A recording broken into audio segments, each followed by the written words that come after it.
Welcome to Sleep Audiobooks. If you would like our Better Sleep Quick Guide filled with proven techniques to improve sleep, sign up to our mailing list at sleepaudiobooks.com and we'll send the PDF as a thank you.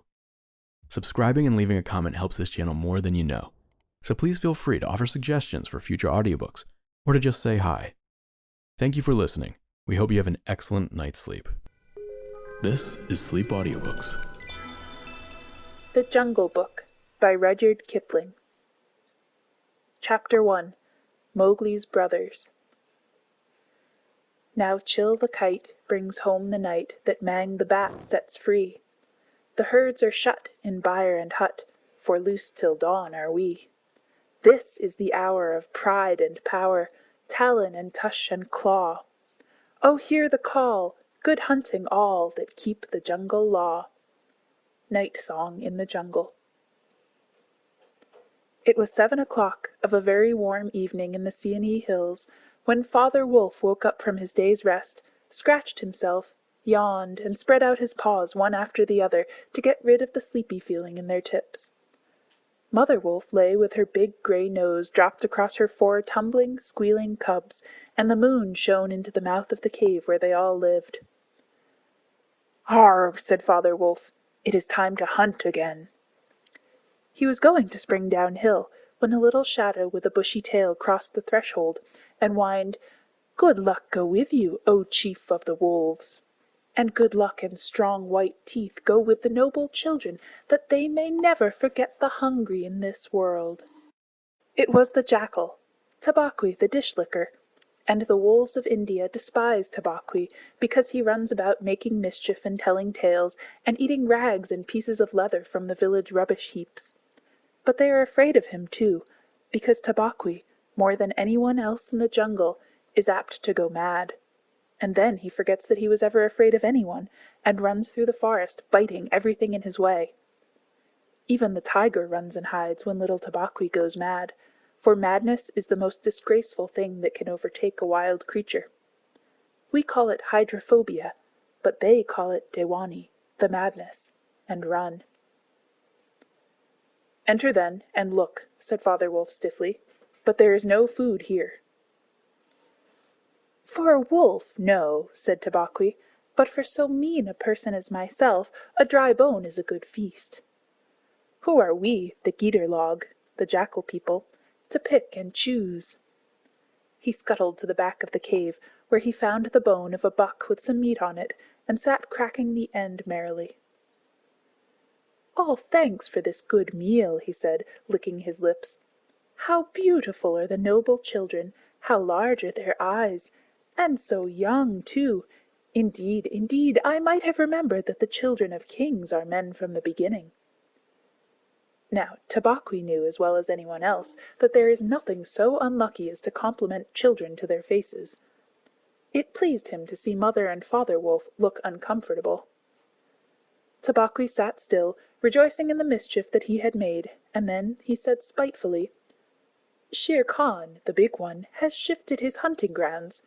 He will hunt among these hills for the next moon, so he has told me." Shere Khan was the tiger who lived near the Waingunga River, 20 miles away. "He has no right," Father Wolf began angrily. "By the law of the jungle he has no right to change his quarters without due warning. He will frighten every head of game within 10 miles, and I have to kill for 2 these days." "His mother did not call him Lungri, the lame one, for nothing," said Mother Wolf quietly. "He has been lame in 1 foot from his birth. That is why he has only killed cattle.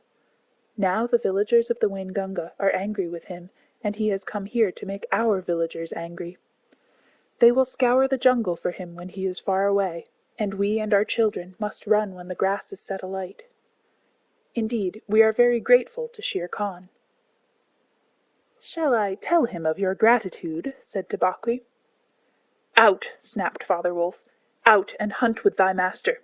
Thou hast done harm enough for 1 night." "I go," said Tabaqui quietly. "He can hear Shere Khan below in the thickets. I might have saved myself the message." Father Wolf listened, and below in the valley that ran down to a little river he heard the dry, angry, snarly, sing-song whine of a tiger who has caught nothing and does not care if all the jungle knows it. "The fool," said Father Wolf, "to begin a night's work with that noise! Does he think that our buck are like his fat Waingunga bullocks?" "Hush! It is neither bullock nor buck he hunts tonight," said Mother Wolf. "It is man." The whine had changed to a sort of humming purr that seemed to come from every quarter of the compass. It was the noise that bewilders woodcutters and gypsies sleeping in the open, and makes them run sometimes into the very mouth of the tiger. "Man," said Father Wolf, showing all his white teeth. "Faugh! Are there not enough beetles and frogs in the tanks that he must eat man, and on our ground too?" The law of the jungle, which never orders anything without a reason, forbids every beast to eat man, except when he is killing to show his children how to kill, and then he must hunt outside the hunting grounds of his pack or tribe. The real reason for this is that man-killing means, sooner or later, the arrival of white men on elephants, with guns, and hundreds of brown men with gongs and rockets and torches. Then everybody in the jungle suffers. The reason the beasts give among themselves is that man is the weakest and most defenseless of all living things, and it is unsportsmanlike to touch him. They say, too, and it is true, that man-eaters become mangy and lose their teeth. The purr grew louder, and ended in the full-throated "Arr!" of the tiger's charge. Then there was a howl, an untigerish howl, from Shere Khan. "He has missed," said Mother Wolf. "What is it?" Father Wolf ran out a few paces, and heard Shere Khan muttering and mumbling savagely as he tumbled about in the scrub. "The fool has had no more sense than to jump at a woodcutter's campfire, and has burned his feet," said Father Wolf with a grunt. "Tabaqui is with him." "Something is coming uphill," said Mother Wolf, twitching one ear. "Get ready." The bushes rustled a little in the thicket, and Father Wolf dropped with his haunches under him, ready for his leap. Then, if you had been watching, you would have seen the most wonderful thing in the world. The wolf checked in mid-spring. He made his bound before he saw what he was jumping at, and then he tried to stop himself. The result was that he shot up straight into the air for 4 or 5 feet, landing almost where he left the ground. "Man!" he snapped. "A man's cub! Look!" Directly in front of him, holding on by a low branch, stood a naked brown baby who could just walk, as soft and as dimpled a little atom as ever came to a wolf's cave at night. He looked up into Father Wolf's face and laughed. "Is that a man's cub?" said Mother Wolf. "I have never seen one. Bring it here." A wolf accustomed to moving his own cubs can, if necessary, mouth an egg without breaking it, and though Father Wolf's jaws closed right on the child's back, not a tooth even scratched the skin as he laid it down among the cubs. "How little, how naked, and how bold," said Mother Wolf softly. The baby was pushing his way between the cubs to get closer to the warm hide. "Ahai! He is taking his meal with the others. And so this is a man's cub. Now, was there ever a wolf that could boast of a man's cub among her children?" "I have heard now and again of such a thing, but never in our pack or in my time," said Father Wolf. "He is altogether without hair, and I could kill him with a touch of my foot. But see, he looks up and is not afraid." The moonlight was blocked out of the mouth of the cave, for Shere Khan's great head and shoulders were thrust into the entrance. Tabaqui, behind him, was squeaking, my lord, it went in here." "Shere Khan does us great honor," said Father Wolf, but his eyes were very angry. "What does Shere Khan need?" "My quarry. A man's cub went this way," said Shere Khan. "Its parents have run off. Give it to me." Shere Khan had jumped at a woodcutter's campfire, as Father Wolf had said, and was furious from the pain of his burned feet. But Father Wolf knew that the mouth of the cave was too narrow for a tiger to come in by. Even where he was, Shere Khan's shoulders and forepaws were cramped for want of room, as a man's would be if he tried to fight in a barrel. "The wolves are a free people," said Father Wolf. "They take orders from the head of the pack, and not from any striped cattle-killer. The man's cub is ours, to kill if we choose." Ye choose, and ye do not choose. What talk is this of choosing? By the bull that I killed, am I to stand nosing in your dog's den for my fair dues? It is I, Shere Khan, who speak." The tiger's roar filled the cave with thunder. Mother Wolf shook herself free of the cubs and sprang forward, her eyes, like two green moons in the darkness, facing the blazing eyes of Shere Khan. "And it is I, Raksha, the demon, who answers. The man's cub is mine, Lungri, mine to me. He shall not be killed. He shall live to run with the pack and to hunt with the pack, and in the end, look you, hunter of little naked cubs, frog-eater, fish-killer, he shall hunt thee. Now get hence, or by Sambur that I killed, I eat no starved cattle. Back thou goest to thy mother, burned beast of the jungle, lamer than ever thou camest into the world. Go!" Father Wolf looked on amazed. He had almost forgotten the days when he won Mother Wolf in fair fight from 5 other wolves, when she ran in the pack and was not called the demon for compliment's sake. Shere Khan might have faced Father Wolf, but he could not stand up against Mother Wolf, for he knew that where he was she had all the advantage of the ground, and would fight to the death. So he backed out of the cave mouth growling, and when he was clear he shouted, "Each dog barks in his own yard. We will see what the pack will say to this fostering of man-cubs. The cub is mine, and to my teeth he will come in the end, O bush-tailed thieves!" Mother Wolf threw herself down panting among the cubs, and Father Wolf said to her gravely, "Shere Khan speaks this much truth. The cub must be shown to the pack. Wilt thou still keep him, mother?" "Keep him!" she gasped. "He came naked, by night, alone and very hungry, yet he was not afraid. Look, he has pushed one of my babes to one side already. And that lame butcher would have killed him, and would have run off to the Waingunga while the villagers here hunted through all our lairs in revenge. Keep him? Assuredly I will keep him. Lie still, little frog. O thou Mowgli, for Mowgli the Frog I will call thee. The time will come when thou wilt hunt Shere Khan as he has hunted thee." "But what will our pack say?" said Father Wolf. "The law of the jungle lays down very clearly that any wolf may, when he marries, withdraw from the pack he belongs to. But as soon as his cubs are old enough to stand on their feet, he must bring them to the pack council, which is generally held once a month at full moon, in order that the other wolves may identify them. After that inspection, the cubs are free to run where they please, and until they have killed their first buck, no excuse is accepted if a grown wolf of the pack kills one of them. The punishment is death where the murderer can be found, and if you think for a minute you will see that this must be so." Father Wolf waited till his cubs could run a little, and then, on the night of the pack meeting, took them and Mowgli and Mother Wolf to the Council Rock, a hilltop covered with stones and boulders where 100 wolves could hide. Akela, the great gray lone wolf who led all the pack by strength and cunning, lay out at full length on his rock, and below him sat 40 or more wolves of every size and color, from badger-colored veterans who could handle a buck alone, to young black 3-year-olds who thought they could. The lone wolf had led them for a year now. He had fallen twice into a wolf trap in his youth, and once he had been beaten and left for dead, so he knew the manners and customs of men. There was very little talking at the rock. The cubs tumbled over each other in the center of the circle where their mothers and fathers sat, and now and again a senior wolf would go quietly up to a cub, look at him carefully, and return to his place on noiseless feet. Sometimes a mother would push her cub far out into the moonlight to be sure that he had not been overlooked.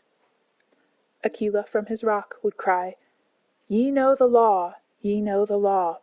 Look well, O wolves!" And the anxious mothers would take up the call, "Look, look well, O wolves!" At last, and Mother Wolf's neck bristles lifted as the time came, Father Wolf pushed Mowgli the Frog, as they called him, into the center, where he sat laughing and playing with some pebbles that glistened in the moonlight. Akela never raised his head from his paws, but went on with the monotonous cry, "Look well!" A muffled roar came up from behind the rocks, the voice of Shere Khan crying, "The cub is mine! Give him to me! What have the free people to do with a man's cub?" Akela never even twitched his ears. All he said was, "Look well, O wolves! What have the free people to do with the orders of any save the free people? Look well!" There was a chorus of deep growls, and a young wolf in his 4th year flung back Shere Khan's question to Akela. "What have the free people to do with a man's cub?"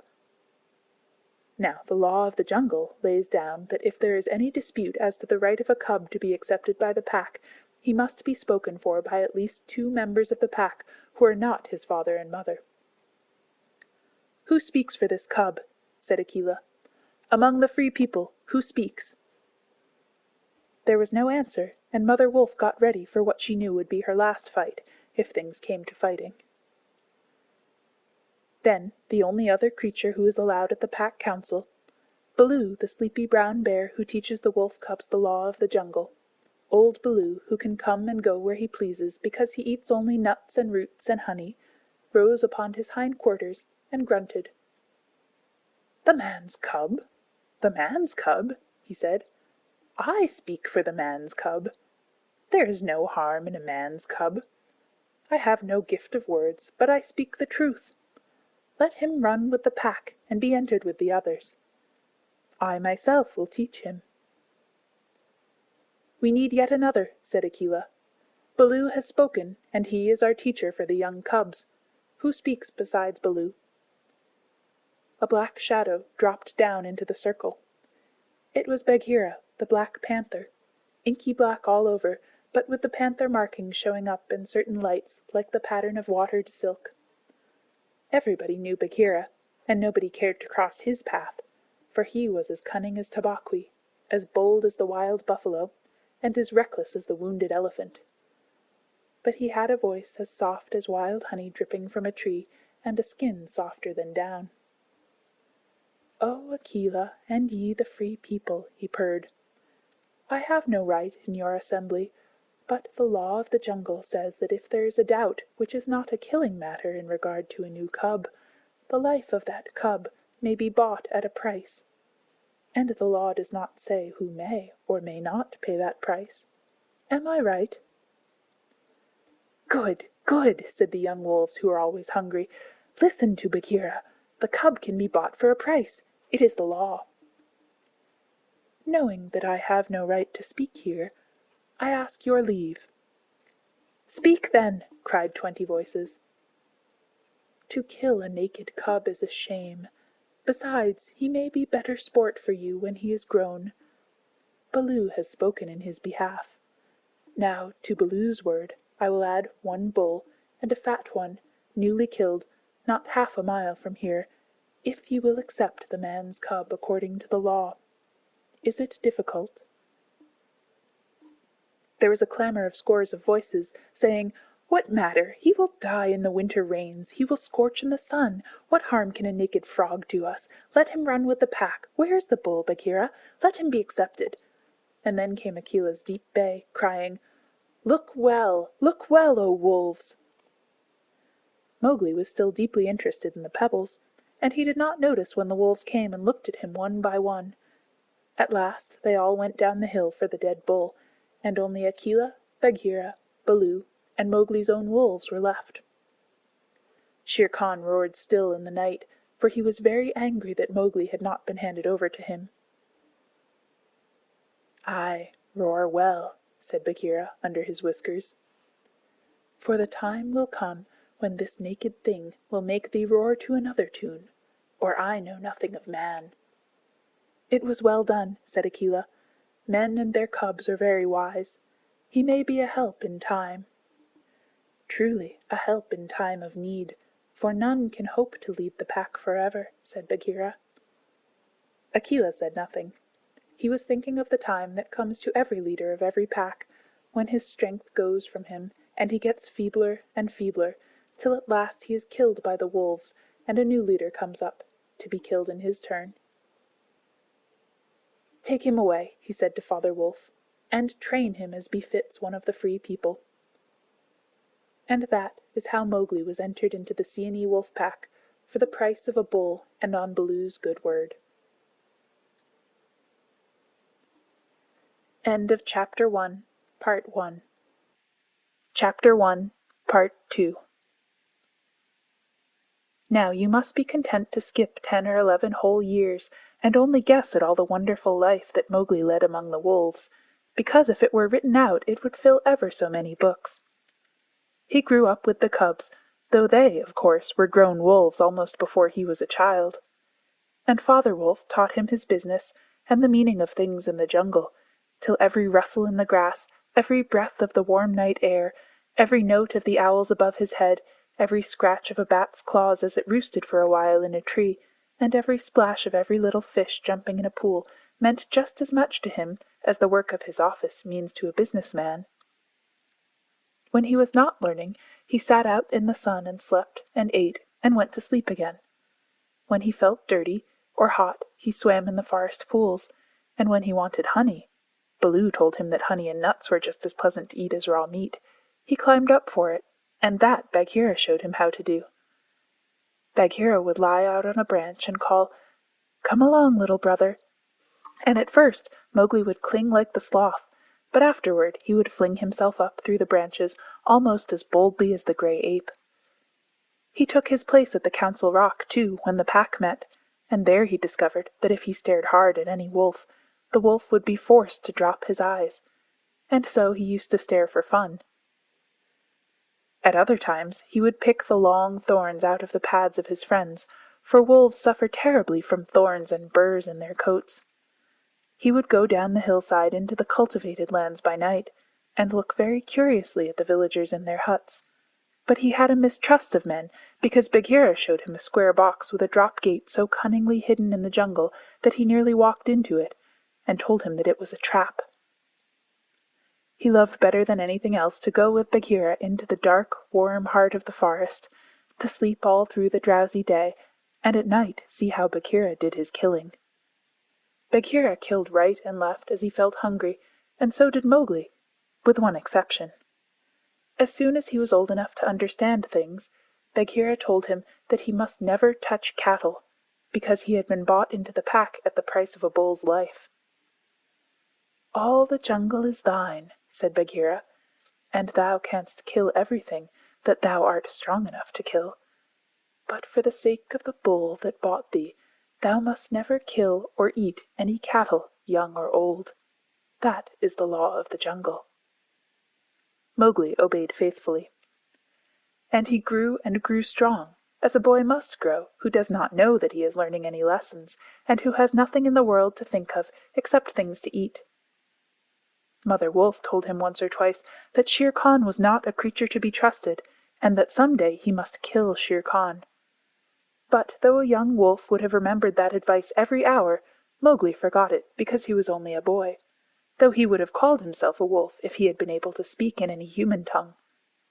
Shere Khan was always crossing his path in the jungle, for as Akela grew older and feebler, the lame tiger had come to be great friends with the young wolves of the pack, who followed him for scraps, a thing Akela would never have allowed if he had dared to push his authority to the proper bounds.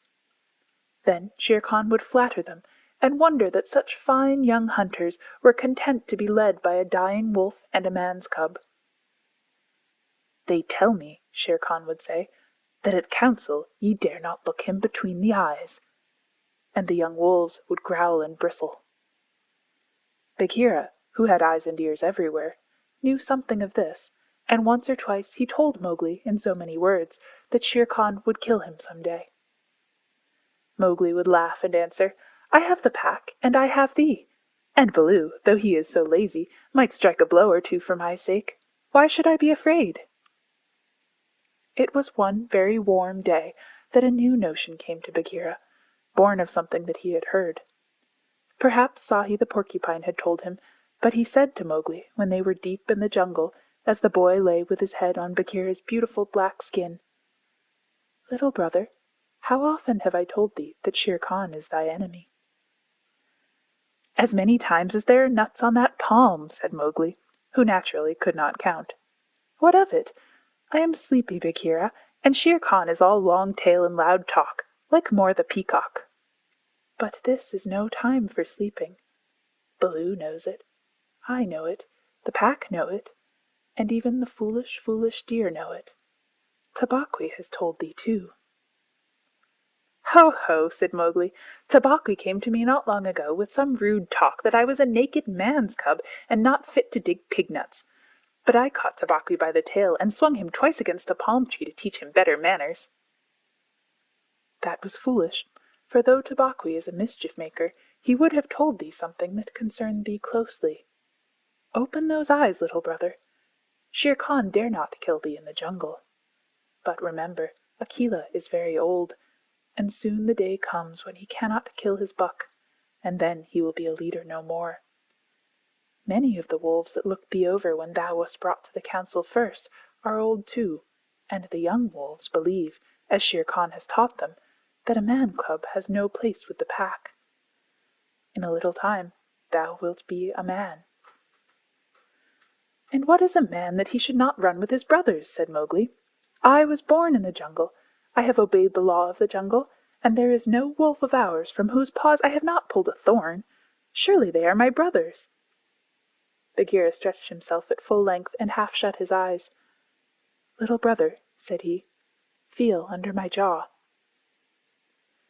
Mowgli put up his strong brown hand, and just under Bagheera's silky chin, where the giant rolling muscles were all hid by the glossy hair, he came upon a little bald spot. There is no one in the jungle that knows that I, Bagheera, carry that mark, the mark of the collar. And yet, little brother, I was born among men, and it was among men that my mother died, in the cages of the king's palace at Odaipur. It was because of this that I paid the price for thee at the council when thou wast a little naked cub. Yes, I too was born among men. I had never seen the jungle. They fed me behind bars from an iron pan, till one night I felt that I was Bagheera, the panther, and no man's plaything, and I broke the silly lock with one blow of my paw and came away. And because I had learned the ways of men, I became more terrible in the jungle than Shere Khan. Is it not so? Yes, said Mowgli. All the jungle fear Bagheera. All except Mowgli. Oh, thou art a man's cub, said the Black Panther very tenderly, and even as I return to my jungle, so thou must go back to men at last, to the men who are thy brothers, if thou art not killed in the council. But why should any wish to kill me? Said Mowgli. Look at me, said Bagheera, and Mowgli looked at him steadily between the eyes. The big panther turned his head away in half a minute. That is why, he said, shifting his paw on the leaves. Not even I can look thee between the eyes, and I was born among men, and I love thee, little brother. The others, they hate thee because their eyes cannot meet thine, because thou art wise, because thou hast pulled out thorns from their feet, because thou art a man. I did not know these things, said Mowgli sullenly, and he frowned under his heavy black eyebrows. What is the law of the jungle? Strike first, and then give tongue. By thy very carelessness they know that thou art a man. But be wise. It is in my heart that when Akela misses his next kill, and at each hunt it costs him more to pin the buck, the pack will turn against him, and against thee. They will hold a jungle council at the rock, and then... I have it, said Bagheera, leaping up. Go thou down quickly to the men's huts in the valley, and take some of the red flower which they grow in there, so that when the time comes thou mayest have even a stronger friend than I or Baloo or those of the pack that love thee. Get the red flower. By red flower Bagheera meant fire, only no creature in the jungle will call fire by its proper name. Every beast lives in deadly fear of it, and invents 100 ways of describing it. The red flower, said Mowgli, that grows outside their huts in the twilight? I will get some. There speaks the man's cub, said Bagheera proudly. Remember that it grows in little pots. Get one swiftly, and keep it by thee for time of need. Good, said Mowgli. I go. But art thou sure, O my Bagheera?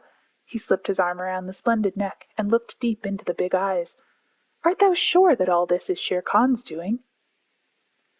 By the broken lock that freed me, I am sure, little brother. "Then, by the bull that bought me, I will pay Shere Khan full tale for this, and it may be a little over," said Mowgli, and he bounded away. "That is a man. That is all a man," said Bagheera to himself, lying down again. "Oh, Shere Khan, never was a blacker hunting than that frog hunt of thine 10 years ago." Mowgli was far and far through the forest, running hard, and his heart was hot in him. He came to the cave as the evening mist rose, and drew breath and looked down the valley. The cubs were out, but Mother Wolf, at the back of the cave, knew by his breathing that something was troubling her frog. "What is it, son?" she said. "Some bat's chatter of Shere Khan," he called back. "I hunt among the ploughed fields tonight." And he plunged downward through the bushes to the stream at the bottom of the valley. There he checked, for he heard the yell of the pack hunting, heard the bellow of a hunted Sambhur, and the snort as the buck turned at bay. Then there were wicked, bitter howls from the young wolves.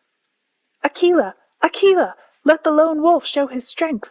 Room for the leader of the pack! Spring, Akela!" The lone wolf must have sprung and missed his hold, for Mowgli heard the snap of his teeth, and then a yelp as the Sambhur knocked him over with his forefeet.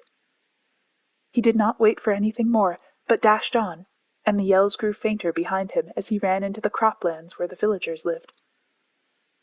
"Bagheera spoke truth," he panted, as he nestled down in some cattle fodder by the window of a hut. "Tomorrow is one day both for Akela and for me." Then he pressed his face close to the window and watched the fire on the hearth. He saw the husbandman's wife get up and feed it in the night with black lumps, and when the morning came and the mists were all white and cold, he saw the man's child pick up a wicker pot plastered inside with earth, fill it with lumps of red-hot charcoal, put it under his blanket, and go out to tend the cows in the byre. "Is that all?" said Mowgli. "If a cub can do it, there is nothing to fear." So he strode round the corner and met the boy, took the pot from his hand, and disappeared into the mist, while the boy howled with fear. "They are very like me," said Mowgli, blowing into the pot as he had seen the woman do. "This thing will die if I do not give it things to eat." And he dropped twigs and dried bark on the red stuff. Halfway up the hill he met Bagheera, with the morning dew shining like moonstones on his coat. "Akela has missed," said the panther. "They would have killed him last night, but they needed thee also. They were looking for thee on the hill." "I was among the ploughed lands. I am ready. See!" Mowgli held up the fire-pot. "Good. Now I have seen men thrust a dry branch into that stuff, and presently the red flower blossomed at the end of it. Art thou not afraid?" "No. Why should I fear? I remember now, if it is not a dream, how before I was a wolf I lay beside the red flower, and it was warm and pleasant." All that day Mowgli sat in the cave tending his fire-pot and dipping dry branches into it to see how they looked. He found a branch that satisfied him, and in the evening when Tabaqui came to the cave and told him, rudely enough, that he was wanted at the Council Rock, he laughed till Tabaqui ran away. Then Mowgli went to the council, still laughing. Akela the lone wolf lay by the side of his rock as a sign that the leadership of the pack was open, and Shere Khan, with his following of scrap-fed wolves, walked to and fro, openly being flattered. Bagheera lay close to Mowgli, and the fire-pot was between Mowgli's knees. When they were all gathered together, Shere Khan began to speak, a thing he would never have dared to do when Akela was in his prime. "He has no right," whispered Bagheera. "Say so. He is a dog's son. He will be frightened." Mowgli sprang to his feet. "Free people!" he cried. "Does Shere Khan lead the pack? What has a tiger to do with our leadership?" "Seeing that the leadership is yet open, and being asked to speak," Shere Khan began. "By whom?" said Mowgli. "Are we all jackals, to fawn on this cattle butcher? The leadership of the pack is with the pack alone." There were yells of, "Silence, thou man's cub! Let him speak. He has kept our law." And at last the seniors of the pack thundered, "Let the dead wolf speak." When a leader of the pack has missed his kill, he is called the dead wolf as long as he lives, which is not long. Akela raised his old head wearily. "Free people, and ye too, jackals of Shere Khan, for 12 seasons I have led ye to and from the kill, and in all that time not one has been trapped or maimed. Now I have missed my kill. Ye know how that plot was made. Ye know how ye brought me up to an untried buck to make my weakness known. It was cleverly done. Your right is to kill me here on the Council Rock, now. Therefore, I ask, who comes to make an end of the lone wolf? For it is my right, by the law of the jungle, that ye come one by one." There was a long hush, for no single wolf cared to fight Akela to the death. Then Shere Khan roared, "Bah! What have we to do with this toothless fool? He is doomed to die. It is the man's cub who has lived too long. Free people, he was my meat from the first. Give him to me. I am weary of this man-wolf folly. He has troubled the jungle for 10 seasons. Give me the man-cub, or I will hunt here always, and not give you one bone. He is a man's child, and from the marrow of my bones I hate him." Then more than half the pack yelled, "A man! A man! What has a man to do with us? Let him go to his own place." "And turn all the people of the villages against us?" clamored Shere Khan. "No, give him to me. He is a man, and none of us can look him between the eyes." Akela lifted his head again and said, "He has eaten our food. He has slept with us. He has driven game for us. He has broken no word of the law of the jungle. Also, I paid for him with a bull when he was accepted. The worth of a bull is little, but Bagheera's honor is something that he will, perhaps, fight for," said Bagheera in his gentlest voice. "A bull paid 10 years ago," the pack snarled. "What do we care for bones 10 years old?" "Or for a pledge," said Bagheera, his white teeth bared under his lip. "Well are ye called the Free People." "No man's cub can run with the people of the jungle," howled Shere Khan. "Give him to me." "He is our brother in all but blood," Akela went on, "and ye would kill him here. In truth, I have lived too long. Some of ye are eaters of cattle, and of others I have heard that, under Shere Khan's teaching, ye go by dark night and snatch children from the villager's doorstep. Therefore I know ye to be cowards, and it is to cowards I speak. It is certain that I must die, and my life is of no worth, or I would offer that in the man-cub's place.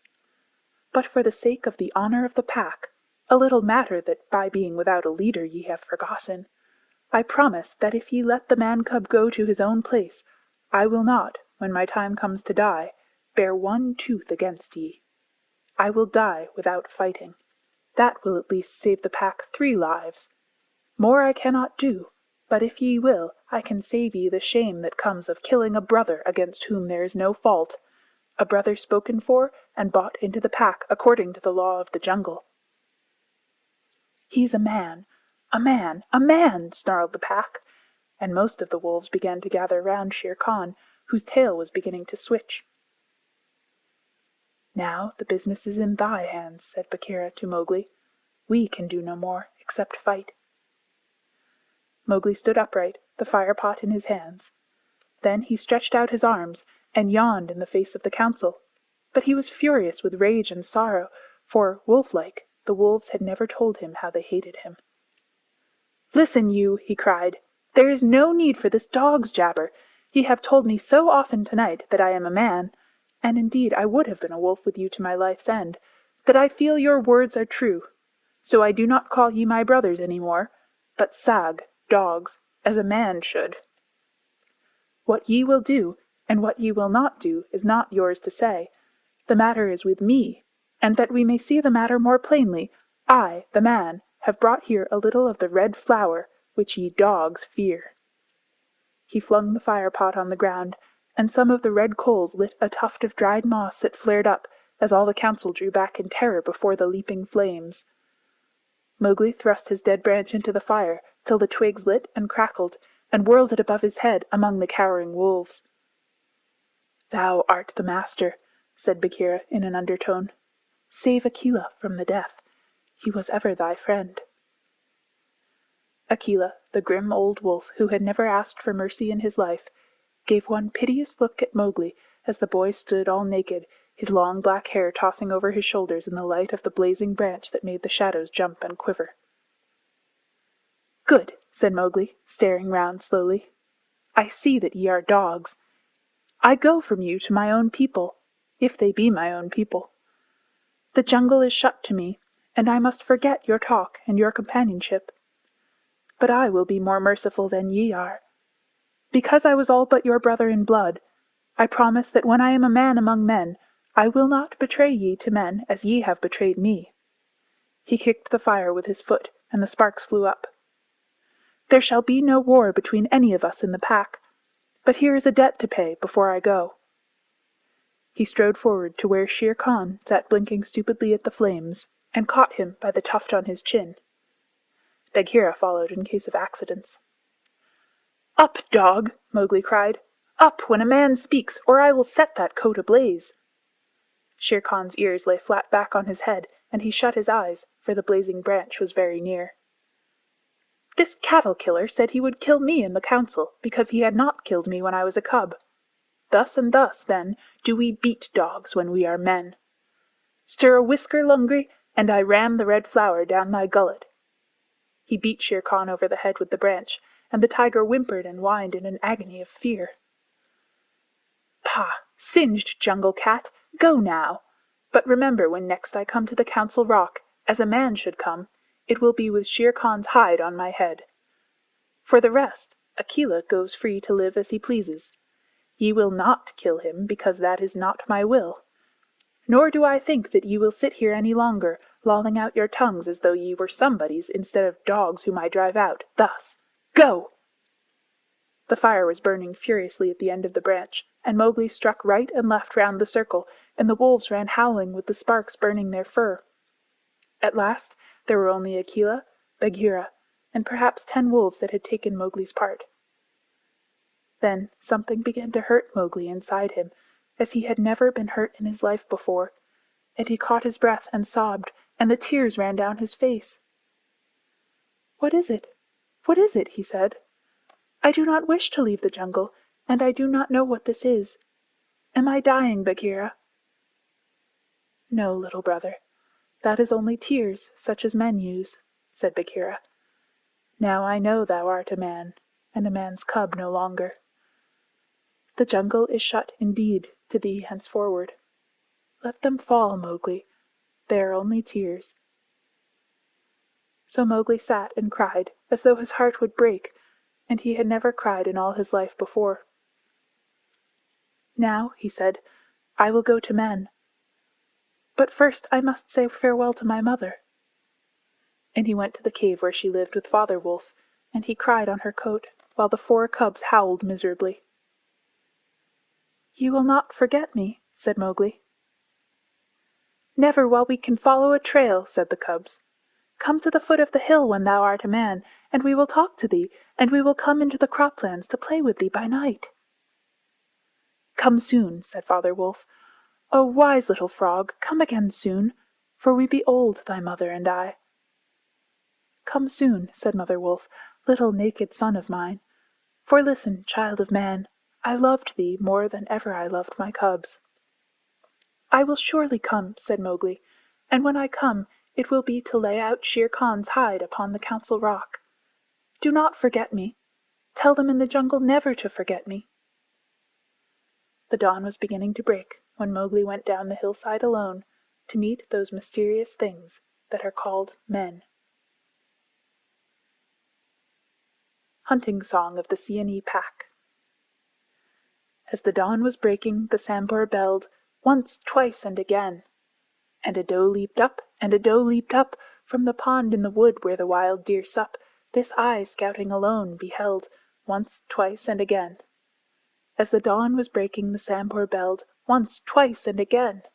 And a wolf stole back, and a wolf stole back, to carry the word to the waiting pack. And we sought, and we found, and we bayed on his track, once, twice, and again. As the dawn was breaking, the wolf pack yelled, once, twice, and again. Feet in the jungle that leave no mark, eyes that can see in the dark, tongue, give tongue to it, hark, oh hark, once, twice, and again. End of Chapter 1, Section 2. Chapter 2. Cause Hunting. His spots are the joy of the leopard, his horns are the buffalo's pride. Be clean, for the strength of the hunter is known by the gloss of his hide. If ye find that the bullet can toss you, or the heavy brown sambar can gore, you need not stop work to inform us. We knew it 10 seasons before. Oppress not the cubs of the stranger, but hail them as sister and brother, for though they are little and fubsy, it may be the bear is their mother. There is none like me, says the cub in the pride of his earliest kill, but the jungle is large, and the cub he is small, let him think and be still. Maxims of Baloo. All that is told here happened some time before Mowgli was turned out of the Seeonee wolf pack, or revenged himself on Shere Khan the tiger. It was in the days when Baloo was teaching him the law of the jungle. The big, serious old brown bear was delighted to have so quick a pupil, for the young wolves will only learn as much of the law of the jungle as applies to their own pack and tribe, and run away as soon as they can repeat the hunting verse, "Feet that make no noise, eyes that can see in the dark, ears that can hear the winds in their lairs, and sharp white teeth, all these things are the marks of our brothers, except Tabaqui the jackal and the hyena, whom we hate." But Mowgli, as a man-cub, had to learn a great deal more than this. Sometimes Bagheera, the Black Panther, would come lounging through the jungle to see how his pet was getting on, and would purr with his head against a tree while Mowgli recited the day's lesson to Baloo. The boy could climb almost as well as he could swim, and swim almost as well as he could run. So Baloo, the teacher of the law, taught him the wood and water laws, how to tell a rotten branch from a sound one, how to speak politely to the wild bees when he came upon a hive of them 50 feet above the ground, what to say to Mang the bat when he disturbed him in the branches at midday, and how to warn the water snakes in the pools before he splashed down among them. None of the jungle people like being disturbed, and all are very ready to fly at an intruder. Then, too, Mowgli was taught the stranger's hunting call, which must be repeated aloud till it is answered, whenever one of the jungle people hunts outside his own grounds. It means, translated, "Give me leave to hunt here because I am hungry," and the answer is, "Hunt then for food, but not for pleasure." All this will show you how much Mowgli had to learn by heart, and he grew very tired of saying the same thing over 100 times. But, as Baloo said to Bagheera, one day when Mowgli had been cuffed and run off in a temper, "A man's cub is a man's cub, and he must learn all the law of the jungle." "But think how small he is," said the Black Panther, who would have spoiled Mowgli if he had had his own way. "How can his little head carry all thy long talk?" "Is there anything in the jungle too little to be killed? No. That is why I teach him these things, and that is why I hit him, very softly, when he forgets." "Softly? What dost thou know of softness, old Iron Feet?" Bagheera grunted. "His face is all bruised today by thy softness. Ugh!" "Better he should be bruised from head to foot by me who love him, than that he should come to harm through ignorance," Baloo answered very earnestly. "I am now teaching him the master words of the jungle that shall protect him with the birds and the snake people, and all that hunt on 4 feet, except his own pack. He can now claim protection, if he will only remember the words, from all the jungle. Is not that worth a little beating?" "Well, look to it then that thou dost not kill the man-cub. He is no tree-trunk to sharpen thy blunt claws upon.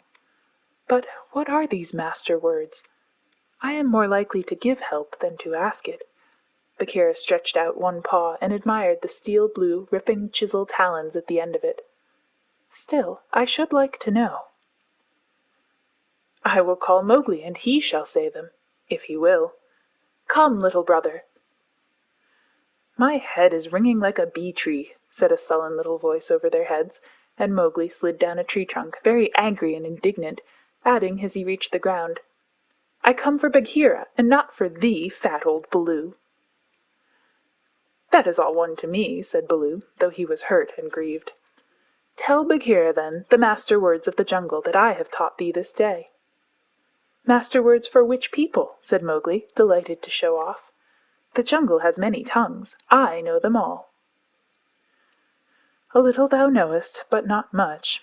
See, O Bagheera, they never thank their teacher. Not one small wolfling has ever come back to thank old Baloo for his teachings. Say the word for the hunting people, then, great scholar." "We be of one blood, ye and I," said Mowgli, giving the words the Bear accent which all the hunting people use. "Good. Now for the birds," Mowgli repeated, with the kite's whistle at the end of the sentence. "Now for the Snake people," said Bagheera.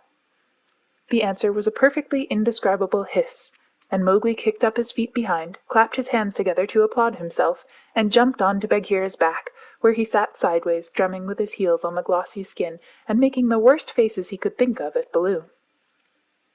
"There, there, that was worth a little bruise," said the brown bear tenderly. "Some day thou wilt remember me."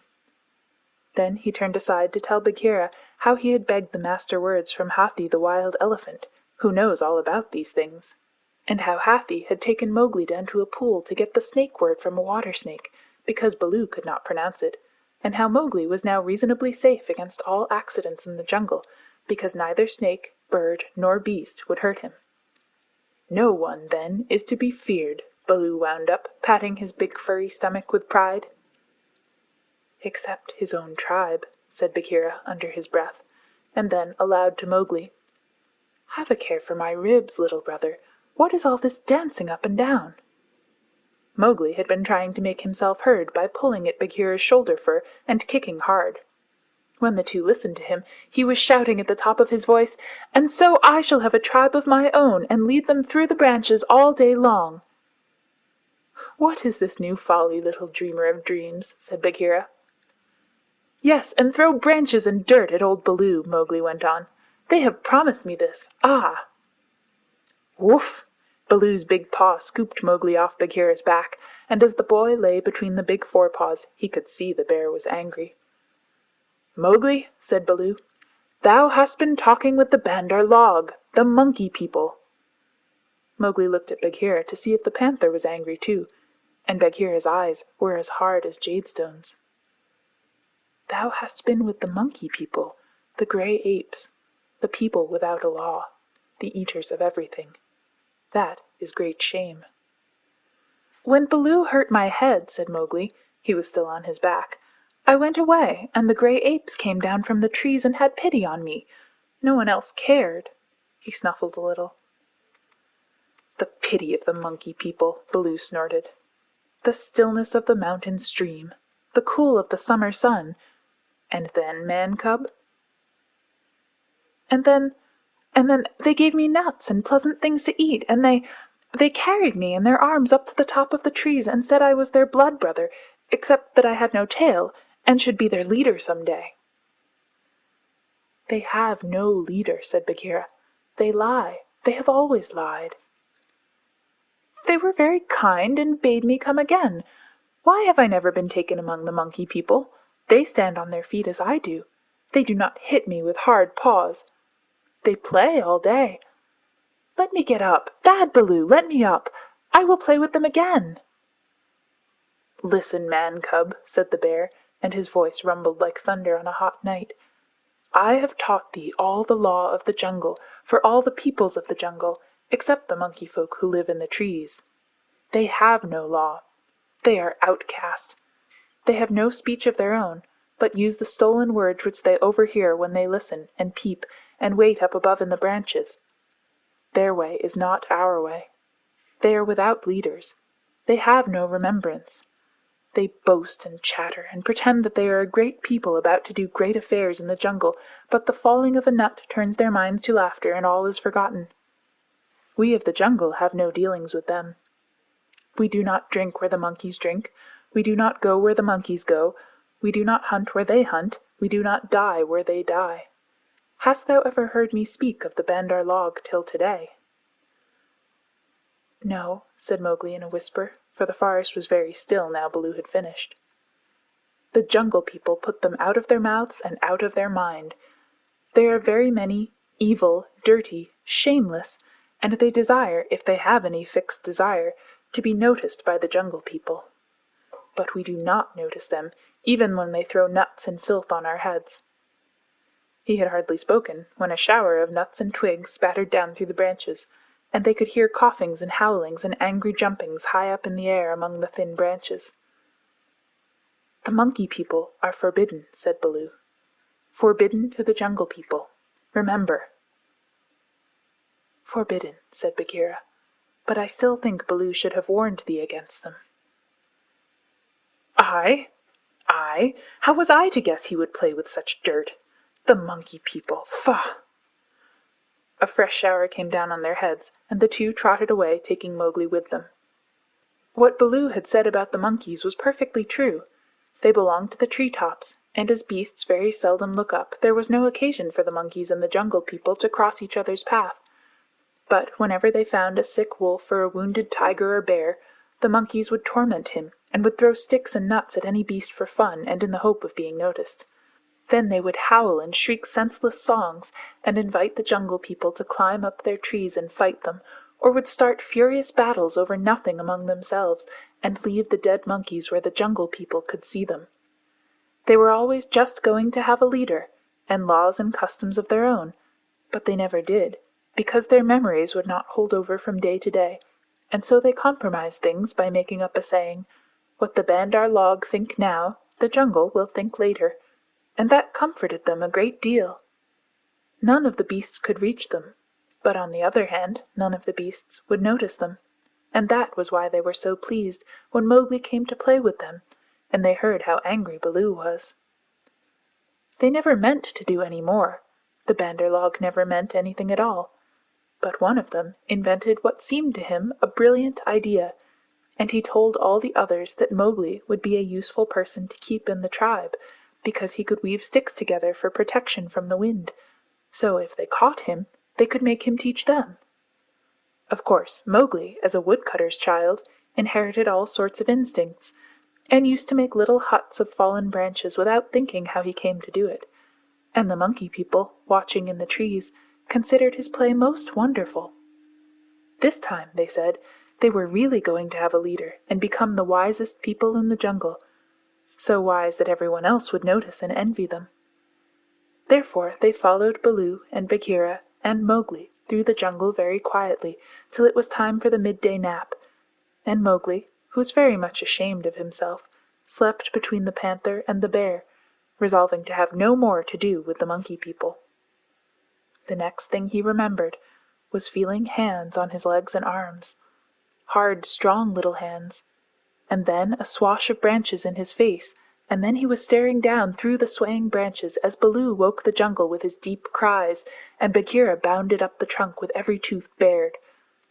The Bandar log howled with triumph and scuffled away to the upper branches where Bagheera dared not follow, shouting, "He has noticed us! Bagheera has noticed us! All the Jungle People admire us for our skill and our cunning." Then they began their flight, and the flight of the Monkey People through Treeland is one of the things nobody can describe.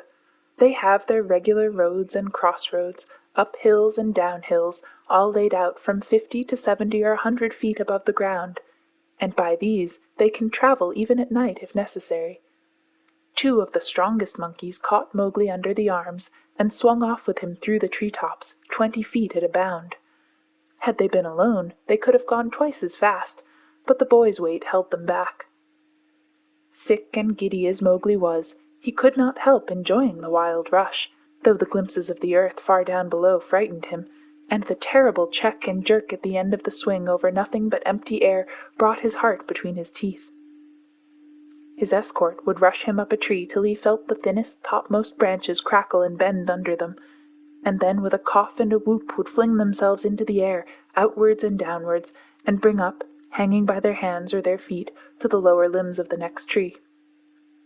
Sometimes he could see for miles and miles across the still green jungle, as a man on the top of a mast can see for miles across the sea, and then the branches and leaves would lash him across the face, and he and his 2 guards would be almost down to earth again.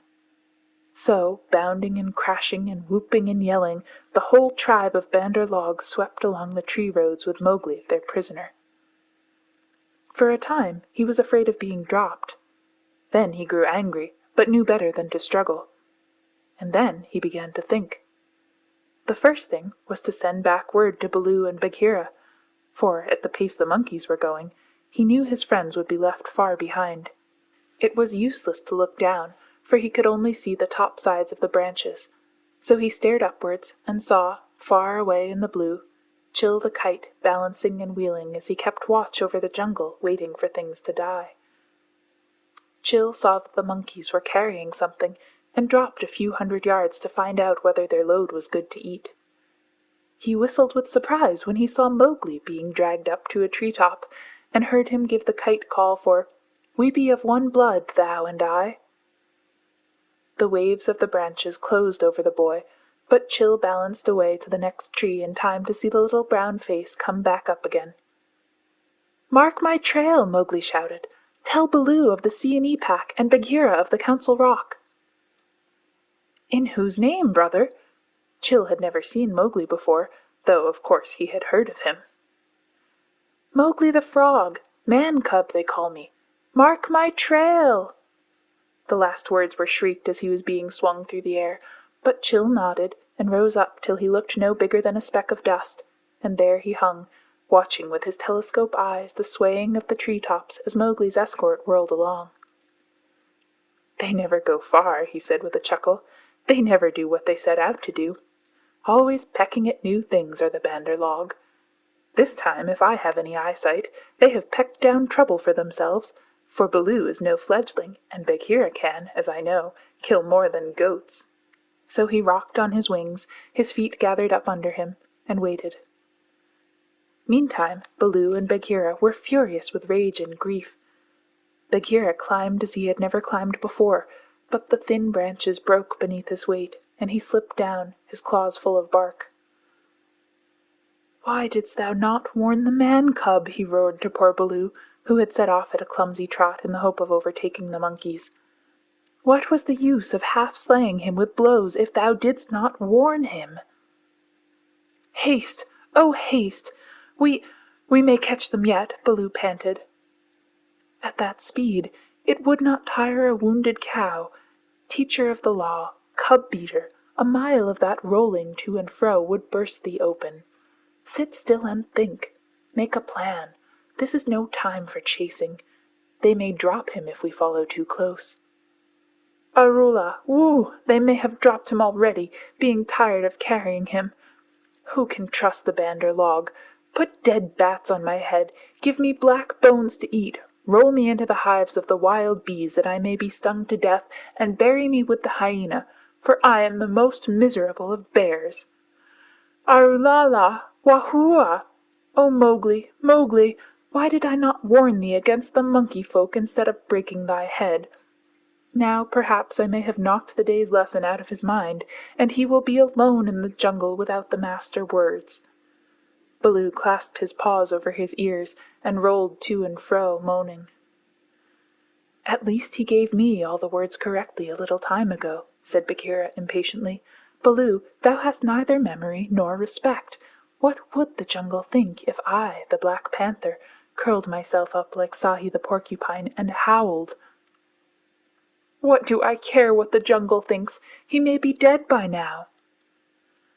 "Unless and until they drop him from the branches in sport, or kill him out of idleness, I have no fear for the man-cub. He is wise and well taught, and above all he has the eyes that make the jungle people afraid. But, and it is a great evil, he is in the power of the Bandar Log, and they, because they live in trees, have no fear of any of our people." Bagheera licked one forepaw thoughtfully. "Fool that I am! Oh, fat, brown, root-digging fool that I am!" said Baloo, uncoiling himself with a jerk. "It is true what Hathi the Wild Elephant says. To each his own fear. And they, the Bandar Log, fear Kaa the Rock Snake. He can climb as well as they can. He steals the young monkeys in the night. The whisper of his name makes their wicked tails cold. Let us go to Ka." "What will he do for us? He is not of our tribe, being footless, and with most evil eyes," said Bagheera. "He is very old and very cunning. Above all, he is always hungry," said Baloo hopefully. "Promise him many goats. He sleeps for a full month after he has once eaten. He may be asleep now, and even were he awake, what if he would rather kill his own goats?" Bagheera, who did not know much about Ka, was naturally suspicious. "Then in that case thou and I together, old hunter, might make him see reason." Here Baloo rubbed his faded brown shoulder against the panther, and they went off to look for Ka the rock python. They found him stretched out on a warm ledge in the afternoon sun, admiring his beautiful new coat, for he had been in retirement for the last 10 days, changing his skin, and now he was very splendid, darting his big blunt-nosed head along the ground, and twisting the 30 feet of his body into fantastic knots and curves, and licking his lips as he thought of his dinner to come. "He has not eaten," said Baloo, with a grunt of relief, as soon as he saw the beautifully mottled brown and yellow jacket. "Be careful, Bagheera. He is always a little blind after he has changed his skin, and very quick to strike." Ka was not a poison snake. In fact, he rather despised the poison snakes as cowards, but his strength lay in his hug, and when he had once lapped his huge coils round anybody, there was no more to be said. "Good hunting!" cried Baloo, sitting up on his haunches. Like all snakes of his breed, Ka was rather deaf, and did not hear the call at first. Then he curled up ready for any accident, his head lowered. "Good hunting for us all," he answered. "Oho, Baloo! What dost thou do here?" "Good hunting, Bagheera. One of us at least needs food. Is there any news of game afoot? A doe now, or even a young buck? I am as empty as a dried well." "We are hunting," said Baloo carelessly. He knew that you must not hurry Ka. He is too big. "Give me permission to come with you," said Ka. "A blow more or less is nothing to thee, Bagheera or Baloo, but I have to wait and wait for days in a wood path, and climb half a night on the mere chance of a young ape. Pshaw! The branches are not what they were when I was young. Rotten twigs and dried boughs are they all." "Maybe thy great weight has something to do with that matter," said Baloo. "I am a fair length, said Ka with a little pride. "But for all that, it is the fault of this new-grown timber. I came very near to falling on my last hunt, very near indeed, and the noise of my slipping, for my tail was not tight wrapped round the tree, waked the Bandar log, and they called me most evil names." "Footless yellow earthworm," said Bagheera under his whiskers, as though he were trying to remember something. "Have they ever called me that?" said Ka. "Something of that kind it was that they shouted to us last moon, but we never noticed them. They will say anything, even that thou had lost all thy teeth, and wilt not face anything bigger than a kid, because they are indeed shameless, these Bandar log, because thou art afraid of the he-goat's horns," Bagheera went on sweetly. Now a snake, especially a wary old python like Ka, very seldom shows that he is angry, but Baloo and Bagheera could see the big swallowing muscles on either side of Kaa's throat ripple and bulge. "The Bandar log have shifted their grounds," he said quietly. "When I came up into the sun today, I heard them whooping among the tree-tops." It is the Bandar log that we follow now," said Baloo, but the word stuck in his throat, for that was the first time in his memory that one of the Jungle People had owned to being interested in the doings of the monkeys. "Beyond doubt, then, it is no small thing that it takes 2 such hunters, leaders in their own jungle, I am certain, on the trail of the Bandar log," Ka replied, courteously, as he swelled with curiosity. "Indeed," Baloo began, "I am no more than the old and sometimes very foolish teacher of the law to the Seeonee wolf cubs, and Bagheera here—" "Is Bagheera," said the Black Panther, and his jaws shut with a snap, for he did not believe in being humble. The trouble is this, Ka. Those nut-stealers and pickers of palm leaves have stolen away our man-cub, of whom thou hast, perhaps, heard. I heard some news from Sahi, his quills make him presumptuous, of a man-thing that was entered into a wolf-pack, but I did not believe. Sahi is full of stories half heard and very badly told. But it is true. He is such a man-cub as never was, said Baloo. The best and wisest and boldest of man-cubs, my own pupil, who shall make the name of Baloo famous throughout the jungles. And besides, we, love him, Ka. Tss, tss, said Ka, waving his head to and fro. I also have known what love is. There are tales I could tell that need a clear night when we are all well fed to praise properly, said Bagheera quickly. Our man-cub is in the hands of the Bandar log now, and we know that of all the jungle people they fear Ka alone. They fear me alone. They have good reason, said Ka. Chattering, foolish, vain, foolish, and chattering are the monkeys. But a man-thing in their hands is in no good luck. They grow tired of the nuts they pick and throw them down. They carry a branch half a day, meaning to do great things with it, and then they snap it in two. That man-thing is not to be envied. They called me also Yellow Fish, was it not? Worm, earthworm, said Bagheera, as well as other things which I cannot now say for shame. We must remind them to speak well of their master. We must help their wandering memories. Now, whither went they with the cub? The jungle alone knows. Towards the sunset, I believe, said Baloo. We had thought that thou wouldst know, Ka. I? How? I take them when they come in my way, but I do not hunt the Bandar log, or frogs, or green scum on a water-hole, for that matter. Up, up!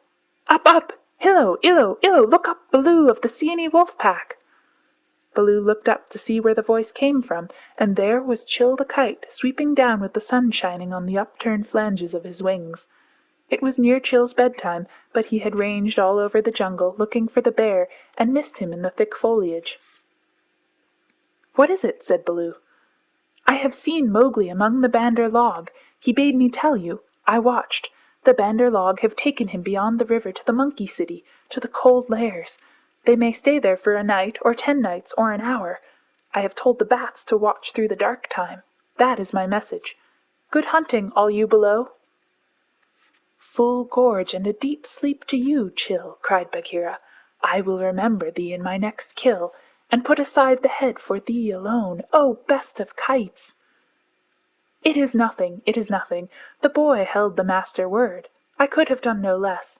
And Chil circled up again to his roost. "He has not forgotten to use his tongue," said Baloo with a chuckle of pride. "To think of one so young remembering the master word for the birds too, while he was being pulled across the trees." "It was most firmly driven into him," said Bagheera. "But I am proud of him, and now we must go to the cold lairs." They all knew where that place was, but few of the jungle people ever went there, because what they called the cold lairs was an old deserted city, lost and buried in the jungle, and beasts seldom use a place that men have once used. The wild boar will, but the hunting tribes do not. Besides, the monkeys lived there, as much as they could be said to live anywhere, and no self-respecting animal would come within eyeshot of it, except in times of drought when the half-ruined tanks and reservoirs held a little water. "It is half a night's journey, at full speed," said Bagheera, and Baloo looked very serious. "I will go as fast as I can," he said anxiously. "We dare not wait for thee. Follow, Baloo. We must go on the quick foot, Ka and I." "Feet or no feet, I can keep abreast of all thy four," said Ka shortly. Baloo made one effort to hurry, but he had to sit down panting, and so they left him to come on later, while Bagheera hurried forward at the quick panther canter. Ka said nothing, but, strive as Bagheera might, the huge rock python held level with him. When they came to a hill stream, Bagheera gained because he bounded across while Kaa swam, his head and 2 feet of his neck clearing the water, but on level ground Kaa made up the distance. "By the broken lock that freed me," said Bagheera, when twilight had fallen, "thou art no slow goer." "I am hungry," said Kaa. "Besides, they called me a speckled frog." "Worm, earthworm, and yellow to boot." "All one. Let us go on," and Kaa seemed to pour himself along the ground, finding the shortest road with his steady eyes, and keeping to it. End of Chapter 2, Part 1. Chapter 2, Part 2. In the cold lairs, the monkey people were not thinking of Mowgli's friends at all. They had brought the boy to the lost city, and were very pleased with themselves for the time. Mowgli had never seen an Indian city before, and though this was almost a heap of ruins, it seemed very wonderful and splendid. Some king had built it long ago on a little hill. You could still trace the stone causeways that led up to the ruined gates where the last splinters of wood hung to the worn, rusted hinges. Trees had grown into and out of the walls, the battlements were tumbled down and decayed, and wild creepers hung out of the windows of the towers on the walls in bushy hanging clumps. A great roofless palace crowned the hill, and the marble of the courtyards and the fountains was split and stained with red and green, and the very cobblestones in the courtyard where the king's elephants used to live had been thrust up and apart by grasses and young trees. From the palace you could see the rows and rows of roofless houses that made up the city, looking like empty honeycombs filled with blackness, the shapeless block of stone that had been an idol in the square where 4 roads met, the pits and dimples at street corners where the public wells once stood, and the shattered domes of temples with wild figs sprouting on their sides. The monkeys called the place their city, and pretended to despise the jungle people because they lived in the forest. And yet they never knew what the buildings were made for, nor how to use them. They would sit in circles on the hall of the king's council chamber and scratch for fleas and pretend to be men, or they would run in and out of the roofless houses and collect pieces of plaster and old bricks in a corner, and forget where they had hidden them, and fight and cry in scuffling crowds, and then break off to play up and down the terraces of the king's garden, where they would shake the rose trees and the oranges in sport to see the fruit and flowers fall. They explored all the passages and dark tunnels in the palace, and the hundreds of little dark rooms, but they never remembered what they had seen and what they had not, and so drifted about in ones and twos or crowds, telling each other that they were doing as men did. They drank at the tanks and made the water all muddy, and then they fought over it, and then they would all rush together in mobs and shout, "There is no one in the jungle so wise and good and clever and strong and gentle as the Bandar log." Then all would begin again, till they grew tired of the city and went back to the tree-tops, hoping the jungle people would notice them. Mowgli, who had been trained under the law of the jungle, did not like or understand this kind of life. The monkeys dragged him into the cold lairs late in the afternoon, and instead of going to sleep, as Mowgli would have done after a long journey, they joined hands and danced about and sang their foolish songs. One of the monkeys made a speech and told his companions that Mowgli's capture marked a new thing in the history of the Bandar log, for Mowgli was going to show them how to weave sticks and canes together as a protection against rain and cold. Mowgli picked up some creepers and began to work them in and out, and the monkeys tried to imitate, but in a very few minutes they lost interest, and began to pull their friends' tails or jump up and down on all fours, coughing. "I wish to eat," said Mowgli. "I am a stranger in this part of the jungle. Bring me food, or give me leave to hunt here." 20 or 30 monkeys bounded away to bring him nuts and wild pawpaws, but they fell to fighting on the road, and it was too much trouble to go back with what was left of the fruit. Mowgli was sore and angry, as well as hungry, and he roamed through the empty city, giving the strangers' hunting call from time to time, but no one answered him, and Mowgli felt that he had reached a very bad place indeed. "All that Baloo has said about the Bandar log is true," he thought to himself. "They have no law, no hunting call, and no leaders. Nothing but foolish words and little picking thievish hands. So, if I am starved or killed here, it will be all my own fault. But I must try to return to my own jungle. Baloo will surely beat me, but that is better than chasing silly rose-leaves with the Bandarlog." No sooner had he walked to the city wall than the monkeys pulled him back, telling him that he did not know how happy he was, and pinching him to make him grateful. He set his teeth and said nothing, but went with the shouting monkeys to a terrace above the red sandstone reservoirs that were half full of rain-water. There was a ruined summer-house of white marble in the center of the terrace, built for queens dead 100 years ago. The domed roof had half fallen in and blocked up the underground passage from the palace by which the queens used to enter. But the walls were made of screens of marble tracery, beautiful milk-white fretwork, set with agates and cornelians and jasper and lapis lazuli, and as the moon came up behind the hill, it shone through the open work, casting shadows on the ground like black velvet embroidery.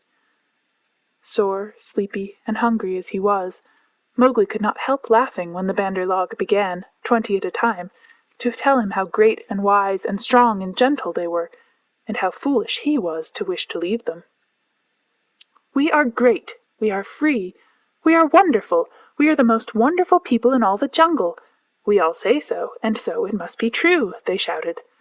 "Now, as you are a new listener and can carry our words back to the jungle people so that they may notice us in the future, we will tell you all about our most excellent selves."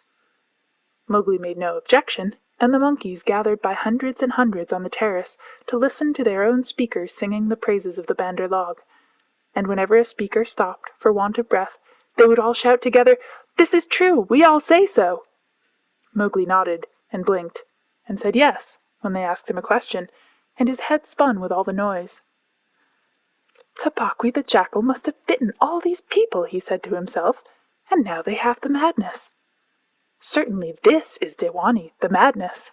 Did they never go to sleep? Now there is a cloud coming to cover the moon. If it were only a big enough cloud, I might try to run away in the darkness. But I am tired." That same cloud was being watched by two good friends in the ruined ditch below the city wall, for Bagheera and Kaa, knowing well how dangerous the monkey people were in large numbers, did not wish to run any risks. The monkeys never fight unless they are 100 to 1, and few in the jungle care for those odds. "I will go to the west wall," Kaa whispered, "and come swiftly down the slope of the ground in my favor. They will not throw themselves upon my back in their hundreds, but—" "I know it," said Bagheera. "Would that Baloo were here, but we must do what we can. When that cloud covers the moon, I shall go by the terrace. They hold some sort of council there over the boy." "Good hunting," said Kaa grimly, and glided away to the west wall. That happened to be the least ruined of any, and the big snake was delayed a while before he could find a way up the stones. The cloud hid the moon, and as Mowgli wondered what would come next, he heard Bagheera's light feet on the terrace. The Black Panther had raced up the slope almost without a sound, and was striking—he knew better than to waste time in biting—right and left among the monkeys, who were seated round Mowgli in circles 50 and 60 deep.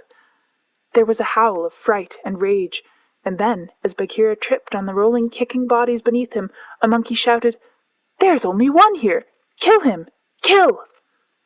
A scuffling mass of monkeys, biting, scratching, tearing, and pulling, closed over Bagheera, while 5 or 6 laid hold of Mowgli, dragged him up the wall of the summer-house, and pushed him through the hole of the broken dome. A man-trained boy would have been badly bruised, for the fall was a good 15 feet, but Mowgli fell as Baloo had taught him to fall, and landed on his feet. "Stay there," shouted the monkeys, "till we have killed thy friends, and later we will play with thee, if the Poison People leave thee alive." "We be of one blood, ye and I," said Mowgli, quickly giving the snake's call. He could hear rustling and hissing in the rubbish around him, and gave the call a second time to make sure. "Even so, down hoods all," said half a dozen low voices. Every ruin in India becomes sooner or later a dwelling-place of snakes, and the old summer-house was alive with cobras. "Stand still, little brother, for thy feet may do us harm." Mowgli stood as quietly as he could, peering through the open work and listening to the furious din of the fight round the Black Panther, the yells and chatterings and scufflings, and Bagheera's deep, hoarse cough as he backed and bucked and twisted and plunged under the heaps of the enemies. For the first time since he was born, Bagheera was fighting for his life. Baloo must be at hand. Bagheera would not have come alone, Mowgli thought. And then he called aloud, "To the tank, Bagheera! Roll to the water tanks! Roll and plunge! Get to the water!" Bagheera heard, and the cry that told him Mowgli was safe gave him new courage. He worked his way desperately, inch by inch, straight for the reservoirs, halting in silence. Then, from the ruined wall nearest the jungle, rose up the rumbling war-shout of Baloo. The old bear had done his best, but he could not come before. "Bagheera!" he shouted. "I am here! I climb! I haste! Ahuwora! The stones slip under my feet! Wait my coming, O most infamous Bandar log!" He panted up the terrace, only to disappear to the head in a wave of monkeys, but he threw himself squarely on his haunches, and spreading out his forepaws, hugged as many as he could hold, and then began to hit with a regular bat, bat, bat, like the flipping strokes of a paddle wheel. A crash and a splash told Mowgli that Bagheera had fought his way to the tank where the monkeys could not follow. The panther lay gasping for breath, his head just out of water, while the monkeys stood 3 deep on the red steps, dancing up and down with rage, ready to spring upon him from all sides if he came out to help Baloo. It was then that Bagheera lifted up his dripping chin, and in despair gave the snake's call for protection. "We be of one blood, ye and I," for he believed that Kaa had turned tail at the last minute. Even Baloo, half smothered under the monkeys on the edge of the terrace, could not help chuckling as he heard the Black Panther asking for help. Kaa had only just worked his way over the west wall, landing with a wrench that dislodged a coping stone into the ditch. He had no intention of losing any advantage of the ground, and coiled and uncoiled himself once or twice to be sure that every foot of his long body was in working order. All that while the fight with Baloo went on, and the monkeys yelled in the tank round Bagheera, and Mang the Bat, flying to and fro, carried the news of the great battle over the jungle, till even Hathi the wild elephant trumpeted, and far away, scattering bands of the monkey folk woke and came leaping along the tree roads to help their comrades in the cold lairs, and the noise of the fight roused all the day-birds for miles round. Then Kaa came straight, quickly, and anxious to kill. The fighting strength of a python is in the driving blow of his head, backed by all the strength and weight of his body. If you can imagine a lance, or a battering ram, or a hammer, weighing nearly a half a ton, driven by a cool, quiet mind living in the handle of it, you can roughly imagine what Kaa was like when he fought. A python, 4 or 5 feet long, can knock a man down if he hits him fairly in the chest, and Kaa was 30 feet long, as you know. His first stroke was delivered into the heart of the crowd round Baloo, was sent home with shut mouth in silence, and there was no need of a second.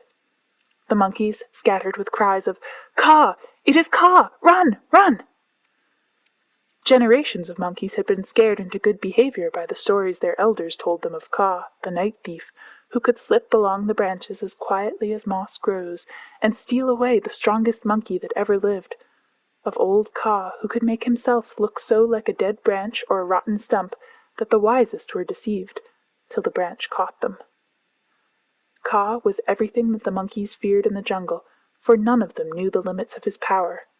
None of them could look him in the face, and none had ever come alive out of his hug. And so they ran, stammering with terror, to the walls and the roofs of the houses, and Baloo drew a deep breath of relief. His fur was much thicker than Bagheera's, but he had suffered sorely in the fight. Then Kaa opened his mouth for the first time and spoke one long, hissing word, and the far-away monkeys, hurrying to the defense of the cold lairs, stayed where they were, cowering, till the loaded branches bent and crackled under them. The monkeys on the walls and the empty houses stopped their cries, and in the stillness that fell upon the city, Mowgli heard Bagheera shaking his wet sides as he came up from the tank. Then the clamor broke out again. The monkeys leaped higher up on the walls. They clung round the necks of the big stone idols, and shrieked as they skipped along the battlements, while Mowgli, dancing in the summer-house, put his eye to the screen-work, and hooted owl-fashion between his front teeth to show his derision and contempt. "Get the man-cub out of that trap. I can do no more," Bagheera gasped. "Let us take the man-cub and go. They may attack again." "They will not move till I order them to." "Stay you so!" Kaa hissed, and the city was silent once more. "I could not come before, brother, but I think I heard thee call." This was to Bagheera. I may have cried out in the battle," Bagheera answered. "Baloo, art thou hurt?" "I am sure that they did not pull me into 100 little bearlings," said Baloo, gravely shaking one leg after the other. "Wow, I am sore. Kaa, we owe thee, I think, our lives, Bagheera and I." "No matter. Where is the manling?" "Here, in a trap. I cannot climb out," cried Mowgli. The curve of the broken dome was above his head. "Take him away. He dances like Mor the Peacock. He will crush our young," said the cobras inside. "Ha!" said Kaa with a chuckle. "He has friends everywhere, this manling. Stand back, manling, and hide you, O poison people. I break down the wall." Kaa looked carefully till he found a discolored crack in the marble tracery, showing a weak spot, made 2 or 3 light taps with his head to get the distance, and then, lifting up 6 feet of his body clear of the ground, sent home 6 full-power smashing blows, nose first. The screenwork broke and fell away in a cloud of dust and rubbish, and Mowgli leaped through the opening and flung himself between Baloo and Bagheera, an arm around each big neck. "Art thou hurt?"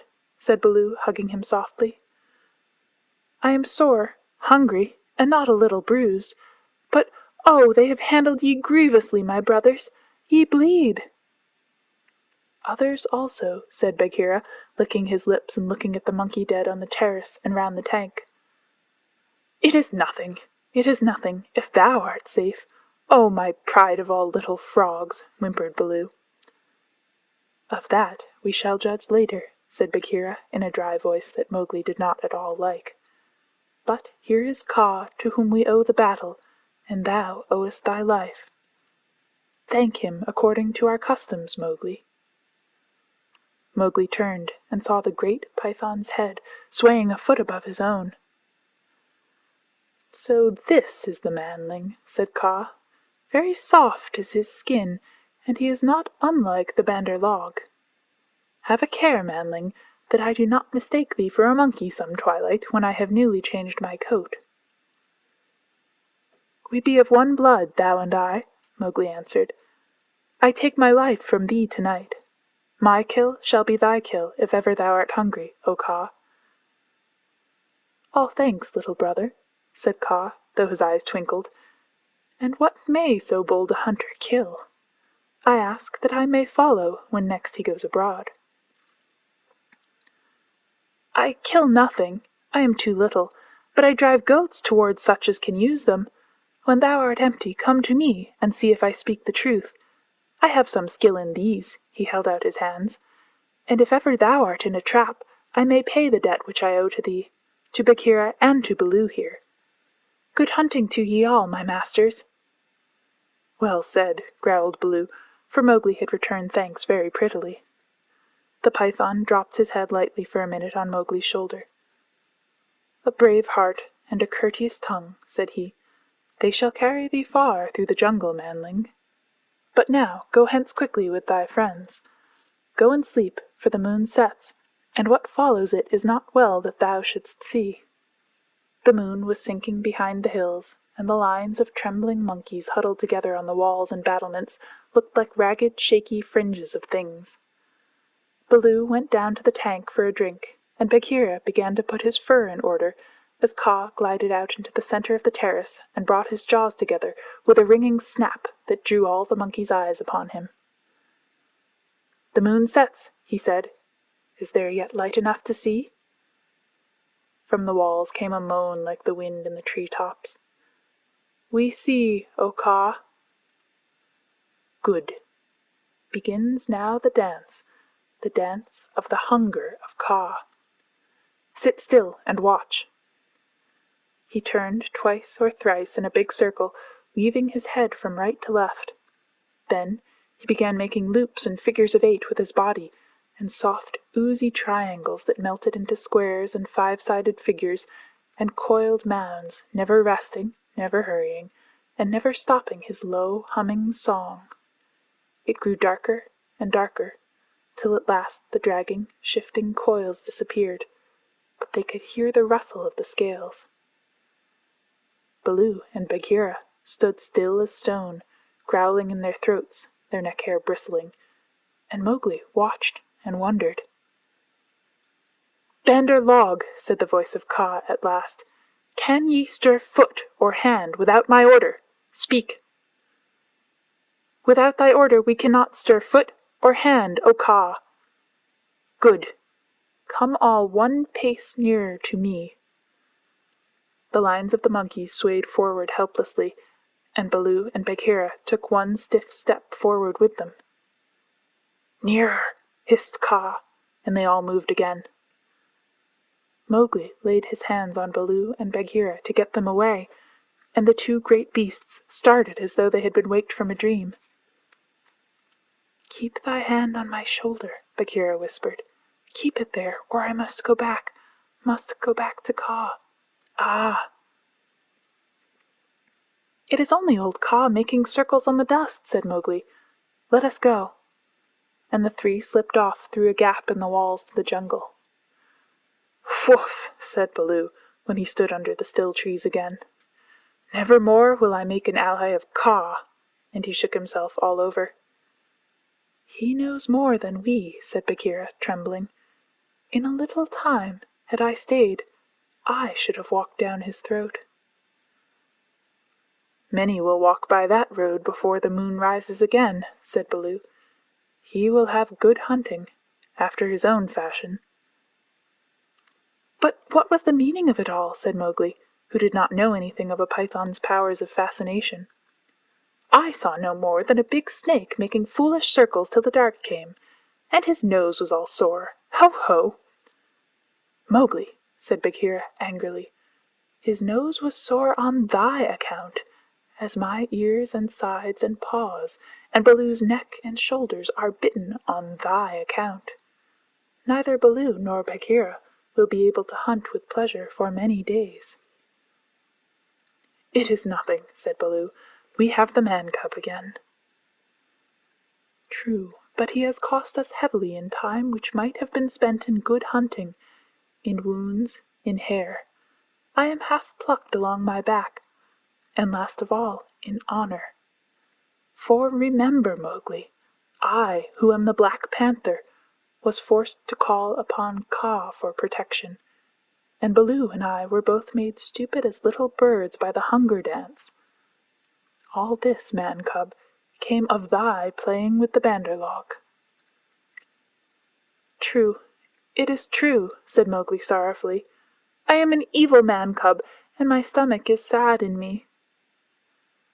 "Humph! What says the law of the jungle, Baloo?" Baloo did not wish to bring Mowgli into any more trouble, but he could not tamper with the law, so he mumbled, "Sorrow never stays punishment. But remember, Bagheera, he is very little." "I will remember, but he has done mischief, and blows must be dealt now. Mowgli, hast thou anything to say?" "Nothing. I did wrong.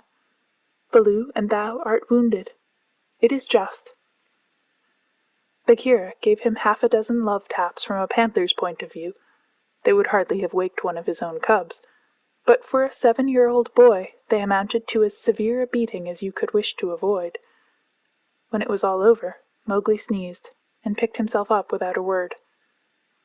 "Now," said Bagheera, "jump on my back, little brother, and we will go home. One of the beauties of the jungle law is that punishment settles all scores. There is no nagging afterwards." Mowgli laid his head down on Bagheera's back, and slept so deeply that he never waked when he was put down in the home cave. Road Song of the Bandar Log. Here we go in a flung festoon, halfway up to the jealous moon. Don't you envy our pranceful bands? Don't you wish you had extra hands? Wouldn't you like it if your tails were so, curved in the shape of a Cupid's bow? Now you're angry, but never mind, brother, thy tail hangs down behind. Here we sit in a branchy row, thinking of beautiful things we know, dreaming of deeds that we mean to do, all complete in a minute or two.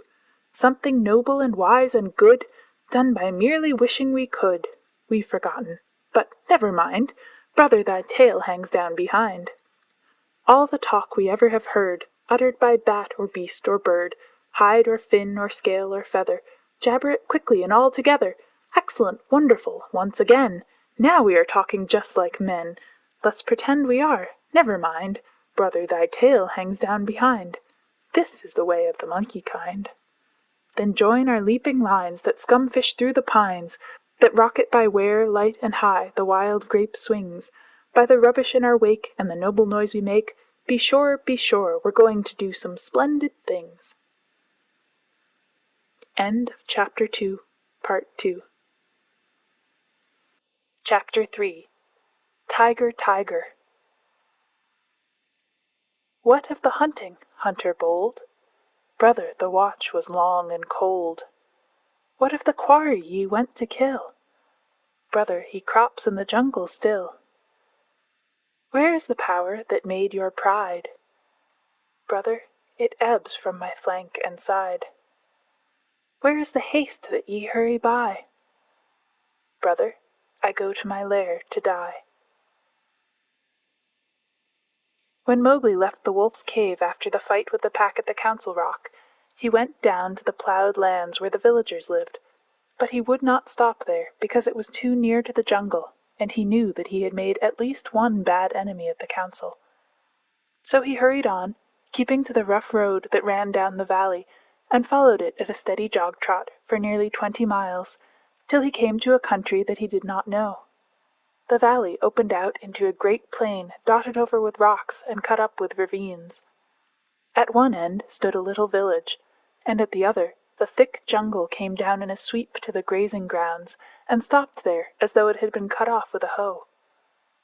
All over the plain cattle and buffaloes were grazing, and when the little boys in charge of the herds saw Mowgli, they shouted and ran away, and the yellow pariah dogs that hang about every Indian village barked. Mowgli walked on, for he was feeling hungry, and when he came to the village gate, he saw the big thorn bush that was drawn up before the gate at twilight pushed to one side. "Humph!" he said, for he had come across more than one such barricade in his night rambles after things to eat. "So men are afraid of the people of the jungle here also." He sat down by the gate, and when a man came out, he stood up, opened his mouth, and pointed down it to show that he wanted food. The man stared, and ran back up the one street of the village, shouting for the priest, who was a big, fat man dressed in white, with a red and yellow mark on his forehead. The priest came to the gate, and with him at least 100 people, who stared and talked and shouted and pointed at Mowgli. "They have no manners, these men-folk," said Mowgli to himself. "Only the grey ape would behave as they do." So he threw back his long hair and frowned at the crowd. "What is there to be afraid of?" said the priest. "Look at the marks on his arms and legs. They are the bites of wolves. He is but a wolf-child run away from the jungle." Of course, in playing together, the cubs had often nipped Mowgli harder than they intended, and there were white scars all over his arms and legs. But he would have been the last person in the world to call these bites, for he knew what real biting meant. "Arre! Arre!" said 2 or 3 women together. "To be bitten by wolves, poor child! He is a handsome boy. He has eyes like red fire. By my honor, Messua, he is not unlike thy boy that was taken by the tiger." "Let me look," said a woman with heavy copper rings on her wrists and ankles, and she peered at Mowgli under the palm of her hand. "Indeed, he is not. He is thinner, but he has the very look of my boy." The priest was a clever man, and he knew that Messua was wife to the richest villager in the place. So he looked up at the sky for a minute and said solemnly, "What the jungle has taken, the jungle has restored. Take the boy into thy house, my sister, and forget not to honor the priest who sees so far into the lives of men." "By the bull that bought me," said Mowgli to himself, "but all this talking is like another looking over by the pack. Well, if I am a man I must be." The crowd parted as the woman beckoned Mowgli to her hut, where there was a red lacquered bedstead, a great earthen grain chest with funny raised patterns on it, half a dozen copper cooking pots, an image of a Hindu god in a little alcove, and on the wall a real looking-glass, such as they sell at the country fairs for 8 cents. She gave him a long drink of milk and some bread, and then she laid her hand on his head and looked into his eyes, for she thought perhaps that he might be her real son come back from the jungle where the tiger had taken him. So she said, "Natu, oh Natu." Mowgli did not show that he knew the name. "Dost thou not remember the day when I gave thee thy new shoes?" She touched his foot, and it was almost as hard as horn. "No," she said sorrowfully, "these feet have never worn shoes. But thou art very like my Natu, and thou shalt be my son." Mowgli was uneasy, because he had never been under a roof before, but as he looked at the thatch he saw that he could tear it out at any time if he wanted to get away, and that the window had no fastenings. "What is the good of a man," he said to himself at last, "if he does not understand man's talk? Now I am as silly and dumb as a man would be with us in the jungle. I must speak their talk." He had not learned while he was with the wolves to imitate the challenge of bucks in the jungle and the grunt of the little wild pig for fun. So, as soon as Messua pronounced a word, Mowgli would imitate it almost perfectly, and before dark he had learned the name of many things in the hut. There was a difficulty at bedtime, because Mowgli would not sleep under anything that looked so like a panther trap as that hut, and when they shut the door he went through the window. "Give him his will," said Messua's husband. "Remember, he can never till now have slept on a bed. If he is indeed sent in the place of our son, he will not run away." So Mowgli stretched himself in some long, clean grass at the edge of the field, but before he had closed his eyes, a soft gray nose poked him under the chin. "Phew!" said Gray Brother. He was the eldest of Mother Wolf's cubs. "This is a poor reward for following thee 20 miles. Thou smellest of wood smoke and cattle, altogether like a man already. Wake, little brother, I bring news." "Are all well in the jungle?" said Mowgli, hugging him. "All except the wolves that were burned with the red flower. Now listen. Shere Khan has gone away to hunt far off till his coat grows again, for he is badly singed. When he returns, he swears that he will lay thy bones in the Waingunga." "There are 2 words to that. I also have made a little promise. But news is always good. I am tired tonight, very tired with new things, Gray Brother. But bring me the news always." "Thou wilt not forget that thou art a wolf? Men will not make thee forget?" said Gray Brother anxiously. "Never. I will always remember that I love thee and all in our cave, but also I will always remember that I have been cast out of the pack." "And that thou mayest be cast out of another pack. Men are only men, little brother, and their talk is like the talk of frogs in a pond. When I come down here again, I will wait for thee in the bamboos at the edge of the grazing ground." For 3 months after that night Mowgli hardly ever left the village gate, he was so busy learning the ways and customs of men. First he had to wear a cloth round him, which annoyed him horribly, and then he had to learn about money, which he did not in the least understand, and about ploughing, of which he did not see the use. Then the little children in the village made him very angry. Luckily the law of the jungle had taught him to keep his temper, for in the jungle life and food depend on keeping your temper. But when they made fun of him because he would not play games or fly kites, or because he mispronounced some word, Only the knowledge that it was unsportsmanlike to kill little naked cubs kept him from picking them up and breaking them in two. He did not know his own strength in the least. In the jungle he knew he was weak compared with the beasts, but in the village people said that he was strong as a bull. He certainly had no notion of what fear was, for when the village priest told him that the god in the temple would be angry with him if he ate the priest's mangoes, he picked up the image, brought it over to the priest's house, and asked the priest to make the god angry, and he would be happy to fight him.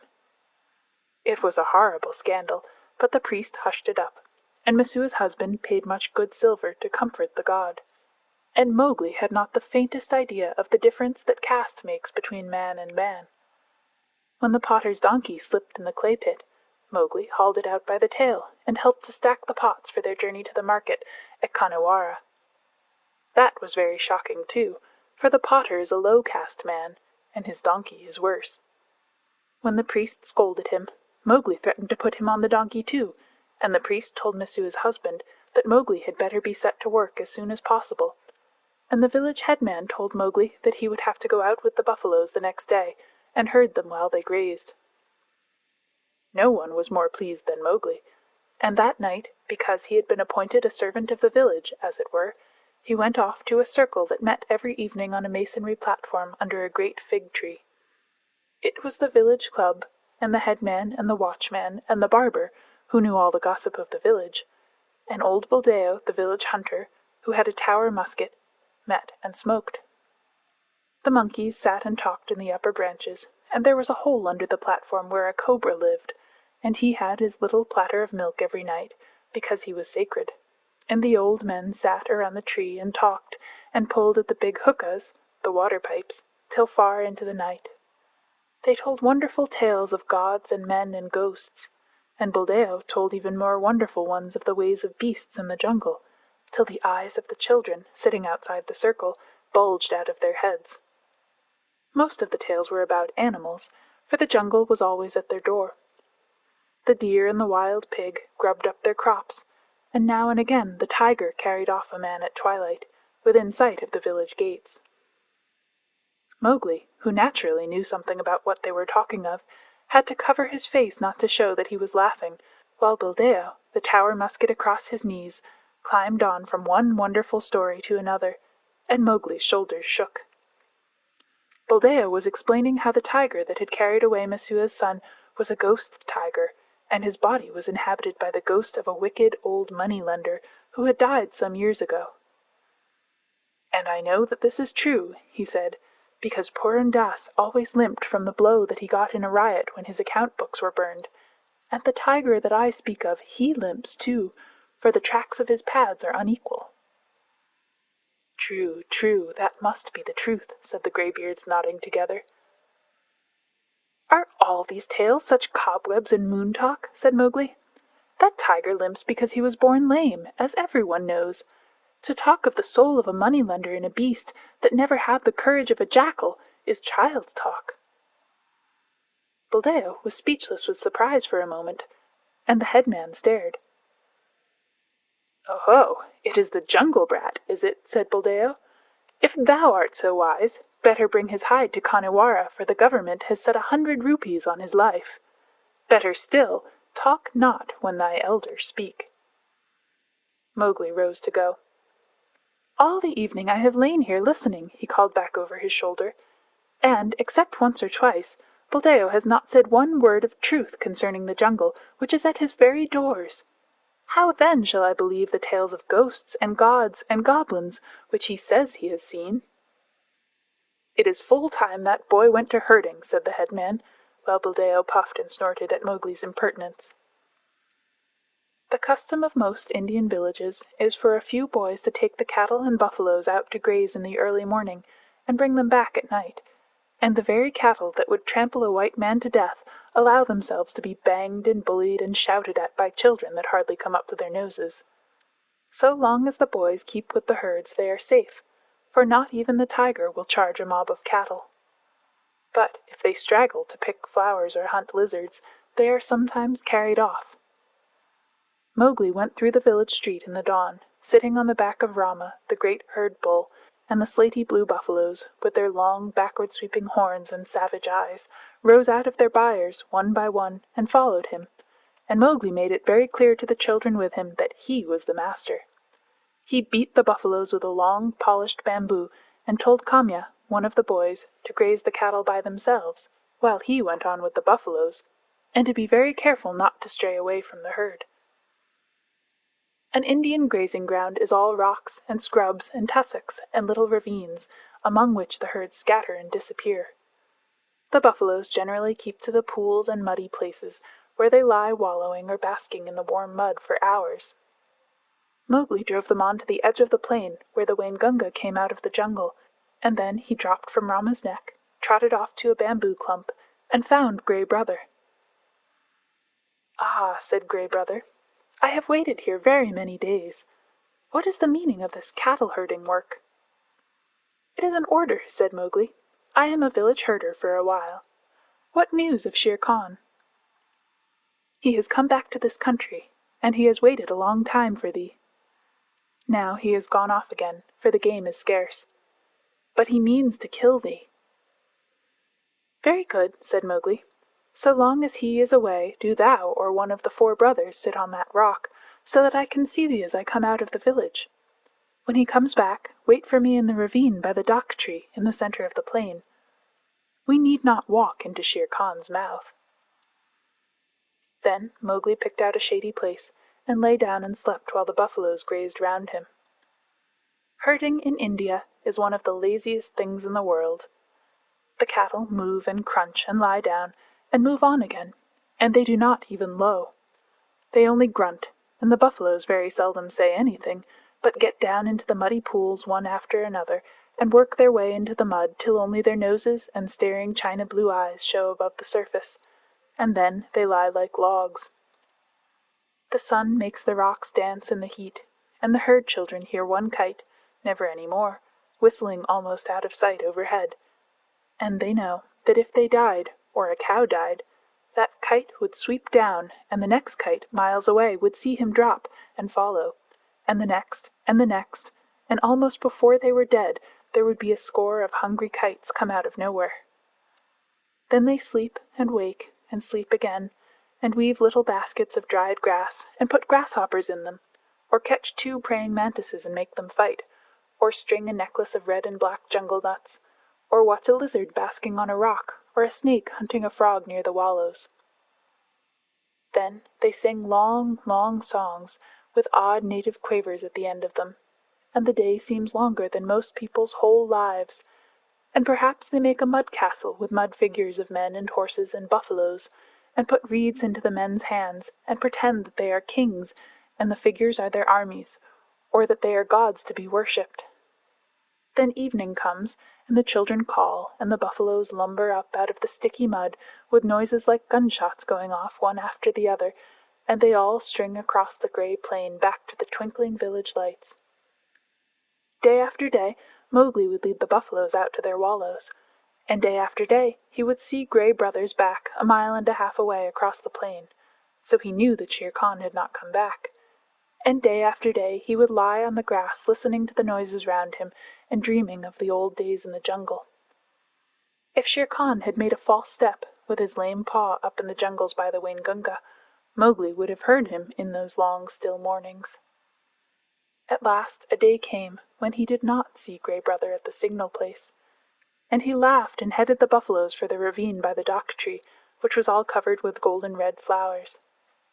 There sat Gray Brother, every bristle on his back lifted. "He has hidden for a month to throw thee off thy guard. He crossed the ranges last night with Tabaqui, hot foot on thy trail," said the wolf, panting. Mowgli frowned. "I am not afraid of Shere Khan, but Tabaqui is very cunning." "Have no fear," said Gray Brother, licking his lips a little. "I met Tabaqui in the dawn. Now he is telling all his wisdom to the kites, but he told me everything before I broke his back. Shere Khan's plan is to wait for thee at the village gate this evening, for thee and for no one else. He is lying up now in the big dry ravine of the Waingunga." "Has he eaten today, or does he hunt empty?" said Mowgli. for the answer meant life and death to him. He killed at dawn, a pig, and he has drunk too. Remember, Shere Khan could never fast, even for the sake of revenge. Oh, fool, fool! What a cub's cub it is! Eaten and drunk too, and he thinks that I shall wait till he has slept? Now, where does he lie up?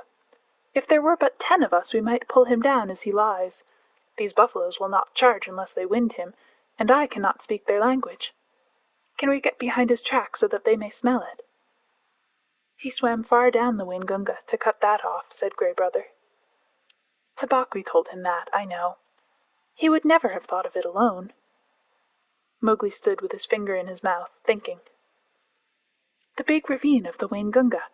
That opens out on the plain not half a mile from here. I can take the herd round through the jungle to the head of the ravine, and then sweep down. But he would slink out at the foot. We must block that end. Grey Brother, canst thou cut the herd in 2 for me? Not I, perhaps, but I have brought a wise helper. Grey Brother trotted off and dropped into a hole. Then there lifted up a huge grey head that Mowgli knew well, and the hot air was filled with the most desolate cry of all the jungle, the hunting howl of a wolf at midday. Akela! Akela! Said Mowgli, clapping his hands. I might have known that thou wouldst not forget me. We have a big work in hand. Cut the herd in 2, Akela. Keep the cows and calves together, and the bulls and the plough buffaloes by themselves. The 2 wolves ran, ladies' chain fashion, in and out of the herd, which snorted and threw up its head and separated into 2 clumps. In one, the cow buffaloes stood with their calves in the center and glared and pawed, ready, if a wolf would only stay still, to charge down and trample the life out of him. In the other, the bulls and the young bulls snorted and stamped, but though they looked more imposing, they were much less dangerous, for they had no calves to protect. No 6 men could have divided the herd so neatly. What orders? Panted Akela. They are trying to join again. Mowgli slipped onto Rama's back. Drive the bulls away to the left, Akela. Grey Brother, when we are gone, hold the cows together and drive them into the foot of the ravine. How far? Said Grey Brother, panting and snapping. Till the sides are higher than Shere Khan can jump, shouted Mowgli. Keep them there till we come down.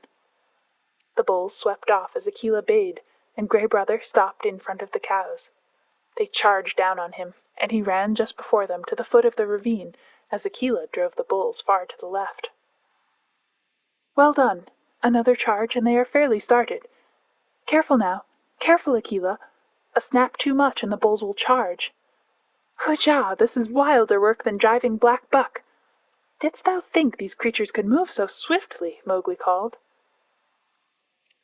I have hunted these too in my time, gasped Akela in the dust. Shall I turn them into the jungle?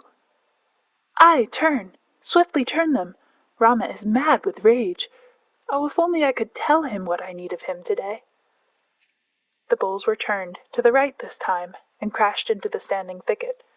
The other herd children, watching with the cattle half a mile away, hurried to the village as fast as their legs could carry them, crying that the buffaloes had gone mad and run away. But Mowgli's plan was simple enough.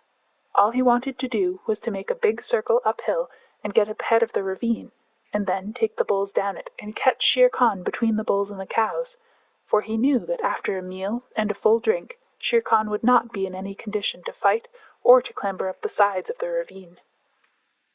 He was soothing the buffaloes now by voice, and Akela had dropped far to the rear, only whimpering once or twice to hurry the rear guard. It was a long, long circle, for they did not wish to get too near the ravine and give Shere Khan warning.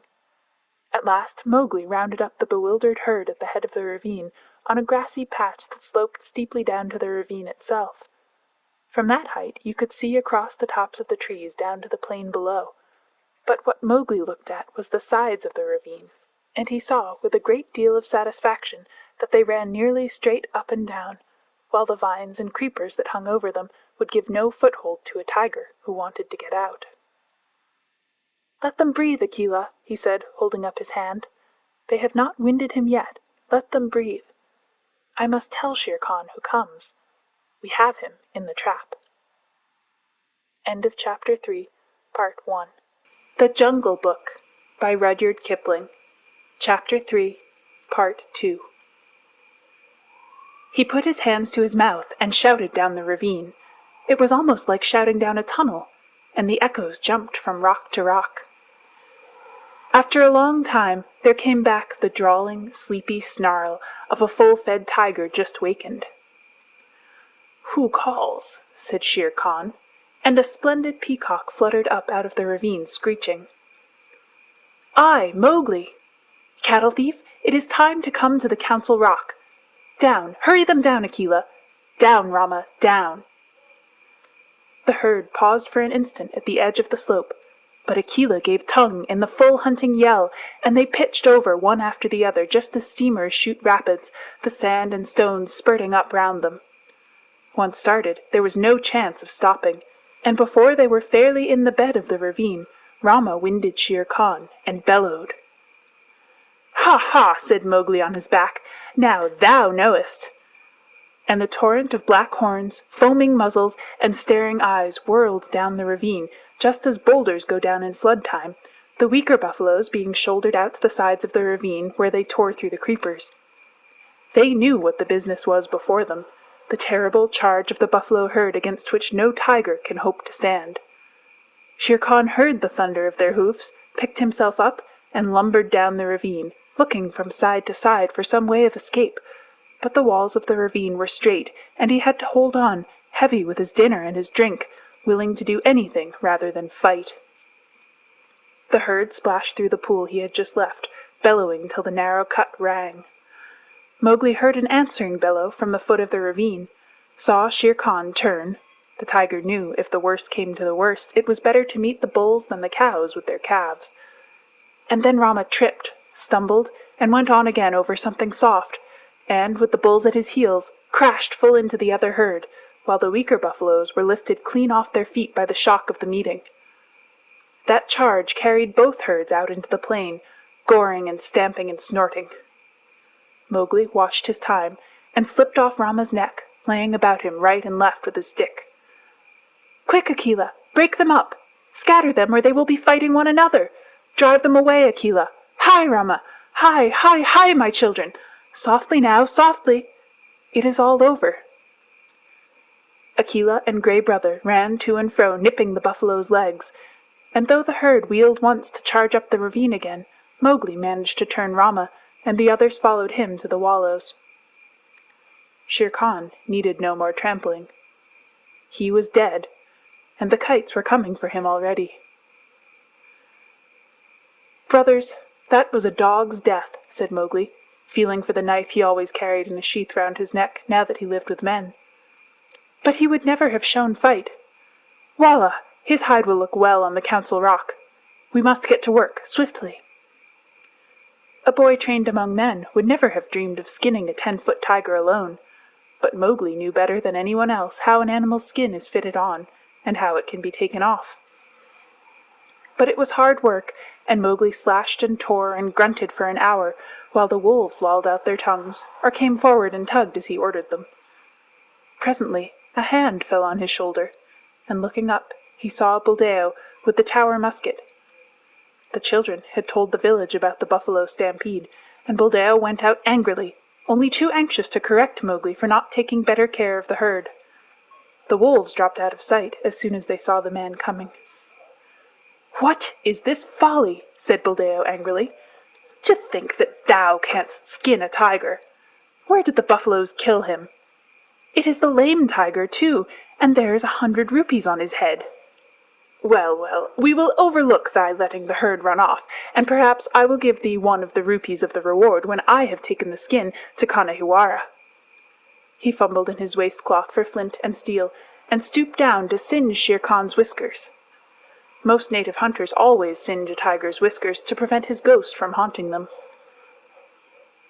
Said Mowgli, half to himself as he ripped back the skin of a forepaw. "So thou wilt take the hide to Kanahiwara for the reward, and perhaps give me 1 rupee. Now, it is in my mind that I need the skin for my own use. Heh! Old man, take away that fire." "What talk is this to the chief hunter of the village?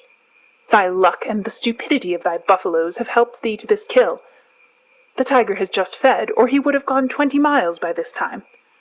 Thou canst not even skin him properly, little beggar brat, and forsooth I, Buldeo, must be told not to singe his whiskers?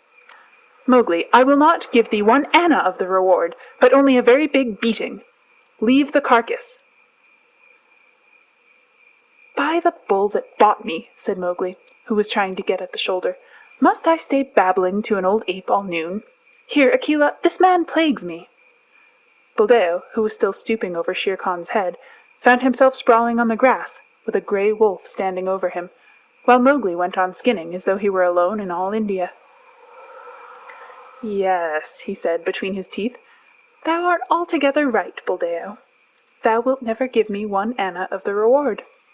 There is an old war between this lame tiger and myself, a very old war, and I have won."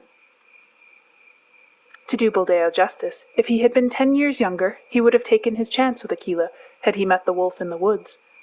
But a wolf who obeyed the orders of this boy, who had private wars with man-eating tigers, was not a common animal. It was sorcery, magic of the worst kind, thought Buldeo, and he wondered whether the amulet round his neck would protect him. He lay as still, expecting every minute to see Mowgli turn into a tiger too. "Maharaj! Great King!" he said at last, in a husky whisper. "Yes?" said Mowgli, without turning his head, chuckling a little. "I am an old man. I did not know thou wast anything more than a herdsboy. May I rise up and go away, or will thy servant tear me to pieces?" "Go, and peace go with thee. Only, another time, do not meddle with my game. Let him go, Akela." Buldeo hobbled away to the village as fast as he could, looking back over his shoulder in case Mowgli should change into something terrible.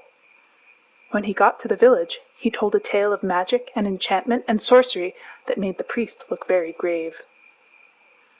Mowgli went on with his work, but it was nearly twilight before he and the wolves had drawn the great gay skin clear of the body. "Now we must hide this and take the buffaloes home. Help me to herd them, Akela." The herd rounded up in the misty twilight, and when they got near the village, Mowgli saw lights, and heard the conches and bells in the temple blowing and banging. Half the village seemed to be waiting for him by the gate. "That is because I have killed Shere Khan," he said to himself. But a shower of stones whistled about his ears, and the villagers shouted, "Sorcerer!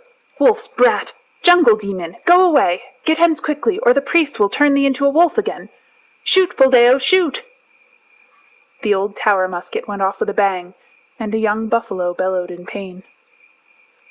"More sorcery!" shouted the villagers. "He can turn bullets! Buldeo, that was thy buffalo!"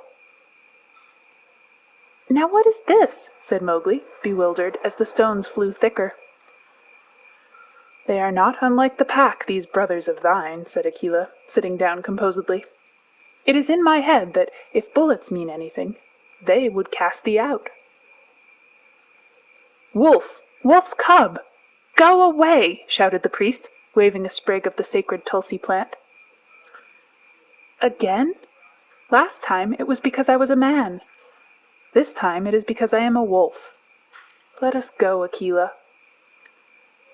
A woman, it was Messua, ran across to the herd and cried, "Oh, my son! My son! They say thou art a sorcerer who can turn himself into a beast at will. I do not believe, but go away, or they will kill thee. Buldeo says thou art a wizard, but I know thou hast avenged Nathu's death." "Come back, Messua!" shouted the crowd. "Come back, or we will stone thee!" Mowgli laughed a little, short, ugly laugh, for a stone had hit him in the mouth. "Run back, Messua. This is one of the foolish tales that they tell under the big tree at dusk. I have at least paid for thy son's life. Farewell, and run quickly, for I shall send the herd in more swiftly than their brickbats. I am no wizard, Messua. Farewell!" "Now, once more, Akela," he cried. "Bring the herd in." The buffaloes were anxious enough to get to the village. They hardly needed Akela's yell, but charged through the gate like a whirlwind, scattering the crowd right and left. Keep count, shouted Mowgli scornfully. It may be that I have stolen one of them.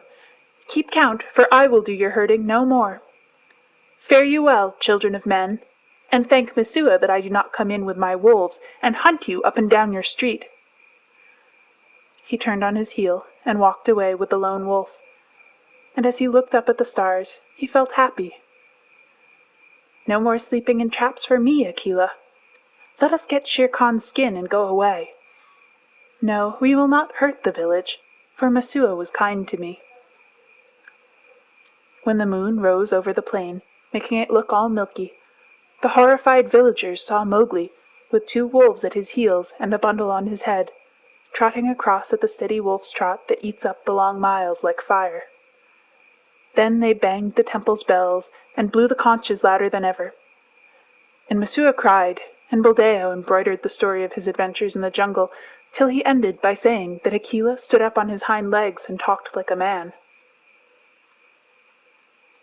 The moon was just going down when Mowgli and the 2 wolves came to the hill of the Council Rock, and they stopped at Mother Wolf's cave.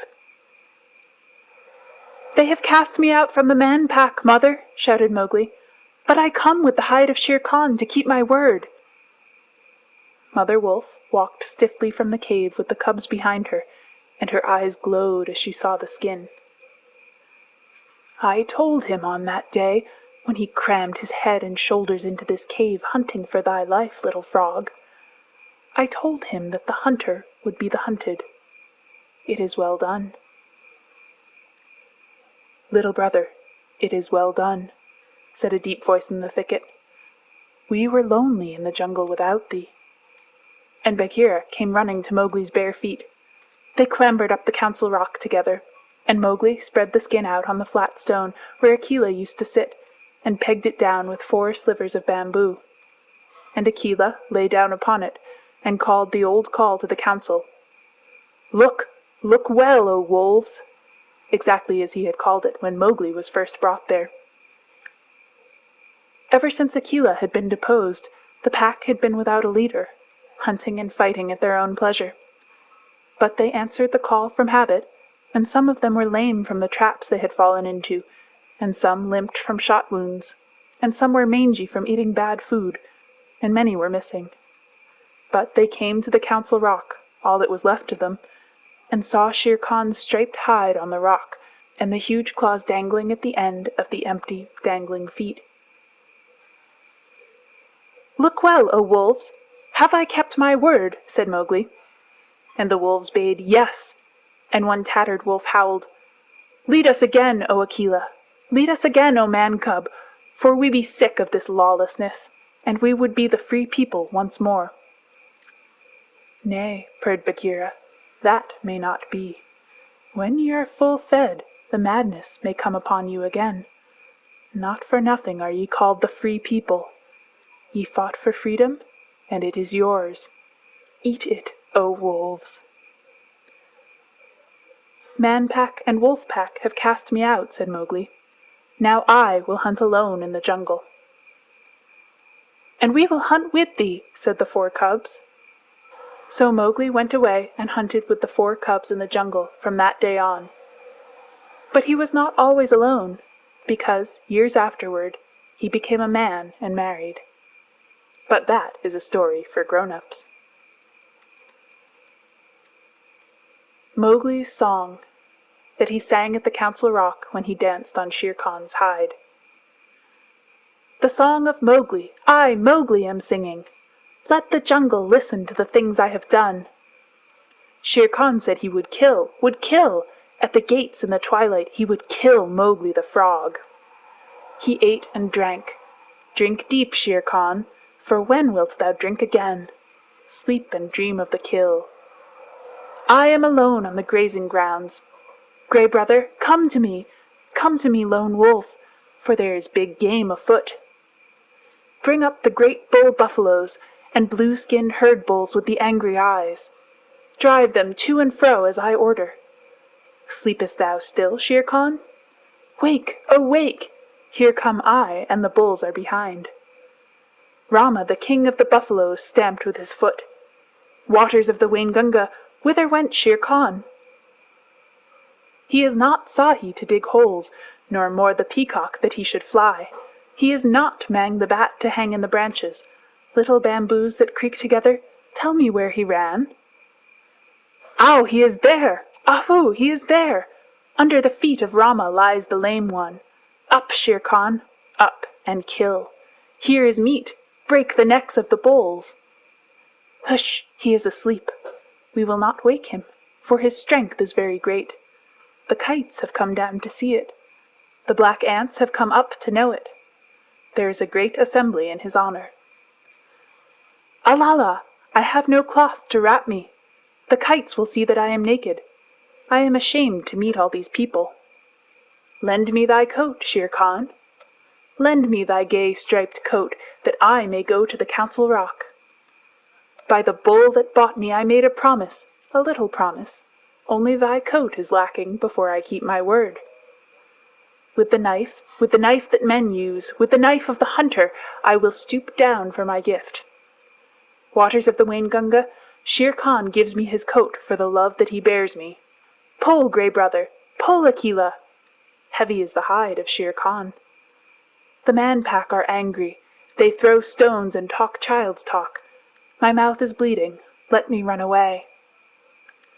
Through the night, through the hot night, run swiftly with me, my brothers. We will leave the lights of the village and go to the low moon. Waters of the Waingunga, the Man-Pack, have cast me out. I did them no harm, but they were afraid of me. Why? Wolf-Pack, ye have cast me out too. The jungle is shut to me, and the village gates are shut. Why? As Mang flies between the beasts and birds, so fly I between the village and the jungle. Why?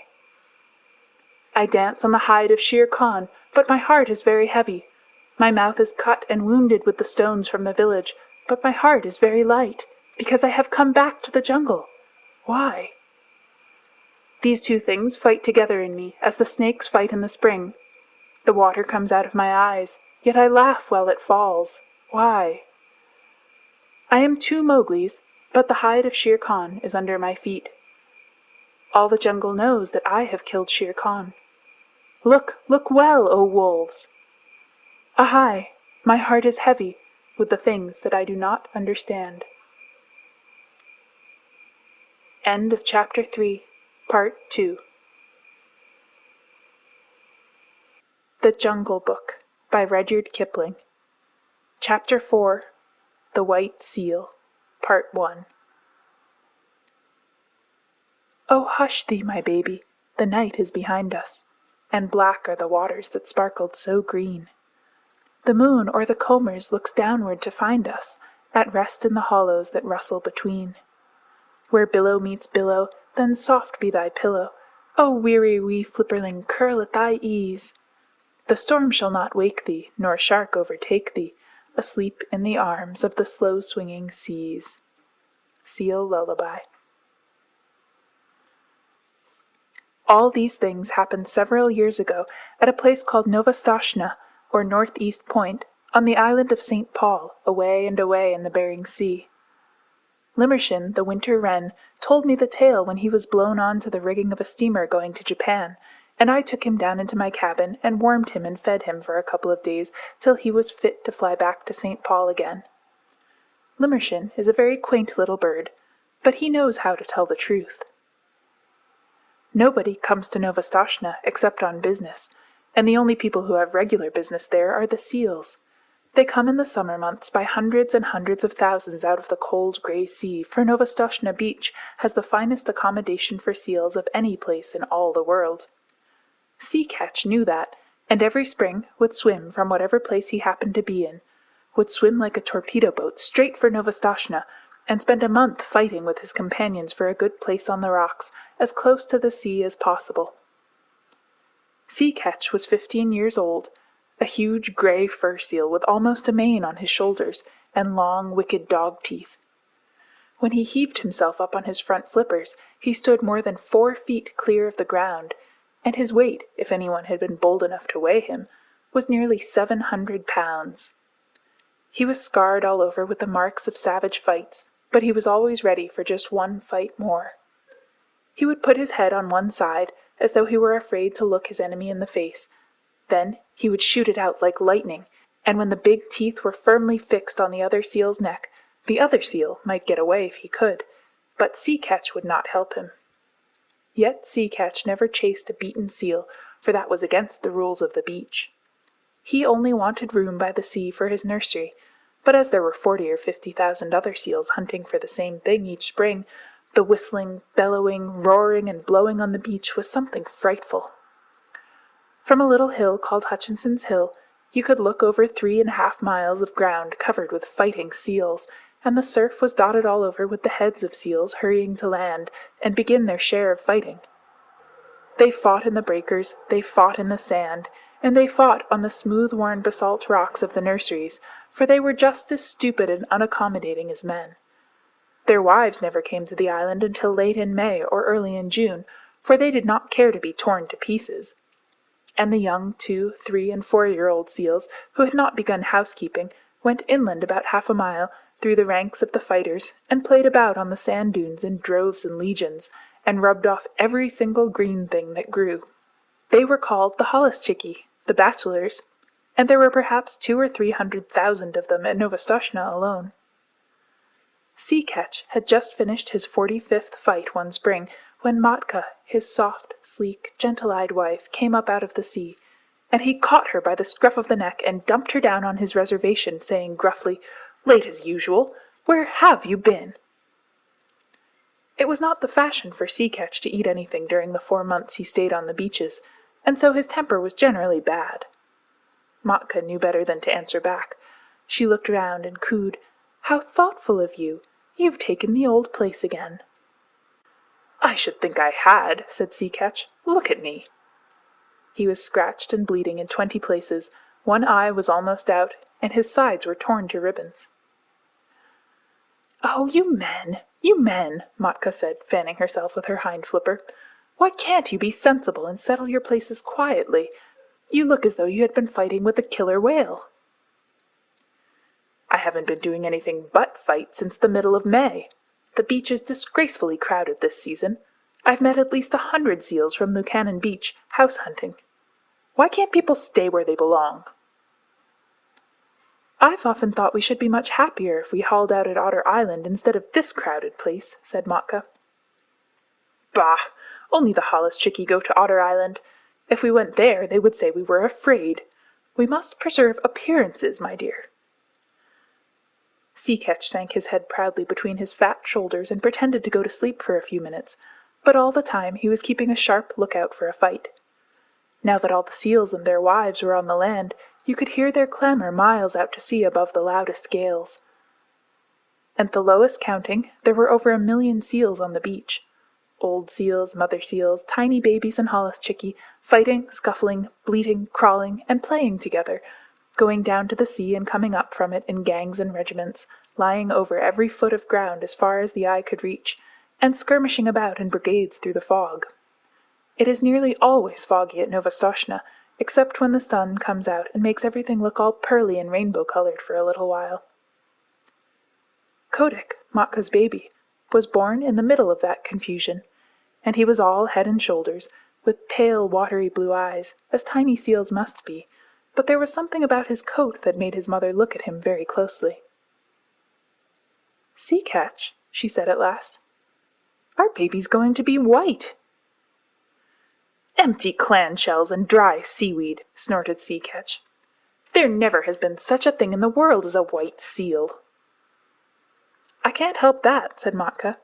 "There's going to be now." And she sang the low, crooning seal song that all the mother seals sing to their babies. "You mustn't swim till you're 6 weeks old, or your head will be sunk by your heels. And summer gales and killer whales are bad for baby seals. Are bad for baby seals, dear rat, as bad can be. But splash and grow strong, and you can't be wrong, child of the open sea." Of course, the little fellow did not understand the words at first. He paddled and scrambled about by his mother's side, and learned to scuffle out of the way when his father was fighting with another seal, and the two rolled and roared up and down the slippery rocks. Matka used to go to sea to get things to eat, and the baby was only fed once in 2 days. but then he ate all he could and throve upon it. The first thing he did was to crawl inland, and there he met tens of thousands of babies of his own age, and they played together like puppies, went to sleep on the clean sand, and played again. The old people in the nurseries took no notice of them, and the holluschickie kept to their own grounds, and the babies had a beautiful playtime. When Matka came back from her deep-sea fishing, she would go straight to their playground and call as a sheep calls for a lamb, and wait until she heard Kotick bleat. Then she would take the straightest of straight lines in his direction, striking out with her foreflippers and knocking the youngsters head over heels right and left. There were always a few hundred mothers hunting for their children through the playgrounds, and the babies were kept lively. But, as Matka told Kotick, so long as you don't lie in muddy water and get mange, or rub the hard sand into a cut or scratch, and so long as you never go swimming when there is a heavy sea, nothing will hurt you here. Little seals can no more swim than little children, but they are unhappy till they learn. The first time that Kotick went down to the sea, a wave carried him out beyond his depth, and his big head sank and his little hind flippers flew up exactly as his mother told him in the song, and if the next wave had not thrown him back again, he would have drowned. After that he learned to lie in a beach pool and let the wash of the waves just cover him and lift him up while he paddled, but he always kept his eye open for big waves that might hurt. He was 2 weeks learning to use his flippers, and all that while he floundered in and out of the water, and coughed and grunted and crawled up the beach, and took cat-naps on the sand, and went back again, until at last he found that he truly belonged to the water. Then you can imagine the times that he had with his companions, ducking under the rollers, or coming in on top of a comber and landing with a swash and a splutter as the big wave went whirling far up the beach, or standing up on his tail and scratching his head as the old people did, or playing I'm the King of the Castle on slippery, weedy rocks that just stuck out of the wash. Now and then he would see a thin fin, like a big shark's fin, drifting along close to the shore, and he knew that this was the killer whale, the grampus, who eats young seals when he can get them, and Kotick would head for the beach like an arrow, and the fin would jig off slowly, as if it were looking for nothing at all. Late in October, the seals began to leave St. Paul for the deep sea, by families and tribes, and there was no more fighting over the nurseries, and the holluschickie played anywhere they liked. Next year, said Matka to Kotick, you will be a holluschickie, but this year you must learn how to catch fish. They set out together across the Pacific, and Matka showed Kotick how to sleep on his back with his flippers tucked down by his side and his little nose just out of the water. No cradle is so comfortable as the long, rocking swell of the Pacific. When Kotick felt his skin tingle all over, Matka told him he was learning the feel of the water, and that tingly, prickly feelings meant bad weather coming, and he must swim hard and get away. In a little time, she said, you'll know where to swim to. But just now we'll follow Sea Pig, for he is very wise. A school of porpoises was ducking and tearing through the water, and little Kotick followed them as fast as he could. How do you know where to go? He panted. The leader of the school rolled his white eye and ducked under. My tail tingles, youngster, he said. That means there's a gale behind me. Come along. When you're south of the sticky water, he meant the equator, and your tail tingles, that means there's a gale in front of you and you must head north. Come along. The water feels bad here. This was one of very many things that Kotick learned, and he was always learning. Matka taught him to follow the cod and the halibut along the undersea banks, and wrench the rockling out of his hole among the weeds, how to skirt the wrecks lying 100 fathoms below water, and dart like a rifle bullet in at one porthole and out at another as the fishes ran, how to dance on top of the waves when the lightning was racing all over the sky, and wave his flipper politely to the stumpy-tailed albatross and the man-of-war hawk as they went down the wind. How to jump 3 or 4 feet clear of the water like a dolphin, flippers close to the side and tail curved. To leave the flying fish alone because they are all bony. To take the shoulder piece out of a cod at full speed 10 fathoms deep, and never to stop to look at a boat or a ship, but particularly a rowboat. At the end of 6 months, what Kotick did not know about deep-sea fishing was not worth knowing, and all that time he never set flipper on dry ground. One day, however, as he was lying half asleep in the warm water somewhere off the island of Juan Fernandez, he felt faint and lazy all over, just as human people do when the spring is in their legs, and he remembered the good firm beaches of Novostoshna, 7,000 miles away, the games his companions played, and the smell of the seaweed, the seal roar, and the fighting. That very minute he turned north, swimming steadily, and as he went on he met scores of his mates, all bound for the same place, and they said, "Greeting, Kotick! This year we are all holluschickie, and we can dance the fire dance in the breakers off Lukannon, and play on the new grass. But where did you get that coat?" Kotick's fur was almost pure white now, and though he felt very proud of it, he only said, "Swim quickly, my bones are aching for the land." And so they all came to the beaches where they had been born, and heard the old seals, their fathers, fighting in the rolling mist.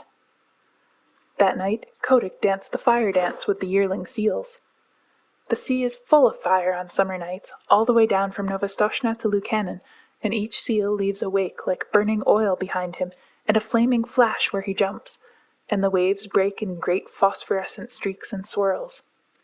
Then they went inland to the holluschickie grounds, and rolled up and down in the new wild wheat, and told stories of what they had done while they had been at sea. They talked about the Pacific as boys would talk about a wood that they had been nutting in, and if any one had understood them, he could have gone away and made such a chart of that ocean as never was. The 3- and 4-year-old holluschickie romped down from Hutchinson's Hill, crying, "Out of the way, youngsters! The sea is deep, and you don't know all that's in it yet. Wait till you've rounded the Horn. Hi, you yearling! Where did you get that white coat?" "I didn't get it," said Kotick. "It grew." And just as he was going to roll the speaker over, a couple of black-haired men with flat red faces came from behind a sand dune, and Kotick, who had never seen a man before, coughed and lowered his head. The holluschickie just bundled off a few yards and sat staring stupidly. The men were no less than Kerick Buterin, chief of the seal hunters on the island, and Patalamon, his son. They came from the little village not half a mile from the seal nurseries, and they were deciding what seals they would drive up to the killing pens, for the seals were driven just like sheep, to be turned into sealskin jackets later on. "Ho!" said Patalamon. "Look, there's a white seal." Kerick Buterin turned nearly white under his oil and smoke, for he was an Aleut, and Aleuts are not clean people. Then he began to mutter a prayer. "Don't touch him, Patalamon. There has never been a white seal since I was born. Perhaps it is old Zaharof's ghost. He was lost last year in the big gale." "I'm not going near him," said Patalamon. "He's unlucky. Do you really think he is old Zaharof come back? I owe him for some gull's eggs." "Don't look at him," said Kerick.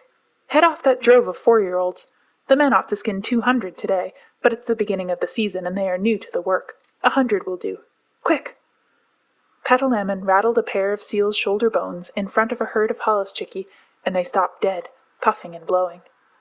Then he stepped near, and the seals began to move, and Kerick headed them inland, and they never tried to get back to their companions. Hundreds and hundreds of thousands of seals watched them being driven, but they went on playing just the same. Kotick was the only one who asked questions, and none of his companions could tell him anything, except that the men always drove seals in that way for 6 weeks or 2 months of every year. "I am going to follow," he said, and his eyes nearly popped out of his head as he shuffled along in the wake of the herd. "The white seal is coming after us," cried Patalamon. "That's the first time a seal has ever come to the killing grounds alone." "Hush! Don't look behind you," said Kerick. "It is Zaharof's ghost. I must speak to the priest about this." The distance to the killing ground was only half a mile, but it took an hour to cover, because if the seals went too fast, Kerick knew they would get heated, and then their fur would come off in patches when they were skinned.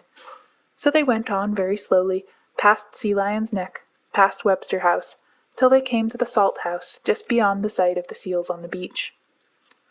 Kotick followed, panting and wondering. He thought that he was at the world's end, but the roar of the seal nurseries behind him sounded as loud as the roar of a train in a tunnel. Then Kerick sat down on the moss and pulled out a heavy pewter watch and let the drove cool off for 30 minutes, and Kotick could hear the fog dew dripping off the brim of his cap. Then 10 or 12 men, each with an iron-bound club 3 or 4 feet long, came up, and Kerick pointed out 1 or 2 of the drove that were bitten by their companions or too hot, and the men kicked those aside with their heavy boots made of the skin of a walrus's throat. And then Carrick said, "Let go." And then the men clubbed the seals on the head as fast as they could. 10 minutes later, little Kotick did not recognize his friends any more, for their skins were ripped off from the nose to the hind flippers, whipped off, and thrown down on the ground in a pile. That was enough for Kotick. He turned and galloped. A seal can gallop very swiftly for a short time. Back to sea, his little new mustache bristling with horror. At Sea Lion's neck, where the great sea lions sit on the edge of the surf, he flung himself flipper overhead into the cool water and rocked there, gasping miserably. "What's here?" said a sea lion gruffly, for as a rule the sea lions keep themselves to themselves. "Scoochnie, ochen scoochnie. I'm lonesome, very lonesome," said Kotick. "They're killing all the holluschickie on all the beaches." The sea lion turned his head inshore. "Nonsense," he said. "Your friends are making just as much noise as ever. You must have seen old Carrick polishing off a drove. He's done that for 30 years. "It's horrible," said Kotick, backing water as a wave went over him, and steadying himself with a screw stroke of his flippers that brought him all standing within 3 inches of a jagged edge of rock. "Well done for a yearling," said the sea lion, who could appreciate good swimming. "I suppose it is rather awful from your way of looking at it, but if you seals will come here year after year, of course the men get to know of it, and unless you can find an island where no men ever come, you will always be driven." "Isn't there any such island?" began Kotick. "I've followed the poltoos, the halibut, for 20 years, and I can't say I've found it yet. But look here, you seem to have a fondness for talking to your betters. Supposing you go to Walrus Islet and talk to Sea-Vitch. He may know something. Don't flounce off like that. It's a 6-mile swim, and if I were you, I should haul out and take a nap first, little one." Kotick thought that was good advice, so he swam round to his own beach, hauled out, and slept for half an hour, twitching all over as seals will. Then he headed straight for Walrus Islet, a little low sheet of rocky island almost due northeast from Novastoshnah, all ledges of rock and gulls' nests, where the walrus herded by themselves. He landed close to old Sea-Vitch, the big, ugly, bloated, pimpled, fat-necked, long-tusked walrus of the North Pacific, who has no manners except when he is asleep, as he was then, with his hind flippers half in and half out of the surf. "Wake up!" barked Kotick, for the gulls were making a great noise. "Ha! Ho! Humph! What's that?" said Sea-Vitch. And he struck the next walrus a blow with his tusks, and waked him up, and the next struck the next, and so on, till they were all awake and staring in every direction but the right one. "Hi, it's me," said Kotick, bobbing in the surf and looking like a little white slug. "Well, may I be skinned," said Sea-Vitch, and they all looked at Kotick as you can fancy a club full of drowsy old gentlemen would look at a little boy. Kotick did not care to hear any more about skinning just then. He had seen enough of it, so he called out, "Isn't there any place for seals to go where men don't ever come?" "Go and find out," said Sea-Vitch, shutting his eyes. "Run away, we're busy here." Kotick made his dolphin jump in the air, and shouted as loud as he could, "Clam eater! Clam eater!" He knew that Sea-Vitch never caught a fish in his life, but always rooted for clams and seaweeds, though he pretended to be a very terrible person. Naturally, the chickies and the goovarooskis and the apatkas, the burgomaster gulls and the kittiwakes and the puffins, who were always looking for a chance to be rude, took up the cry. And, so Limmershin told me, for nearly 5 minutes you could not have heard a gun fired on Walrus Islet. All the population was yelling and screaming, "Clam-eater! Stareek! Old man!" while Sea-Vitch rolled from side to side, grunting and coughing. "Now will you tell?" said Kotick, all out of breath. "Go and ask Sea Cow," said Sea-Vitch. "If he is living still, he'll be able to tell you." "How shall I know Sea Cow when I meet him?" said Kotick, sheering off. "He's the only thing in the sea uglier than Sea-Vitch," screamed Burgomaster Gill, wheeling under Sea-Vitch's nose. "Uglier, and with worse manners. Streak!" Kotick swam back to Novastoshnah, leaving the gulls to scream. There he found that no one sympathized with him in his little attempt to discover a quiet place for the seals. They told him that men had always driven the holluschickie, It was part of the day's work, and that if he did not like to see ugly things he should not have gone to the killing grounds. But none of the other seals had seen the killing, and that made the difference between him and his friends. Besides, Kotick was a white seal. "What you must do," said old Sea Catch, after he had heard his son's adventures, "is to grow up and be a big seal like your father, and have a nursery on the beach, and then they will leave you alone. In another 5 years you ought to be able to fight for yourself." Even gentle Matka, his mother, said, "You will never be able to stop the killing. Go and play in the sea, Kotick."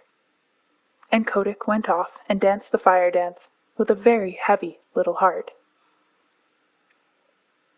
End of Chapter 4, Part 1.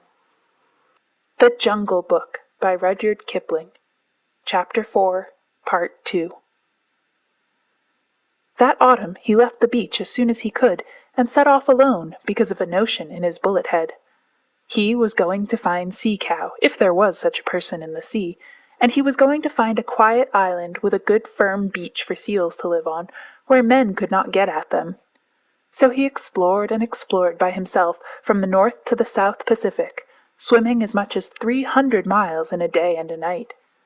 He met with more adventures than can be told, and narrowly escaped being caught by the basking shark, and the spotted shark, and the hammerhead, and he met all the untrustworthy ruffians that loaf up and down the seas, and the heavy, polite fish, and the scarlet-spotted scallops that are moored in one place for hundreds of years, and grow very proud of it.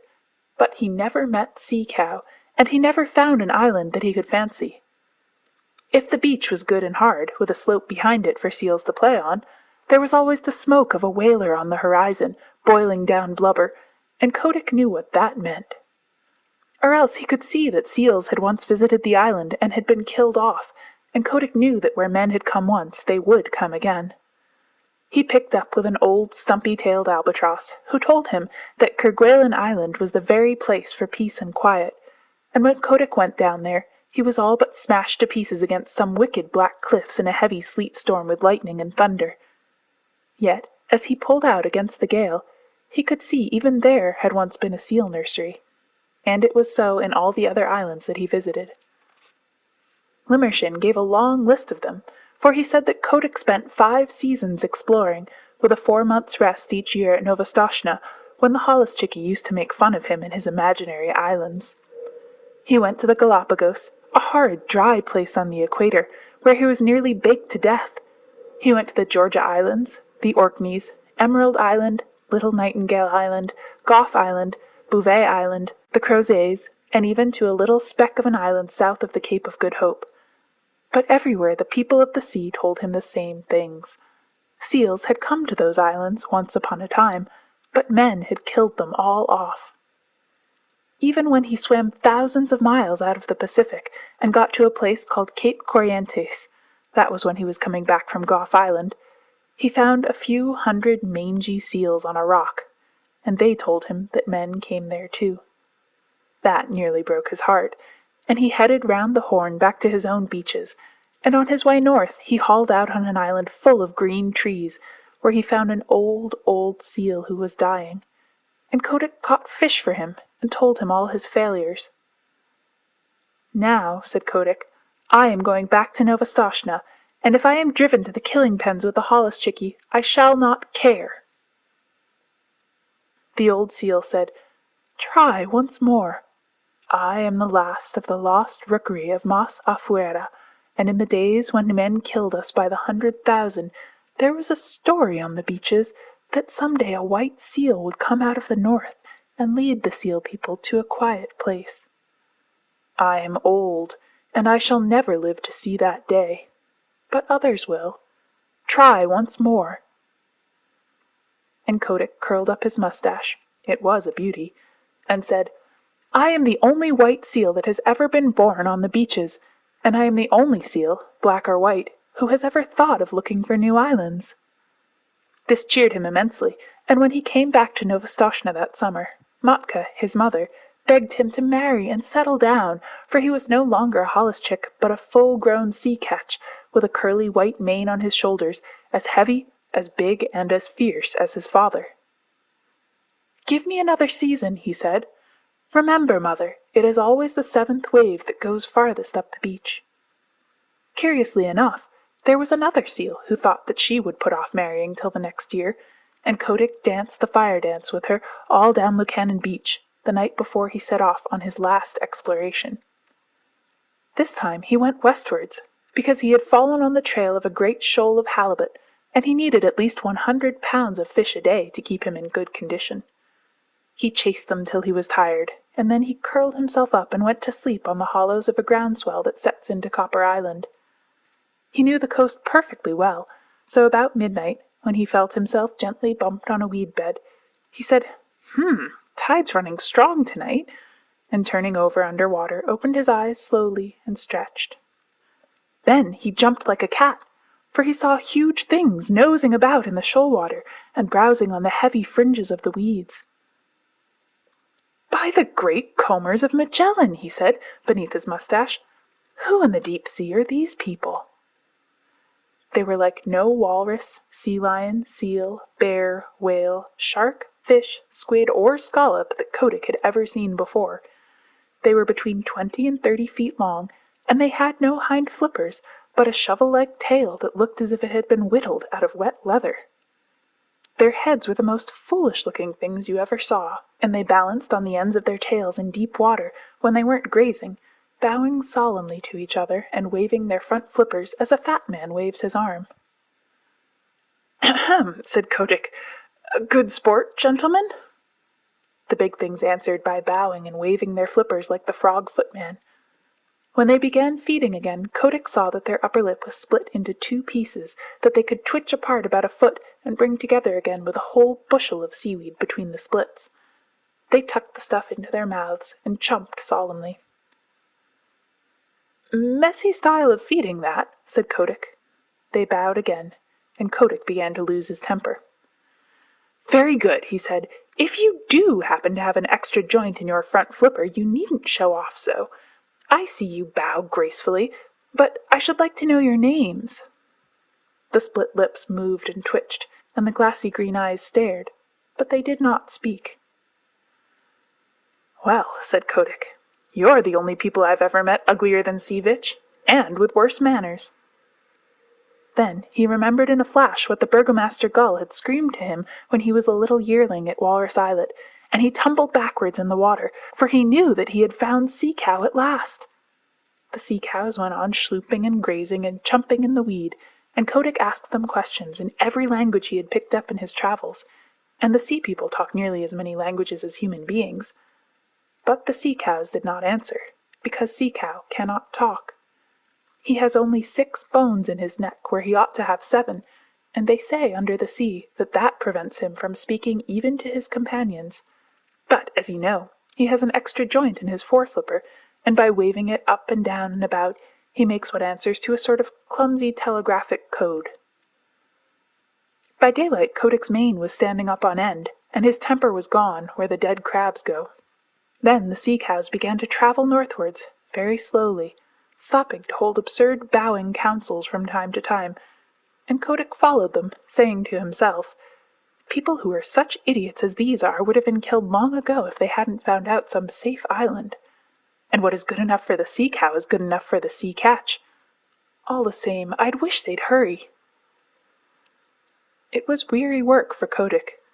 The sea cow's herd never went more than 40 or 50 miles a day, and stopped to feed at night, and kept close to the shore all the time, while Kotick swam round them and over them and under them, but he could not hurry them up 1 mile. As they went farther north, they held a bowing council every few hours, and Kotick nearly bit off his mustache with impatience till he saw that they were following up a warm current of water, and then he respected them more. One night they sank through the shiny water, sank like stones, and for the first time since he had known them, began to swim quickly. Kotick followed, and the pace astonished him, for he never dreamed that Sea Cow was anything of a swimmer. They headed for a cliff by the shore, a cliff that ran down into deep water, and plunged into a dark hole at the foot of it, 20 fathoms under the sea. It was a long, long swim, and Kotick badly wanted fresh air before he was out of the dark tunnel they led him through. "My wig," he said when he rose, gasping and puffing into the open water at the farther end. "It was a long dive, but it was worth it." The sea cows had separated and were browsing lazily along the edges of the finest beaches that Kotick had ever seen. There were long stretches of smooth-worn rock running for miles, exactly fitted to make seal nurseries. And there were playgrounds of hard sand sloping inland behind them, and there were rollers for seals to dance in, and long grass to roll in, and sand dunes to climb up and down, and best of all, Kotick knew by the feel of the water, which never deceives a sea catch, that no men had ever come there. The first thing he did was to assure himself that the fishing was good, and then he swam along the beaches and counted up the delightful low sandy islands half hidden in the beautiful rolling fog. Away to the northward, out to sea, ran a line of bars and shoals and rocks that would never let a ship come within 6 miles of the beach. And between the islands and the mainland was a stretch of deep water that ran up to the perpendicular cliffs, and somewhere below the cliffs was the mouth of the tunnel. "It's Novastoshnah over again, but 10 times better," said Kotick. "Sea Cow must be wiser than I thought. Men can't come down the cliffs, even if there were any men, and the shoals to seaward would knock a ship to splinters. If any place in the sea is safe, this is it." He began to think of the seal he had left behind him. But though he was in a hurry to go back to Novastoshnah, he thoroughly explored the new country, so that he would be able to answer all questions. Then he dived and made sure of the mouth of the tunnel, and raced through to the southward. No one but a sea cow or a seal would have dreamed of there being such a place, and when he looked back at the cliffs, even Kotick could hardly believe that he had been there.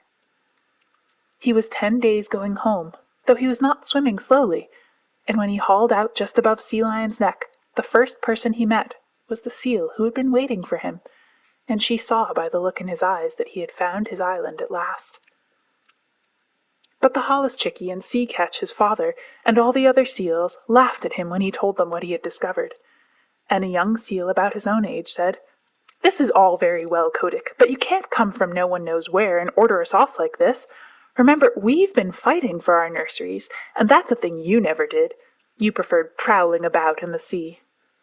The other seals laughed at this, and the young seal began twisting his head from side to side. He had just married that year, and was making a great fuss about it. "I've no nursery to fight for," said Kotick. "I only want to show you all a place where you will be safe.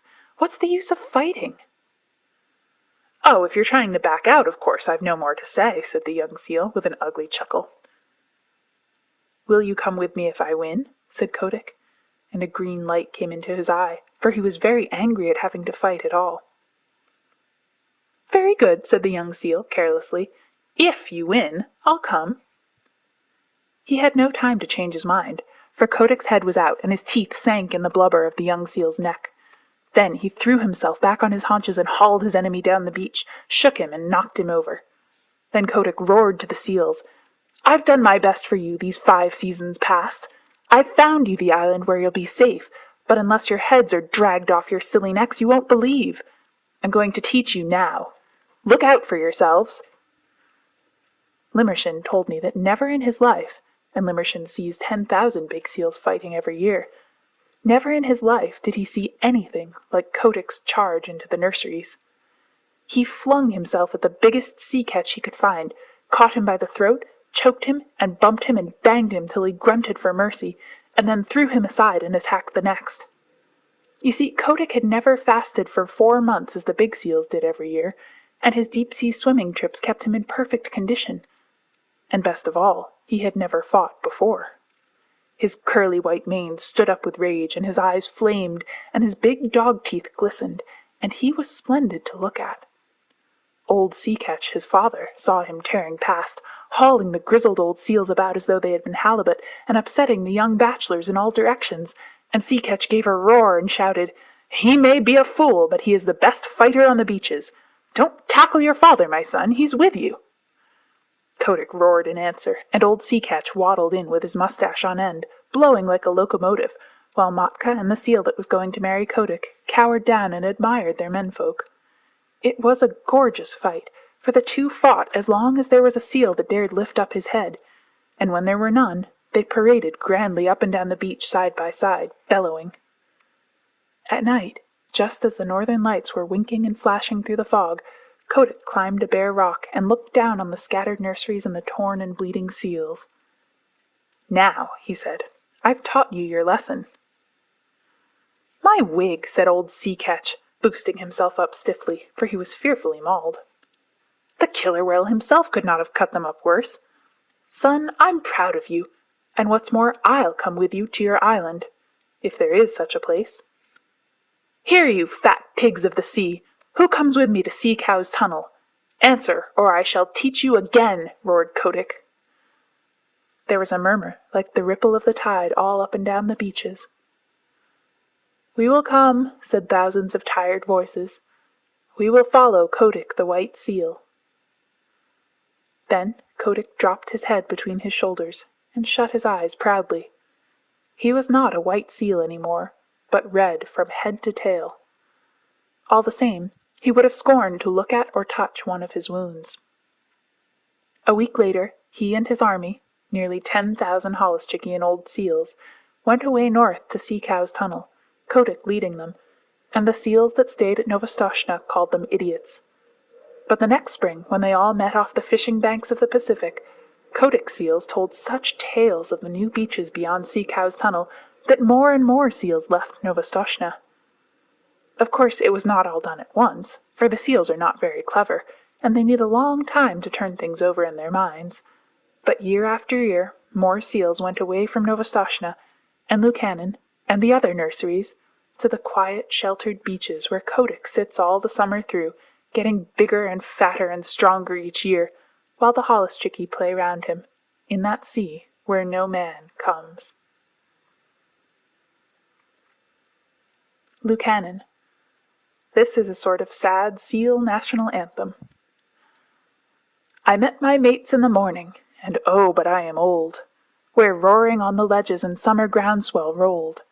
I heard them lift the chorus that drowned the breakers' song, the beaches of Lukannon, 2,000,000 voices strong.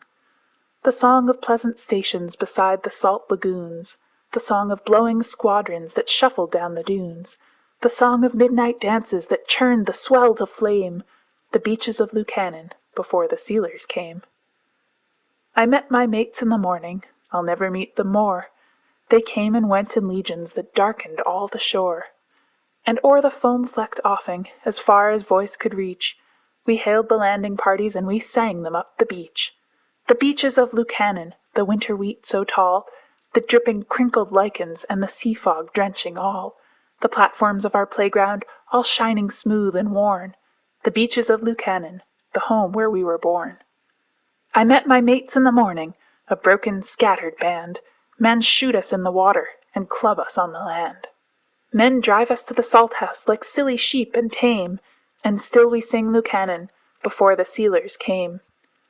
Wheel down to southward, O Gooverooska, go, and tell the deep-sea viceroys the story of our woe. Ere empty as the shark's egg the tempest flings ashore, the beaches of Lukannon shall know their sons no more. End of Chapter 4. Chapter 5. Rikki Tikki Tavi. At the hole where he went in, Red-Eye called to Wrinkleskin. Hear what little Red-Eye saith. Nag, come up and dance with death. Eye to eye and head to head, keep the measure, Nag. This shall end when one is dead.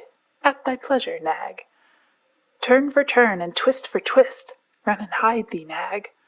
Ha! The hooded death has missed. Woe betide thee, Nag. This is the story of the great war that Rikki Tikki Tavi fought single-handed through the bathrooms of the big bungalow in Segowli cantonment. Darzee, the tailor bird, helped him, and Chuchundra, the muskrat, who never comes out in the middle of the floor but always creeps round by the wall, gave him advice, but Rikki Tikki did the real fighting. He was a mongoose, rather like a little cat in his fur and his tail, but quite like a weasel in his head and his habits. His eyes and the end of his restless nose were pink. He could scratch himself anywhere he pleased with any leg, front or back, that he chose to use. He could fluff up his tail till it looked like a bottle brush, and his war cry as he scuttled through the long grass was, Ricky-tick-ticky-tick-tick. One day a high summer flood washed him out of the burrow where he lived with his father and mother, and carried him, kicking and clucking, down a roadside ditch. He found a little wisp of grass floating there, and clung to it till he lost his senses. When he revived, he was lying in the hot sun on the middle of a garden path, very draggled indeed, and a small boy was saying, "Here's a dead mongoose, let's have a funeral." "No," said his mother, "let's take him in and dry him. Perhaps he isn't really dead." They took him into the house, and a big man picked him up between his finger and thumb, and said he was not dead, but half choked. So they wrapped him in cotton wool and warmed him over a little fire, and he opened his eyes and sneezed. "Now," said the big man, he was an Englishman who had just moved into the bungalow, "don't frighten him, and we'll see what he'll do." It is the hardest thing in the world to frighten a mongoose, because he is eaten up from nose to tail with curiosity. The motto of the mongoose family is "Run and find out," and Rikki-Tikki was a true mongoose. He looked at the cotton wool, decided that it was not good to eat, ran all round the table, sat up and put his fur in order, scratched himself, and jumped on the small boy's shoulder. "Don't be frightened, Teddy," said his father. "That's his way of making friends." "Ouch! He's tickling under my chin," said Teddy. Rikki-Tikki looked down between the boy's collar and neck, snuffed at his ear, and climbed down to the floor, where he sat rubbing his nose. "Good gracious," said Teddy's mother, "and that's a wild creature? I suppose he's so tame because we've been kind to him." "All mongooses are like that," said her husband. "If Teddy doesn't pick him up by the tail or try to put him in a cage, he'll run in and out of the house all day long. Let's give him something to eat." They gave him a little piece of raw meat. Rikki-Tikki liked it immensely, and when it was finished, he went out into the veranda and sat in the sunshine and fluffed up his fur to make it dry to the roots. Then he felt better. "There are more things to find out about in this house," he said to himself, "than all my family could find out in all their lives. I shall certainly stay and find out." He spent all that day roaming over the house. He nearly drowned himself in the bathtubs, put his nose into the ink on a writing table, and burnt it on the end of a big man's cigar, for he climbed up in the big man's lap to see how writing was done. At nightfall he ran into Teddy's nursery to watch how kerosene lamps were lighted, and when Teddy went to bed, Rikki-Tikki climbed up too. But he was a restless companion, because he had to get up and attend to every noise all through the night, and find out what made it. Teddy's mother and father came in, the last thing, to look at their boy, and Rikki-Tikki was awake on the pillow. "I don't like that," said Teddy's mother. "He may bite the child." "He'll do no such thing," said the father. "Teddy's safer with that little beast than if he had a bloodhound to watch him. If a snake came into the nursery now—" But Teddy's mother wouldn't think of anything so awful. Early in the morning, Rikki-Tikki came to early breakfast in the veranda, riding on Teddy's shoulder, and they gave him banana and some boiled egg, and he sat on all their laps one after the other, because every well-brought-up mongoose always hopes to be a house mongoose some day, and have rooms to run about in. And Rikki-Tikki's mother, she used to live in the general's house at Sigowli, had carefully told Rikki what to do if he ever came across white men. Then Rikki-Tikki went out into the garden to see what was to be seen. It was a large garden, only half cultivated, with bushes as big as summer houses, of Marshall Neil roses, lime and orange trees, clumps of bamboos, and thickets of high grass. Rikki-Tikki licked his lips. "This is a splendid hunting ground," he said, and his tail grew bottle-brushy at the thought of it, and he scuttled up and down the garden, snuffling here and there till he heard very sorrowful voices in a thorn bush. It was Darzee the tailor bird and his wife. They had made a beautiful nest by pulling 2 big leaves together and stitching them up at the edges with fibers, and had filled the hollow with cotton and downy fluff. The nest swayed to and fro as they sat on the rim and cried. "What is the matter?" asked Rikki-Tikki. "We are very miserable," said Darzee. "One of our babies fell out of the nest yesterday, and Nag ate him." Said Rikki-Tikki.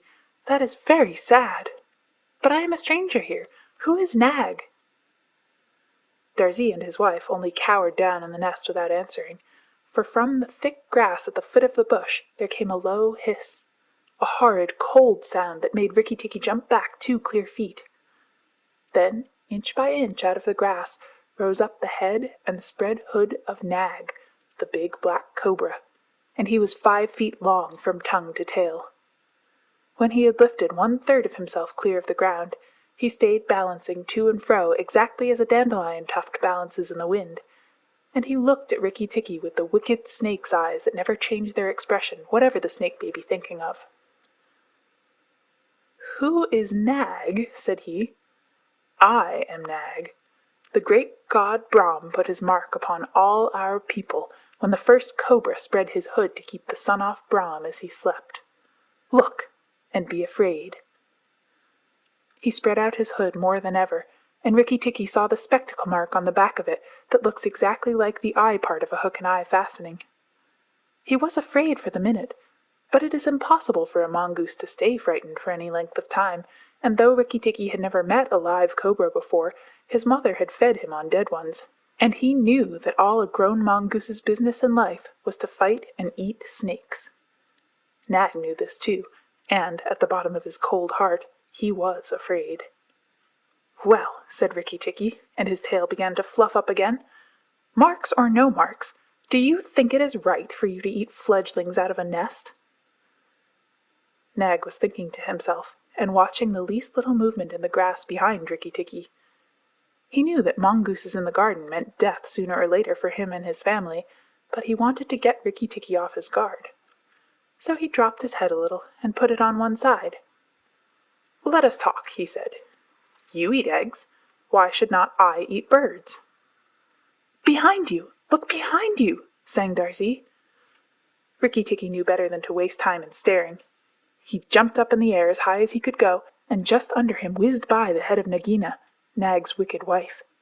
She had crept up behind him as he was talking, to make an end of him, and he heard her savage hiss as the stroke missed. He came down almost across her back, and if he had been an old mongoose he would have known that then was the time to break her back with one bite, but he was afraid of the terrible lashing return stroke of the cobra.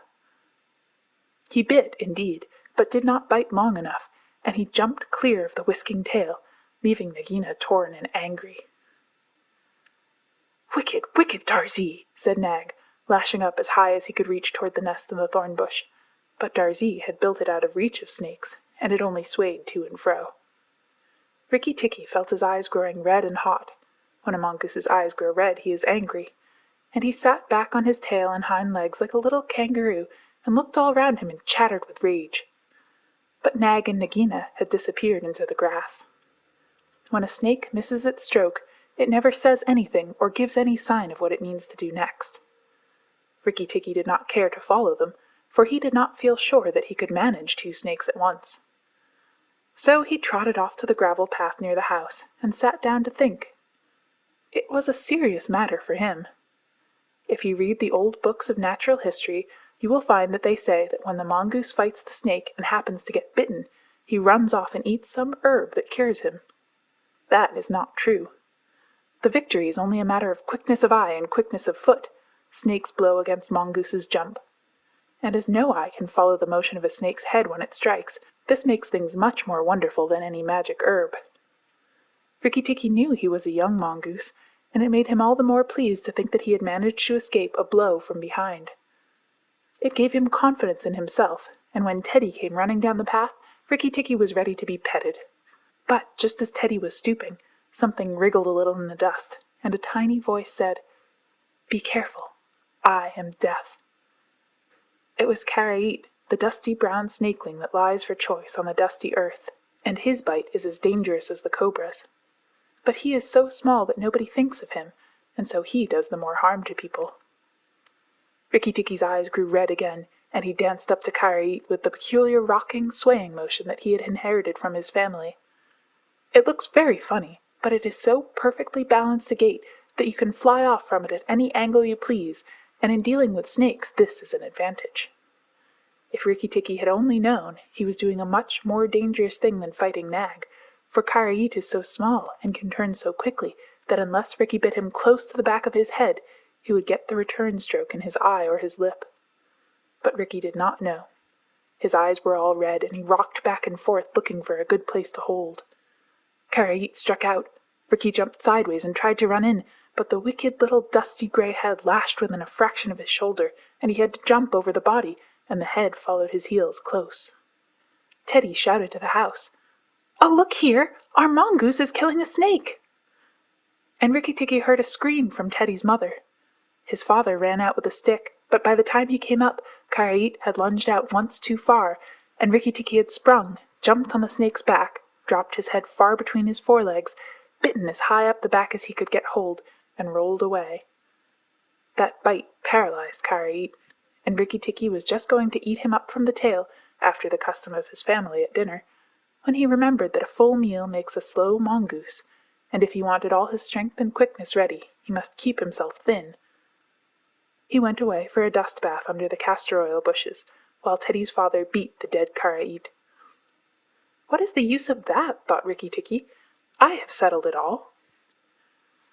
And then Teddy's mother picked him up from the dust and hugged him, crying that he had saved Teddy from death, and Teddy's father said that he was a providence, and Teddy looked on with big scared eyes. Rikki Tikki was rather amused at all this fuss, which of course he did not understand.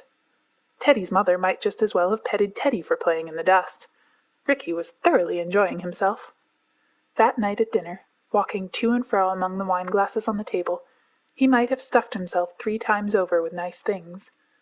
But he remembered Nag and Nagaina, and though it was very pleasant to be patted and petted by Teddy's mother and to sit on Teddy's shoulder, his eyes would get red from time to time, and he would go off into his long war cry of "Rick-tick-ticky-ticky-tick." Teddy carried him off to bed, and insisted on Rikki Tikki sleeping under his chin. Rikki Tikki was too well bred to bite or scratch, but as soon as Teddy was asleep he went off for his nightly walk round the house, and in the dark he ran up against Chuchundra the muskrat, creeping round by the wall. Chuchundra is a broken-hearted little beast. He whimpers and cheeps all the night, trying to make up his mind to run into the middle of the room, but he never gets there. "Don't kill me," said Chuchundra, almost weeping. "Rikki Tikki, don't kill me." "Do you think a snake-killer kills muskrats?" said Rikki Tikki scornfully. "Those who kill snakes get killed by snakes," said Chuchundra, more sorrowfully than ever. "And how am I to be sure that Nag won't mistake me for you some dark night?" "There's not the least danger," said Rikki Tikki, "but Nag is in the garden, and I know you don't go there." "My cousin Chua the rat told me," said Chuchundra, and then he stopped. "Told you what?" "Hush! Nag is everywhere, Rikki Tikki. You should have talked to Chua in the garden." "I didn't, so you must tell me. Quick, Chuchundra, or I'll bite you." Chuchundra sat down and cried till the tears rolled off his whiskers. "I am a very poor man," he sobbed. "I never had spirit enough to run out into the middle of the room. Hush! I mustn't tell you anything.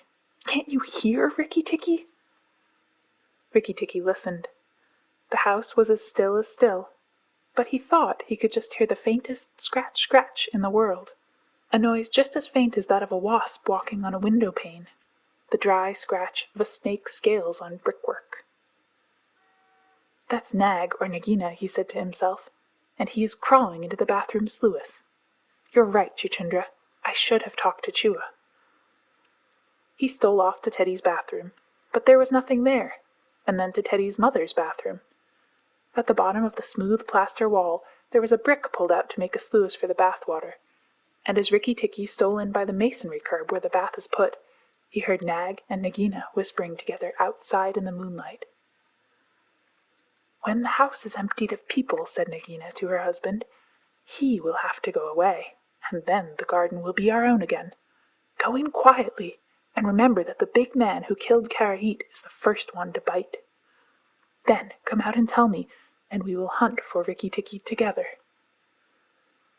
"But are you sure there is anything to be gained by killing the people?" said Nag. "Everything. When there were no people in the bungalow, did we have any mongoose in the garden? So long as the bungalow is empty, we are king and queen of the garden. And remember that as soon as our eggs in the melon bed hatch, as they may tomorrow, our children will need room and quiet." "I had not thought of that," said Nag. I will go, but there is no need that we should hunt for Rikki Tikki afterwards. I will kill the big man and his wife, and the child if I can, and come away quietly. Then the bungalow will be empty, and Rikki Tikki will go." Rikki Tikki tingled all over with rage and hatred at this, and then Nag's head came through the sluice, and his 5 feet of cold body followed it. Angry as he was, Rikki Tikki was very frightened as he saw the size of the big cobra. Nag coiled himself up, raised his head, and looked into the bathroom in the dark, and Rikki could see his eyes glitter. "Now, if I kill him here, Nagina will know, and if I fight him on the open floor, the odds are in his favor. What am I to do?" said Rikki Tikki Tavi. Nag waved to and fro, and then Rikki Tikki heard him drinking from the biggest water jar that was used to fill the bath. "That is good," said the snake. "Now, when Karait was killed, the big man had a stick. He may have that stick still, but when he comes in to bathe in the morning, he will not have a stick. I shall wait here till he comes. Nagina, do you hear me? I shall wait here in the cool till daytime." There was no answer from outside, so Rikki Tikki knew Nagina had gone away. Nag coiled himself down, coil by coil, round the bulge at the bottom of the water jar, and Rikki Tikki stayed still as death. After an hour he began to move, muscle by muscle, towards the jar. Nag was asleep, and Rikki Tikki looked at his big back, wondering which would be the best place for a good hold. "If I don't break his back at the first jump," said Rikki, "he can still fight, and if he fights... Oh, Rikki!" He looked at the thickness of the neck below the hood, but that was too much for him, and a bite near the tail would only make Nag savage. "It must be the head," he said at last, "the head above the hood. And when I am once there, I must not let go." Then he jumped. The head was lying a little clear of the water jar under the curve of it, and, as his teeth met, Rikki braced his back against the bulge of the red earthenware to hold down the head.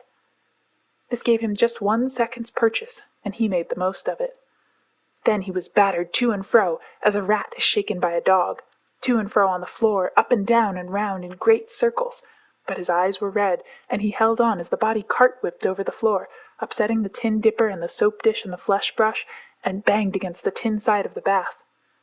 As he held, he closed his jaws tighter and tighter, for he made sure he would be banged to death, and, for the honor of his family, he preferred to be found with his teeth locked. He was dizzy, aching, and felt shaken to pieces when something went off like a thunderclap just behind him. A hot wind knocked him senseless, and red fire singed his fur.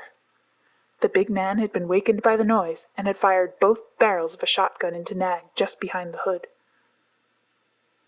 Rikki Tikki held on with his eyes shut, for now he was quite sure he was dead, but the head did not move, and the big man picked him up and said, "It's the mongoose again, Alice. The little chap has saved our lives now."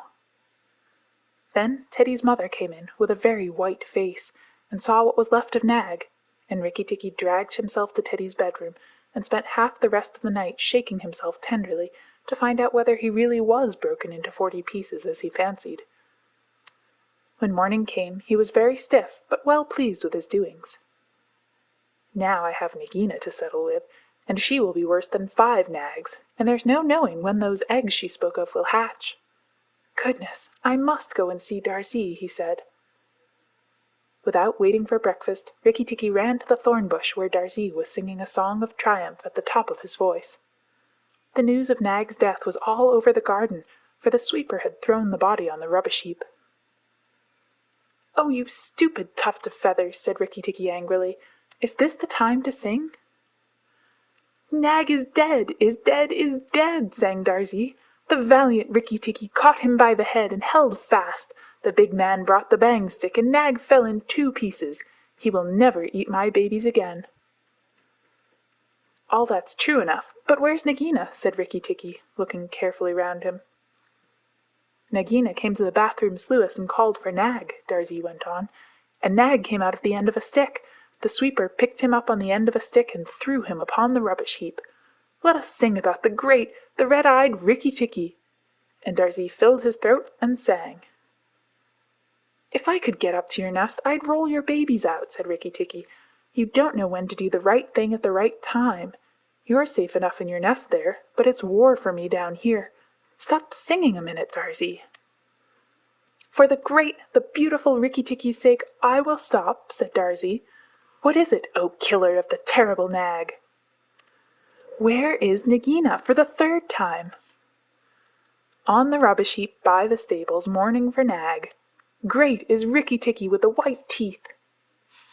"Bother my white teeth! Have you ever heard where she keeps her eggs?"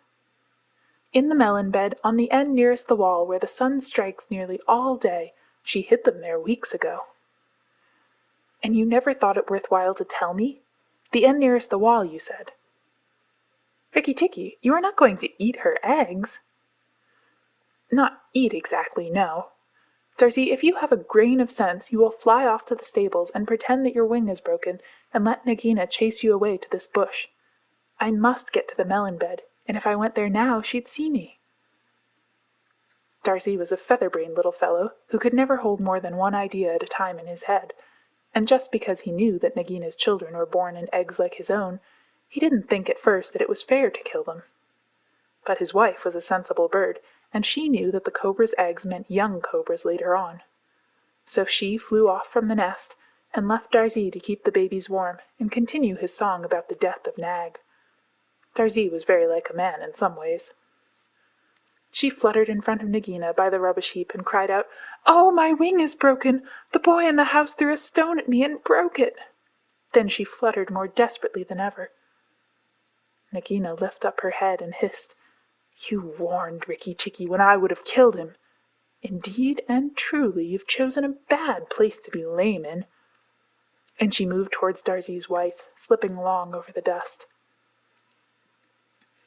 "The boy broke it with a stone!" shrieked Darzee's wife. "Well, it may be some consolation to you when you're dead to know that I shall settle accounts with the boy. My husband lies on the rubbish heap this morning, but before night the boy in the house will lie very still. What is the use of running away? I am sure to catch you. Little fool, look at me." Darzee's wife knew better than to do that, for a bird who looks at a snake's eyes gets so frightened that she cannot move. Darzee's wife fluttered on, piping sorrowfully and never leaving the ground, and Nagina quickened her pace. Rikki Tikki heard them going up the path from the stables, and he raced for the end of the melon patch near the wall. There, in the warm litter above the melons, very cunningly hidden, he found 25 eggs, about the size of a bantam's eggs, but with whitish skins instead of shells. "I was not a day too soon," he said, for he could see the baby cobras curled up inside the skin, and he knew that the minute they were hatched they could each kill a man or a mongoose. He bit off the tops of the eggs as fast as he could, taking care to crush the young cobras, and turned over the litter from time to time to see whether he had missed any. At last there were only 3 eggs left, and Rikki Tikki began to chuckle to himself, when he heard Darzee's wife screaming, "Rikki Tikki, I led Nagina toward the house, and she has gone into the veranda, and oh, come quickly, she means killing!" Rikki Tikki smashed 2 eggs, and tumbled backwards down the melon bed with the 3rd egg in his mouth, and scuttled to the veranda as hard as he could put foot to the ground. Teddy and his mother and father were there at early breakfast, but Rikki Tikki saw that they were not eating anything.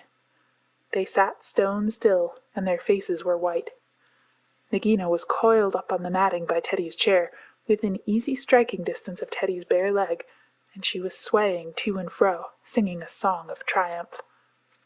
"Son of the big man that killed Nag," she hissed. "Stay still, I am not ready yet. Wait a little, keep very still, all you 3. If you move, I strike, and if you do not move, I strike. Oh, foolish people who killed my Nag!" Teddy's eyes were fixed on his father, and all his father could do was whisper, "Sit still, Teddy. You mustn't move. Teddy, keep still." Then Rikki Tikki came up and cried, "Turn round, Nagina. Turn and fight." "All in good time," said she, without moving her eyes. "I will settle my account with you presently. Look at your friends, Rikki Tikki. They are still and white. They are afraid. They dare not move, and if you come a step nearer, I strike." "Look at your eggs," said Rikki Tikki, "in the melon bed near the wall. Go and look, Nagina." The big snake turned half round and saw the egg on the veranda. "Ah! Give it to me," she said. Rikki Tikki put his paws one on each side of the egg, and his eyes were blood red. "What price for a snake's egg? For a young cobra? For a young king cobra? For the last, the very last of the brood? The ants are eating all the others down by the melon bed." Nagina spun clear round, forgetting everything for the sake of the one egg, and Rikki Tikki saw Teddy's father shoot out a big hand, catch Teddy by the shoulder, and drag him across the little table with the teacups, safe and out of reach of Nagina. "Tricked! Tricked! Tricked! Rick-tick-tick!" chuckled Rikki Tikki. "The boy is safe, and it was I that caught Nag by the hood last night in the bathroom." Then he began to jump up and down, all 4 feet together, his head close to the floor. "He threw me to and fro, but he could not shake me off. He was dead before a big man blew him in two. I did it! Rikki-tikki-tick-tick! Come then, Nagina, come and fight with me. You shall not be a widow long." Nagina saw that she had lost her chances of killing Teddy, and the egg lay between Rikki Tikki's paws. "Give me the egg, Rikki Tikki. Give me the last of my eggs, and I will go away and never come back," she said, lowering her hood. "Yes, you will go away, and you will never come back, for you will go to the rubbish heap with Nag. Fight, widow! The big man has gone for his gun. Fight!" Rikki Tikki was bounding all round Nagina, keeping just out of reach of her stroke, his little eyes like hot coals.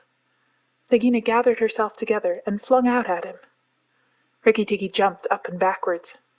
Again and again she struck, and each time her head came with a whack on the matting of the veranda, and she gathered herself together like a watch-spring. Then Rikki Tikki danced in a circle to get behind her, and Nagina spun round to keep her head to his head, so that the rustle of her tail on the matting sounded like dry leaves blown along by the wind. He had forgotten the egg. It still lay on the veranda, and Nagina came nearer and nearer to it, till at last, while Rikki Tikki was drawing breath, she caught it in her mouth, turned to the veranda steps, and flew like an arrow down the path, with Rikki Tikki behind her.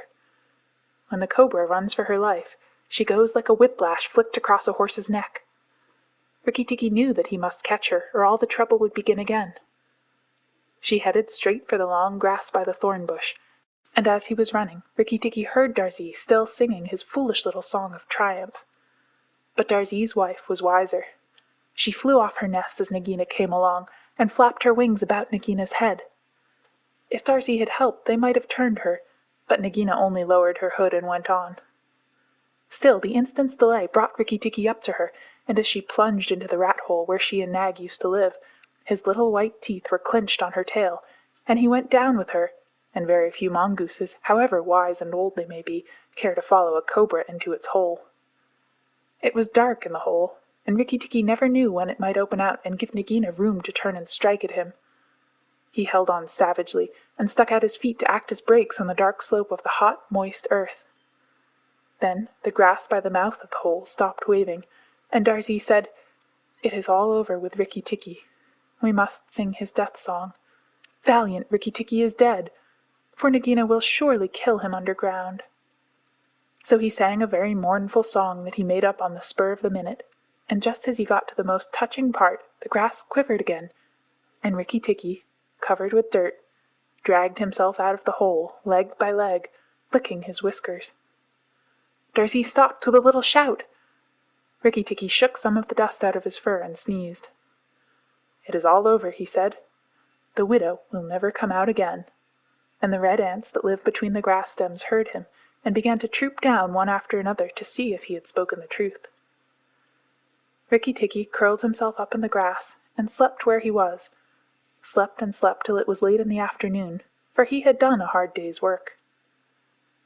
"Now," he said when he awoke, "I will go back to the house. Tell the coppersmith, Darzee, and he will tell the garden, that Nagina is dead." The coppersmith is a bird who makes a noise exactly like the beating of a little hammer on a copper pot, and the reason he is always making it is because he is the town crier to every Indian garden, and tells all the news to everybody who cares to listen. As Rikki Tikki went up the path, he heard his attention notes like a tiny dinner gong, and then the steady Ding dong tuck. Nag is dead, dong. Nagina is dead. Ding dong tuck. That set all the birds in the garden singing, and the frogs croaking, for Nag and Nagina used to eat frogs as well as little birds. When Ricky got to the house, Teddy and Teddy's mother, she looked very white still for she had been fainting, and Teddy's father came out and almost cried over him. And that night he ate all that was given him till he could eat no more, and went to bed on Teddy's shoulder, where Teddy's mother saw him when she came to look late at night. "He saved our lives and Teddy's life," she said to her husband. "Just think, he saved all our lives." Rikki-Tikki woke up with a jump, for mongooses are light sleepers. "Oh, it's you," said he. "What are you bothering for? All the cobras are dead, and if they weren't, I'm here." Rikki-Tikki had a right to be proud of himself, but he did not grow too proud, and he kept that garden as a mongoose should keep it, with tooth and jump and spring and bite, till never a cobra dared show its head inside the walls. Darzee's Chant, sung in honor of Rikki-Tikki Tavi. Singer and tailor am I, doubled the joys that I know, proud of my lilt to the sky, proud of the house that I sew. Over and under, so weave I my music, so weave I the house that I sew. Sing to your fledglings again, Mother, oh lift up your head. Evil that plagued us is slain, Death in the garden lies dead. Terror that hid in the roses is impotent, flung on the dunghill and dead. Who has delivered us? Who? Tell me his nest and his name. Rikki, the valiant, the true, Tikki with eyeballs of flame. Rikki-Tikki Tikki, the ivory-fanged, the hunter with the eyeballs of flame. Give him the thanks of the birds, bowing with tail feathers spread. Praise him with nightingale words. Nay, I will praise him instead. Here, I will sing you the praise of the bottle-tailed Rikki with eyeballs of red. Here Rikki-Tikki interrupted, so the rest of the song is lost. End of Chapter 5. Chapter 6. Toomai of the Elephants. I will remember what I was. I am sick of rope and chain. I will remember my old strength and all my forest affairs. I will not sell my back to man for a bundle of sugar cane. I will go out to my own kind, and the woodfolk in their lairs. I will go out until the day, until the morning break, out to the wind's untainted kiss, the water's clean caress. I will forget my ankle ring and snap my picket stake. I will revisit my lost loves and playmates masterless. Kala Nag, which means black snake, had served the Indian government in every way that an elephant could serve it for 47 years, and as he was fully 20 years old when he was caught, that makes him nearly 70, a ripe age for an elephant.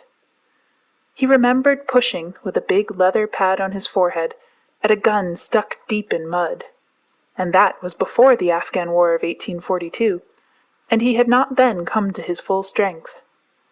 His mother, Radha Pyari, Radha the Darling, who had been caught in the same drive with Kala Nag, told him, before his little milk tusks had dropped out, that elephants who were afraid always got hurt.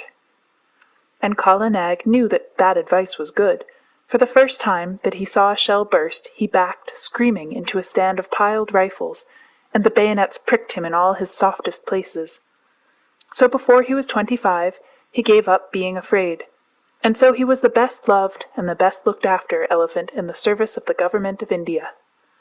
He had carried tents, 1,200 pounds weight of tents, on the march in Upper India.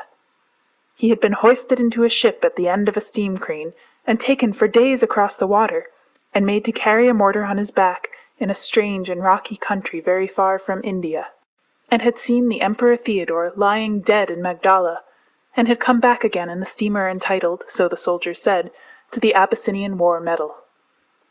He had seen his fellow elephants die of cold and epilepsy, and starvation and sunstroke up at a place called Ali Masjid, 10 years later, and afterwards he had been sent down thousands of miles south to haul and pile big balks of teak in the timber yards at Moulmein.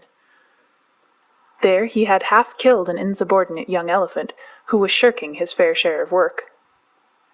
After that he was taken off timber hauling and employed, with a few score other elephants who were trained to the business, in helping to catch wild elephants among the Garo hills.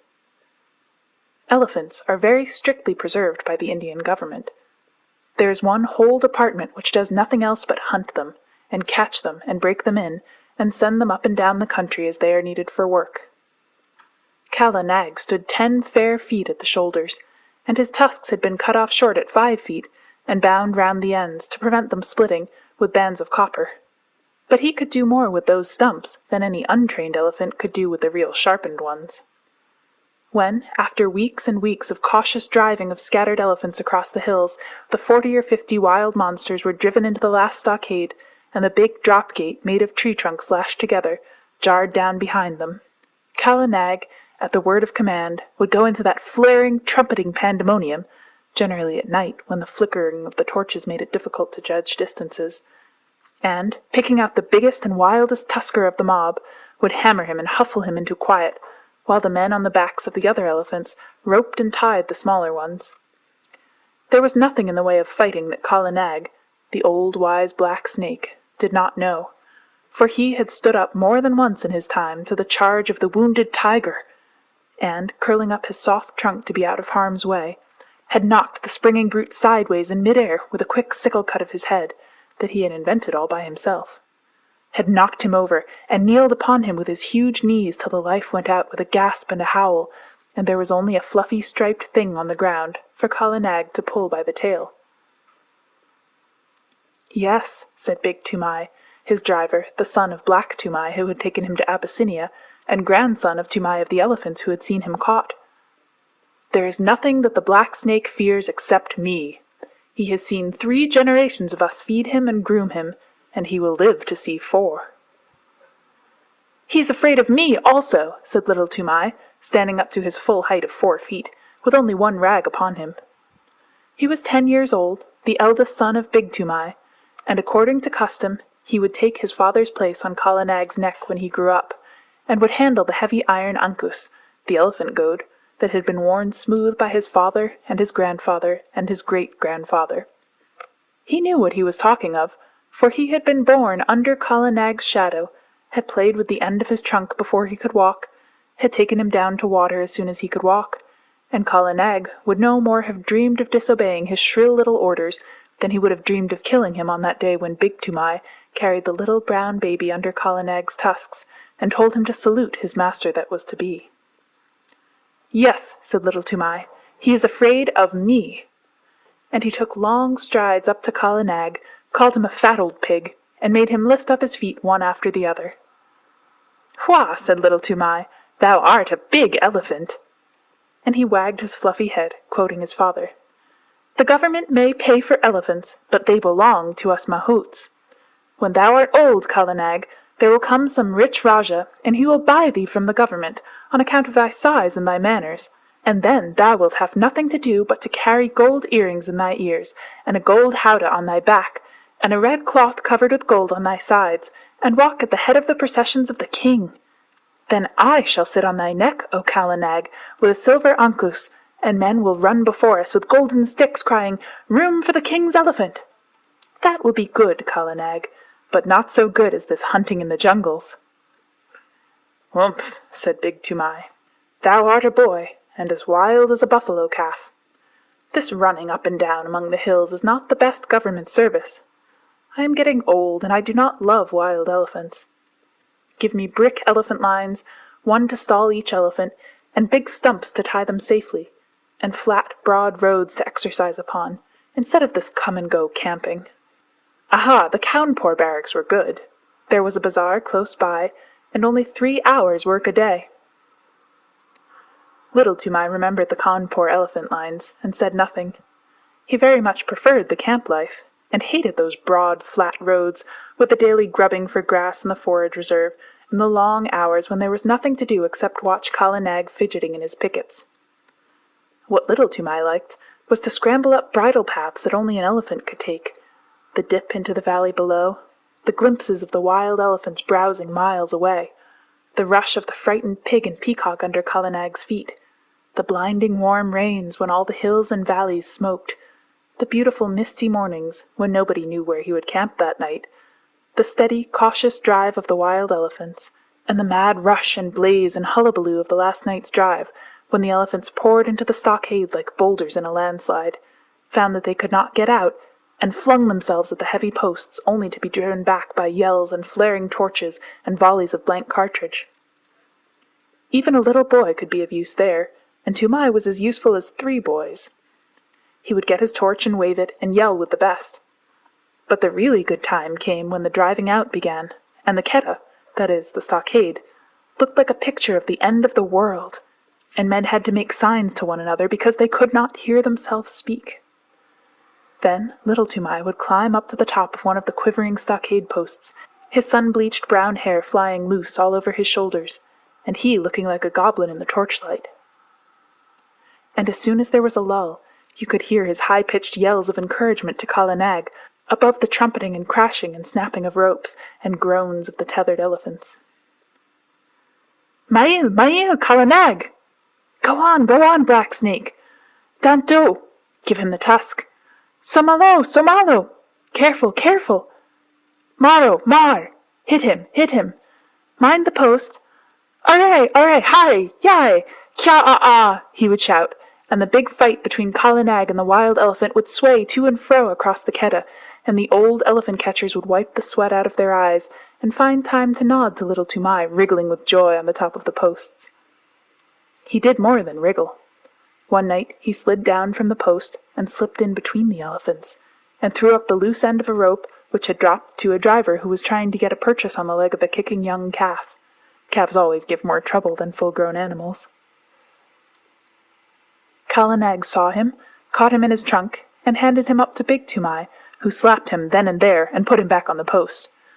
Next morning he gave him a scolding and said, "Are not good brick elephant lines and a little tent carrying enough, that thou must needs go elephant catching on thy own account, little worthless? Now those foolish hunters, whose pay is less than my pay, have spoken to Peterson Sahib of the matter." Little Toomai was frightened. He did not know much of white men, but Peterson Sahib was the greatest white man in the world to him. He was the head of all the Keddah operations, the man who caught all the elephants for the government of India, and who knew more about the ways of wild elephants than any living man. What will happen?" said little Toomai. "Happen? The worst that can happen. Peterson Sahib is a madman, else why should he go hunting these wild devils? He may even require thee to be an elephant catcher, to sleep anywhere in these fever-filled jungles, and at last to be trampled to death on the Keddah. It is well that this nonsense ends safely. Next week the catching is over, and we of the plains are sent back to our stations. Then we will march on smooth roads and forget all this hunting. But, son, I am angry that thou shouldst meddle in the business that belongs to these dirty Assamese jungle folk. Kala Nag will obey none but me, so I must go with him into the Keddah, but he is only a fighting elephant, and he does not help to rope them. So I sit at my ease, as befits a mahout, not a mere hunter. A mahout, I say, and a man who gets a pension at the end of his service. Is the family of Toomai of the Elephants to be trodden underfoot in the dirt of a Keddah? Bad one, wicked one, worthless son! Go and wash Kala Nag and attend to his ears, and see that there are no thorns in his feet, or else Peterson Sahib will surely catch thee and make thee a wild hunter, a follower of elephants' foot tracks, a jungle bear. Bah! Shame! Go!" Little Toomai went off without saying a word, but he told Kala Nag all his grievances while he was examining his feet. "No matter," said little Toomai, turning up the fringe of Kala Nag's huge right ear. "They have said my name to Peterson Sahib, and perhaps, who knows? Hi, that is a big thorn that I have pulled out." The next few days were spent in getting the elephants together, in walking the newly caught wild elephants up and down between a couple of tame ones to prevent them giving too much trouble on the downward march to the plains, and in taking stock of the blankets and ropes and things that had been worn out or lost in the forest. Peterson Sahib came in on his clever she-elephant Pudmini. He had been paying off other camps among the hills, for the season was coming to an end, and there was a native clerk sitting at a table under a tree to pay the drivers their wages. As each man was paid, he went back to his elephant and joined the line that stood ready to start. The catchers and hunters and beaters, the men of the regular Quetta, who stayed in the jungle year in and year out, sat on the backs of the elephants that belonged to Peterson Sahib's permanent force, or leaned against the trees with their guns across their arms, and made fun of the drivers who were going away, and laughed when the newly caught elephants broke the line and ran about. Big Toomai went up to the clerk, with Little Toomai behind him, and Machua Appa, the head tracker, said in an undertone to a friend of his, "There goes one piece of good elephant stuff at least. 'Tis a pity to send that young jungle cock to mount in the plains." Now Peterson Sahib had ears all over him, as a man must have who listens to the most silent of all living things, the wild elephant. He turned where he was lying, all along on Pudmini's back, and said, "What is that? I did not know of a man among the plains drivers who had wit enough to rope even a dead elephant." "This is not a man, but a boy. He went into the Quetta at the last drive, and threw our Mao there the rope when we were trying to get that young calf with the blotch on his shoulder away from his mother." Machua Appa pointed at Little Toomai, and Peterson Sahib looked, and Little Toomai bowed to the earth. "He throw a rope? He is smaller than a picket pin." "Little one, what is thy name?" said Peterson Sahib. Little Toomai was too frightened to speak, but Kala Nag was behind him, and Toomai made a sign with his hand, and the elephant caught him up in his trunk and held him level with Pudmini's forehead, in front of the great Peterson Sahib. Then Little Toomai covered his face with his hands, for he was only a child, and except where elephants were concerned, he was just as bashful as a child could be. "Oh-ho," said Peterson Sahib, smiling under his mustache. "And why didst thou teach thy elephant that trick? Was it to help thee steal green corn from the roofs of the houses when the ears are put out to dry?" "Not green corn, protector of the poor. Melons," said Little Toomai, and all the men sitting about broke into a roar of laughter. Most of them had taught their elephants that trick when they were boys. Little Toomai was hanging 8 feet up in the air, and he wished very much that he were 8 feet underground. "He is Toomai, my son, Sahib," said Big Toomai, scowling. "He is a very bad boy, and he will end in jail, Sahib." "Of that I have my doubts," said Peterson Sahib. "A boy who can face a full Quetta at his age does not end in jails. See, little one, here are 4 annas to spend on sweetmeats because thou hast a little head under that great thatch of hair. In time thou mayest become a hunter, too." Big Toomai scowled more than ever. "Remember, though, that Quettas are not good for children to play in," Peterson Sahib went on. "Must I never go there, Sahib?" asked Little Toomai with a big gasp. "Yes," Peterson Sahib smiled again. "When thou hast seen the elephants dance, that is the proper time. Come to me when thou hast seen the elephants dance, and then I will let thee go into all the Quettas." There was another roar of laughter, for that is an old joke among elephant catchers, and it means just never. There are great cleared flat places hidden away in the forests that are called elephants' ballrooms, but even these are only found by accident, and no man has ever seen the elephants dance. When a driver boasts of his skill and bravery, the other drivers say, "And when didst thou see the elephants dance?" Kala Nag put Little Toomai down, and he bowed to the earth again, and went away with his father, and gave the silver 4-anna piece to his mother, who was nursing his baby brother, and they all were put up on Kala Nag's back, and the line of grunting, squealing elephants rolled down the hill path to the plains.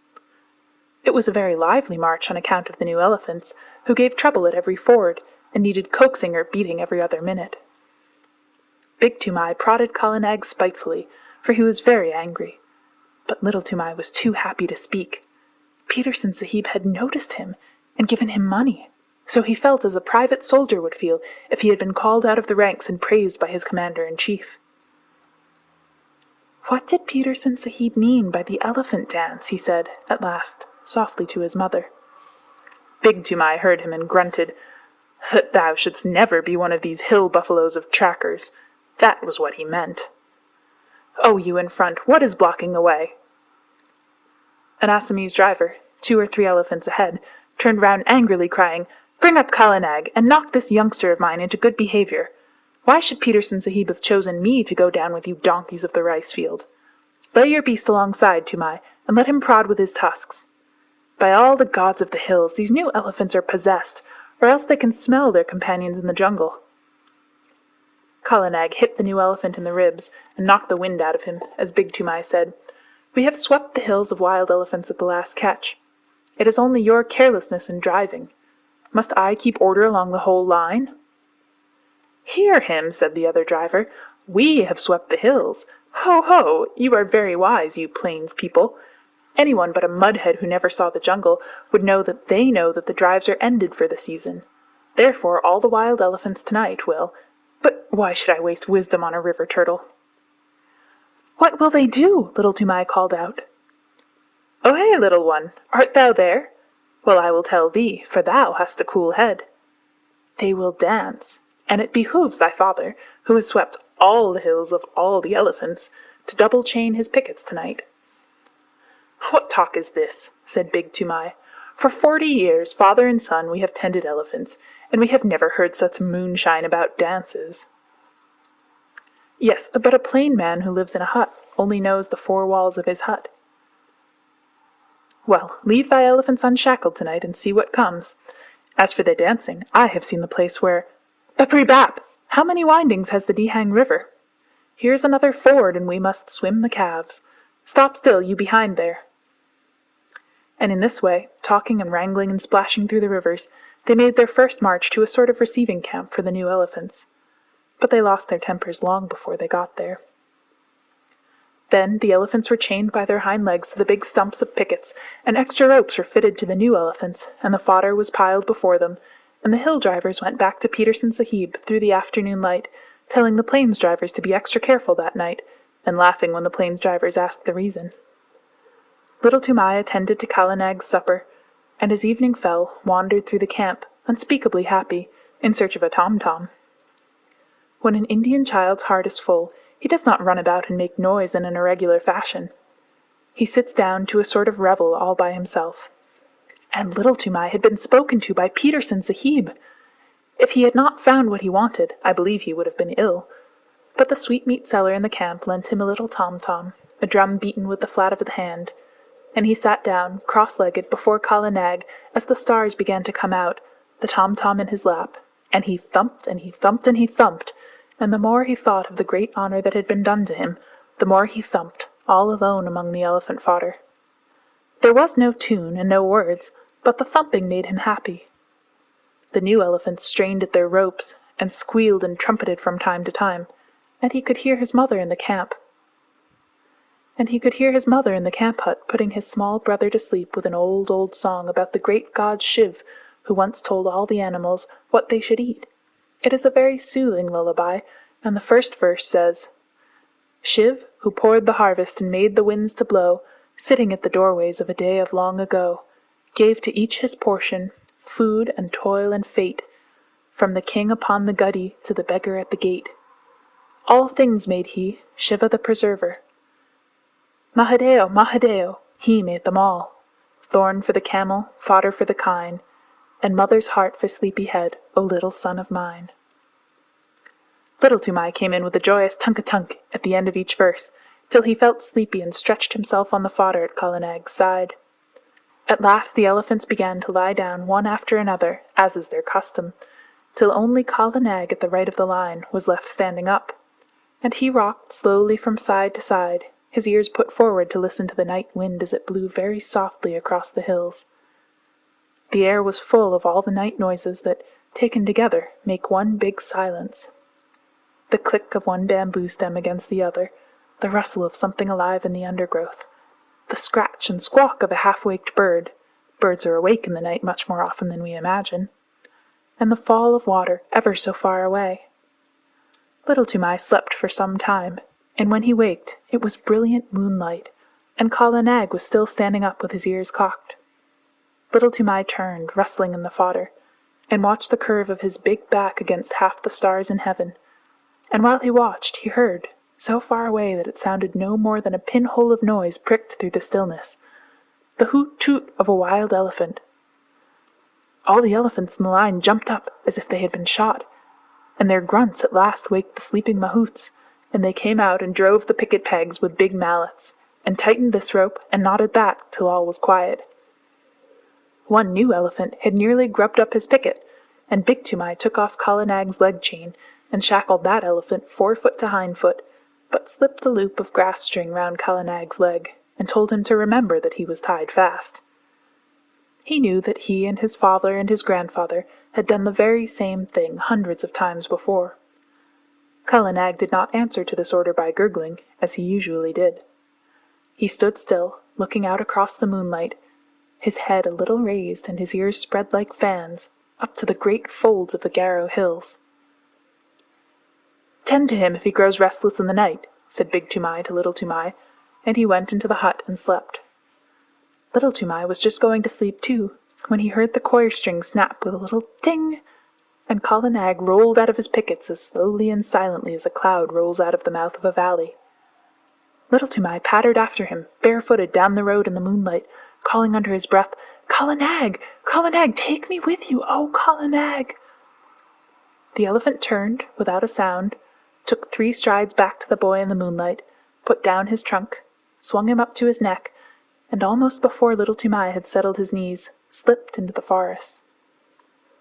There was one blast of furious trumpeting from the lines, and then the silence shut down on everything, and Kala Nag began to move.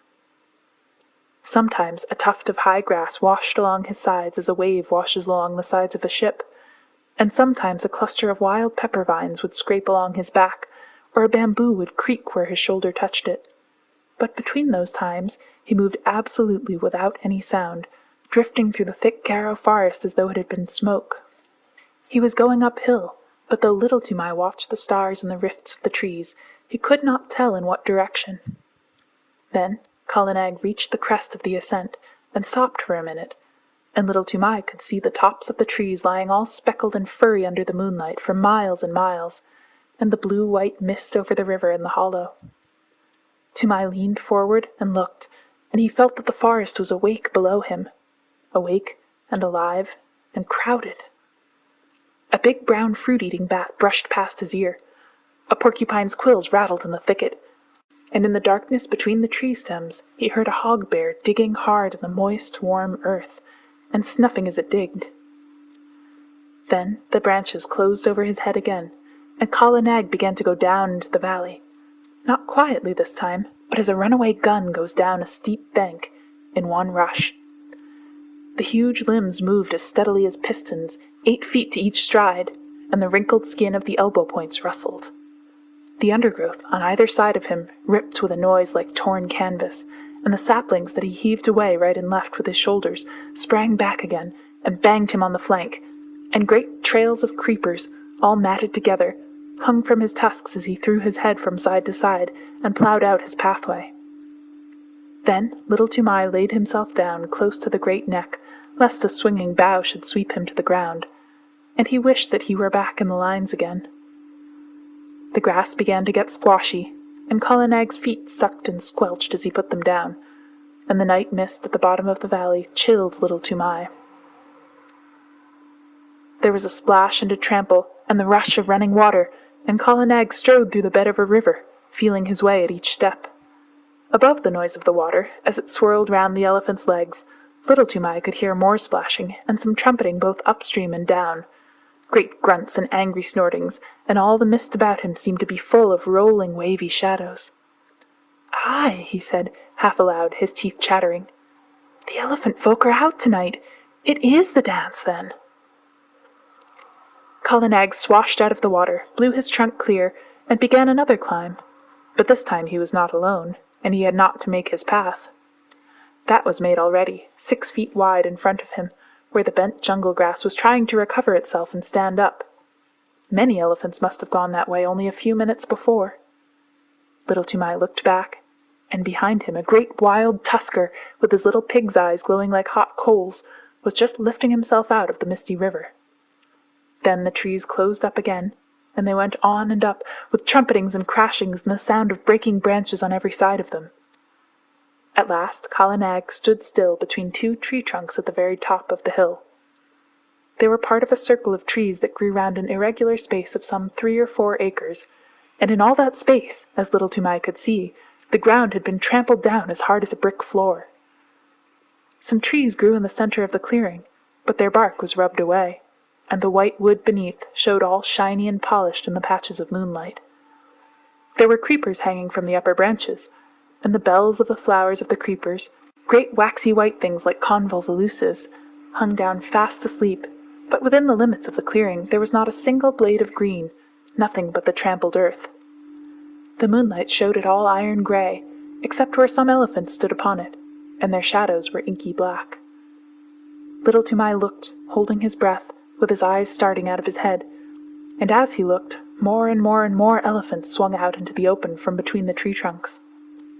Little Toomai could only count up to 10, and he counted again and again on his fingers till he lost count of the 10s, and his head began to swim. Outside the clearing, he could hear them crashing in the undergrowth as they worked their way up the hillside, but as soon as they were within the circle of tree trunks, they moved like ghosts. There were white-tusked wild males, with fallen leaves and nuts and twigs lying in the wrinkles of their necks and the folds of their ears, fat, slow-footed she-elephants, with restless little pinky-black calves only 3 or 4 feet high, running under their stomachs, young elephants with their tusks just beginning to show, and very proud of them, lanky, scraggy old maid elephants, with their hollow, anxious faces and trunks like rough bark, savage old bull elephants, scarred from shoulder to flank with great wheals and cuts of bygone fights, and the caked dirt of their solitary mud baths dripping from their shoulders. And there was one with a broken tusk and the marks of the full stroke, the terrible drawing scrape of a tiger's claws on his side. They were standing head to head, or walking to and fro across the ground in couples, or rocking and swaying all by themselves, scores and scores of elephants. Toomai knew that so long as he lay on Kala Nag's neck, nothing would happen to him, for even in that rush and scramble of a Keddah drive, a wild elephant does not reach up with his trunk and drag a man off the neck of a tame elephant. And these elephants were not thinking of men that night.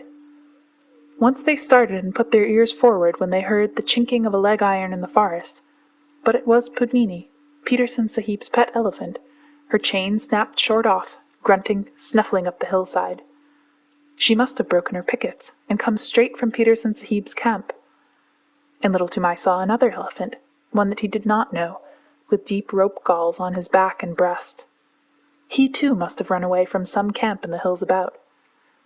At last there was no sound of any more elephants moving in the forest, and Kala Nag rolled out from his station between the trees, and went into the middle of the crowd, clucking and gurgling, and all the elephants began to talk in their own tongue, and to move about.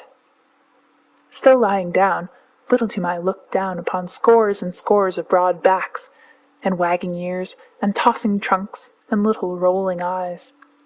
He heard the click of tusks as they crossed other tusks by accident, and the dry rustle of trunks twined together, and the chafing of enormous sides and shoulders in the crowd, and the incessant flick and hiss of the great tails. Then a cloud came over the moon, and he sat in black darkness. But the quiet, steady hustling and pushing and gurgling went on just the same. He knew that there were elephants all round Kala Nag, and that there was no chance of backing him out of the assembly. So he set his teeth and shivered. In a Keddah, at least, there was torchlight and shouting, but here he was all alone in the dark, and once a trunk came up and touched him on the knee. Then an elephant trumpeted, and they all took it up for 5 or 10 terrible seconds. The dew from the trees above spattered down like rain on the unseen backs, and a dull booming noise began, not very loud at first, and Little Toomai could not tell what it was. But it grew, and Kala Nag lifted up one forefoot and then the other, and brought them down on the ground, 1, 2, 1, 2, as steadily as trip hammers. The elephants were stamping all together now, and it sounded like a war drum beaten at the mouth of a cave. The dew fell from the trees till there was no more left to fall, and the booming went on, and the ground rocked and shivered, and Little Toomai put his hands up to his ears to shut out the sound. But it was all one gigantic jar that ran through him, this stamp of hundreds of heavy feet on the raw earth. Once or twice he could feel Kala Nag and all the others surge forward a few strides, and the thumping would change to the crushing sound of juicy green things being bruised, But in a minute or two, the boom of feet on hard earth began again. A tree was creaking and groaning somewhere near him. He put out his arm and felt the bark, but Kala Nag moved forward, still tramping, and he could not tell where he was in the clearing. There was no sound from the elephants, except once, when 2 or 3 little calves squeaked together. Then he heard a thump and a shuffle, and the booming went on. It must have lasted fully 2 hours, and Little Toomai ached in every nerve, but he knew by the smell of the night air that dawn was coming. The morning broke in one sheet of pale yellow behind the green hills, and the booming stopped with the first ray, as though light had been in order.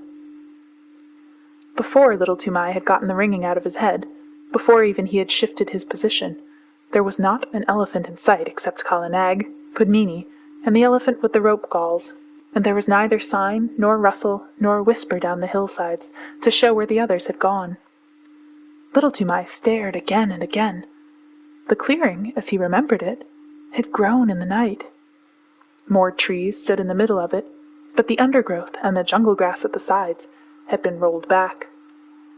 Little Toomai stared once more. Now he understood the trampling. The elephants had stamped out more room, had stamped the thick grass and juicy cane to trash, the trash into slivers, the slivers into tiny fibers, and the fibers into hard earth. "Wah!" said Little Toomai, and his eyes were very heavy. "Kala Nag, my lord, let us keep by Pudmini and go back to Peterson Sahib's camp, or I shall drop from thy neck." The third elephant watched the two go away, snorted, wheeled round, and took his own path. He may have belonged to some little native king's establishment, 50 or 60 or 100 miles away. 2 hours later, as Peterson Sahib was eating early breakfast, his elephants, who had been double-chained that night, began to trumpet, and Pudmini, mired to the shoulders, with Kala Nag very footsore, shambled into the camp. Little Toomai's face was grey and pinched, and his hair was full of leaves and drenched with dew. But he tried to salute Peterson Sahib and cried faintly, "The dance! The elephant dance! I have seen it, and I die!" As Kala Nag sat down, he slid off his neck in a dead faint. But since native children have no nerves worth speaking of, in 2 hours he was lying very contentedly in Peterson Sahib's hammock, with Peterson Sahib's shooting coat under his head, and a glass of warm milk, a little brandy, with a dash of quinine inside him. And while the old, hairy, scarred hunters of the jungle sat 3 deep before him, looking at him as though he were a spirit, he told his tale in short words, as a child will, and wound up with, "Now, if I lie in one word, send men to see, and they will find that the elephant folk have trampled down more room in their dance-room, and they will find 10 and 10 and many times 10 tracks leading to that dance-room. They made more room with their feet. I have seen it. Kala Nag took me, and I saw. Also Kala Nag is very leg-weary."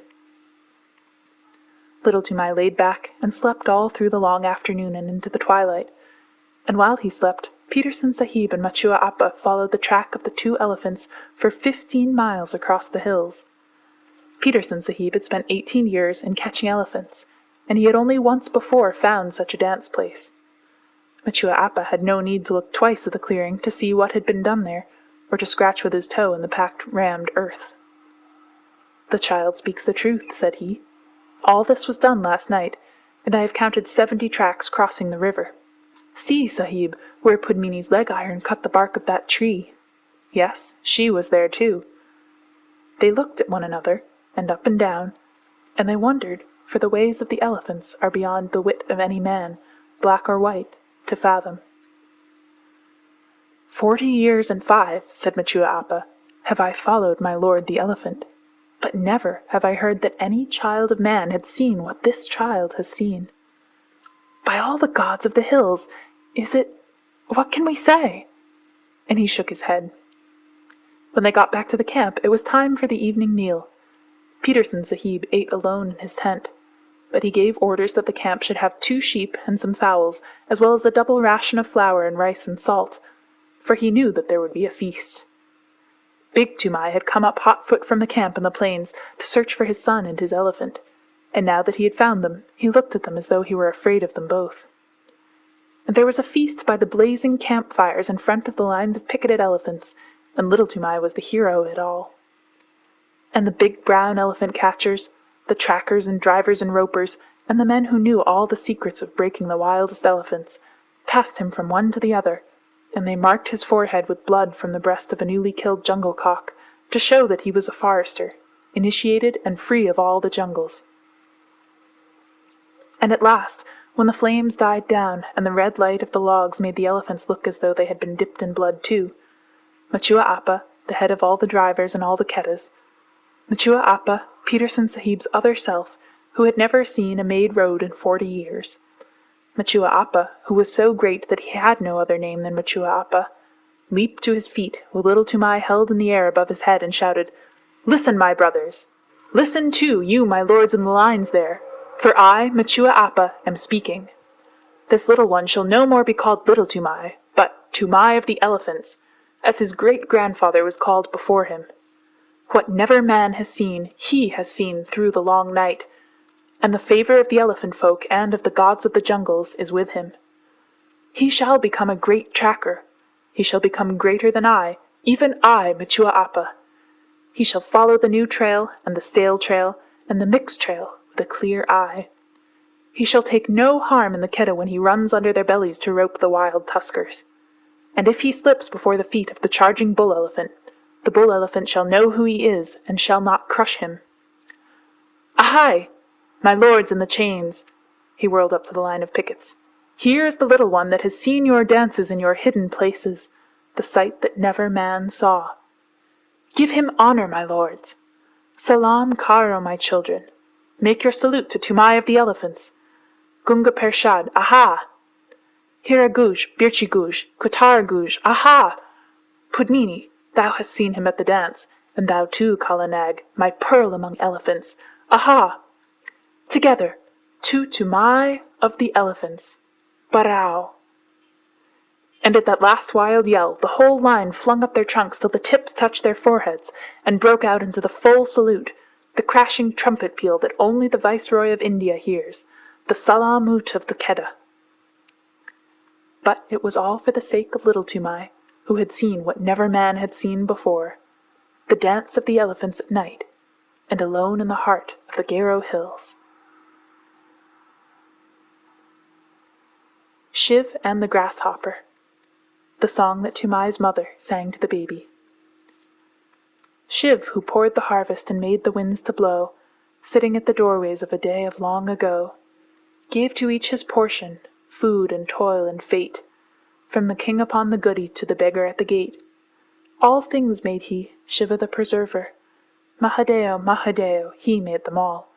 Thorn for the camel, fodder for the kine, and mother's heart for sleepy head, O little son of mine. Wheat he gave to the rich folk, millet to the poor, broken scraps for holy men that beg from door to door, cattle to the tiger, carrion to the kite, and rags and bones to wicked wolves without the wall at night. Naught he found too lofty, none he saw too low. Parbati beside him watched them come and go. Taught to cheat her husband, turning Shiv to jest, stole the little grasshopper and hid it in her breast. So she tricked him, Shiva the preserver. Mahadeo, Mahadeo, turn and see. Tall are the camels, heavier the kine, but this was least of little things, O little son of mine. When the dole was ended, laughingly she said, Master of a million mouths, is not one unfed? Laughing Shiv made answer, All have had their part, even he, the little one, hidden neath thy heart. From her breast she plucked it, Parbati the thief, saw the least of little things gnawed a new-grown leaf, saw and feared and wondered, making prayer to Shiv, who hath surely given meat to all that live. All things made he, Shiva the preserver. Mahadeo, Mahadeo, he made all. Thorn for the camel, fodder for the kine, and mother's heart for sleepy head, O little son of mine. End of chapter 6.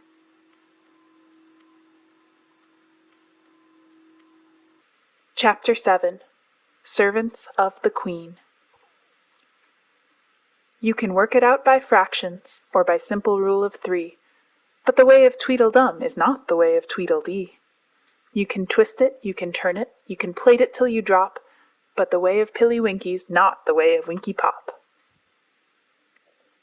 It had been raining heavily for 1 whole month, raining on a camp of 30,000 men and thousands of camels, elephants, horses, bullocks, and mules, all gathered together at a place called Rawalpindi to be reviewed by the Viceroy of India. He was receiving a visit from the Amir of Afghanistan, a wild king of a very wild country. And the Amir had brought with him, for a bodyguard, 800 men and horses who had never seen a camp or a locomotive before in their lives, savage men and savage horses, from somewhere at the back of Central Asia. Every night a mob of these horses would be sure to break their heel ropes and stampede up and down the camp through the mud and the dark, or the camels would break loose and run about and fall over the ropes of the tents, and you can imagine how pleasant that was for men trying to go to sleep. My tent lay far away from the camel lines, and I thought it was safe, but one night a man popped his head in and shouted, "Get out, quick! They're coming! My tent's gone!" I knew who they were, so I put on my boots and waterproof and scuttled out into the slush. Little Vixen, my fox terrier, went out through the other side, and then there was a roaring and a grunting and a bubbling, and I saw the tent cave in as the pole snapped and began to dance about like a mad ghost. A camel had blundered into it, and wet and angry as I was, I could not help laughing. Then I ran on, because I did not know how many camels might have got loose, and before long I was out of sight of the camp, ploughing my way through the mud. At last I fell over the tail end of a gun, and by that knew I was somewhere near the artillery lines, where the cannons were stacked at night. As I did not want to plouter about any more in the drizzle and the dark, I put my waterproof over the muzzle of one gun, and made a sort of wigwam with 2 or 3 rammers that I found, and lay along the tail of another gun, wondering where Vixen had got to, and where I might be. Just as I was getting ready to go to sleep, I heard a jingle of harness and a grunt, and a mule passed me shaking his wet ears. He belonged to a screw-gun battery, for I could hear the rattle of the straps and rings and chains and things on his saddle-pad. The screw-guns are the tiny little cannons made in 2 pieces that are screwed together when the time comes to use them. They are taken up mountains, anywhere that a mule can find a road, and they are very useful for fighting in rocky country. Behind the mule there was a camel, with his big soft feet squelching and slipping in the mud, and his neck bobbing to and fro like a strayed hen's. Luckily I knew enough of beast language, not wild beast language, but camp beast language, of course, from the natives to know what he was saying. He must have been the one that flopped into my tent, for he called to the mule, "What shall I do? Where shall I go? I have fought with a white thing that waved, and it took a stick and hit me on the neck." That was my broken tent pole, and I was very glad to know it. "Shall we run on?" "Oh, it was you," said the mule. "You and your friends that have been disturbing the camp? All right. You'll be beaten for this in the morning, but I may as well give you something on account now." I heard the harness jingle as the mule backed and caught the camel 2 kicks in the ribs that rang like a drum. "Another time," he said, "you'll know better than to run through a mule battery at night shouting, 'Thieves and fire!' Sit down and keep your silly neck quiet." The camel doubled up camel fashion, like a 2-foot rule, and sat down whimpering. There was a regular beat of hoofs in the darkness, and a big troop horse cantered up as steadily as though he were on parade, jumped a gun-tail, and landed close to the mule. "It's disgraceful," he said, blowing out his nostrils. "These camels have racketed through our lines again, 3rd time this week. How's a horse to keep up his condition if he isn't allowed to sleep? Who's here?" "I'm the breech-piece mule of No. 2 gun of the 1st screw battery," said the mule, "and the other's one of your friends. He's waked me up, too. Who are you?" "No. 15, E Troop, 9th Lancers, Dick Cunliffe's horse. Stand over a little there." "Oh, beg your pardon," said the mule. "It's dark to see much. Aren't these camels too sickening for anything? I walked out of my lines to get a little peace and quiet here." "My lords," said the camel humbly, "we dreamed bad dreams in the night, and we were very much afraid. I am only a baggage camel of the 39th Native Infantry, and I am not as brave as you are, my lords." "Then why didn't you stay and carry baggage for the 39th Native Infantry, instead of running all around the camp?" said the mule. "They were such very bad dreams," said the camel. "I am sorry. Listen, What is that? Shall we run on again?" "Sit down," said the mule, "or you'll snap your long stick legs between the guns." He cocked one ear and listened. "Bullocks," he said. "Gun bullocks. On my word, you and your friends have waked the camp very thoroughly. It takes a good deal of prodding to put up a gun bullock." I heard a chain dragging along the ground, and a yoke of the great sulky white bullocks that drag the heavy siege guns when the elephants won't go any nearer to the firing came shouldering along together. And almost stepping on the chain was another battery mule, calling wildly for Billy. "That's one of our recruits," said the old mule to the troop horse. "He's calling for me. Here, youngster, stop squealing. The dark never hurt anybody yet." The gun bullocks lay down together and began chewing the cud, but the young mule huddled close to Billy. "Things," he said. "Fearful and horrible things, Billy. They came into our lines while we were asleep. Do you think they'll kill us?" "I've a very great mind to give you a #1 kicking," said Billy. "The idea of a 14-hand mule with your training disgracing the battery before this gentleman." "Gently, gently," said the troop horse. "Remember, they are always like this to begin with. The first time I ever saw a man, it was in Australia when I was a 3-year-old. I ran for half a day, and if I'd seen a camel, I should be running still." Nearly all our horses for the English cavalry are brought to India from Australia, and are broken in by the troopers themselves. "True enough," said Billy. "Stop shaking, youngster. The first time they put the full harness with all its chains on my back, I stood on my forelegs and kicked every bit of it off. I hadn't learned the real science of kicking then, but the battery said they'd never seen anything like it." "But this wasn't harness or anything that jingled," said the young mule. "You know I don't mind that now, Billy. It was the things like trees, and they fell up and down the lines and bubbled, and my head rope broke, and I couldn't find my driver, and I couldn't find you, Billy, so I ran off with these gentlemen." Said Billy. "As soon as I heard the camels were loose, I came away on my own account. When a battery, a screw-gun mule, calls gun bullocks gentlemen, he must be very badly shaken up. Who are you fellows on the ground there?" The gun bullocks rolled their cuds and answered both together, "The 7th yoke of the 1st gun of the big gun battery. We were asleep when the camels came, but when we were trampled on we got up and walked away. It is better to lie quiet in the mud than to be disturbed on good bedding. We told your friend here that there was nothing to be afraid of, but he knew so much that he thought otherwise. Wah!" They went on chewing. "That comes of being afraid," said Billy. "You get laughed at by gun bullocks. I hope you like it, young'un." The young mule's teeth snapped, and I heard him say something about not being afraid of any beefy old bullock in the world. But the bullocks only clicked their horns together and went on chewing. "Now, don't be angry after you've been afraid. That's the worst kind of cowardice," said the troop horse.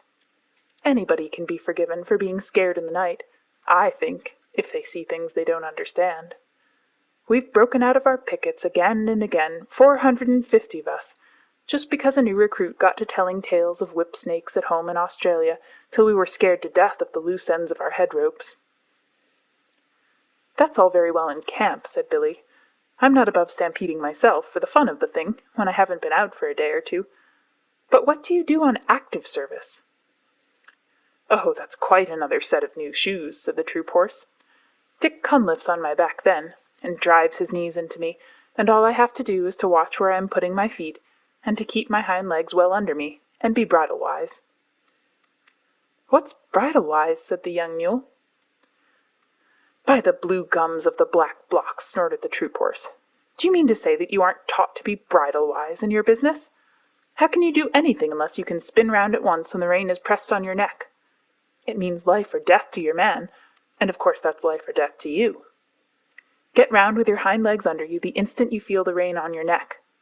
If you haven't room to swing round, rear up a little and come round on your hind legs. That's being bridle-wise." "We aren't taught that way," said Billy the mule stiffly.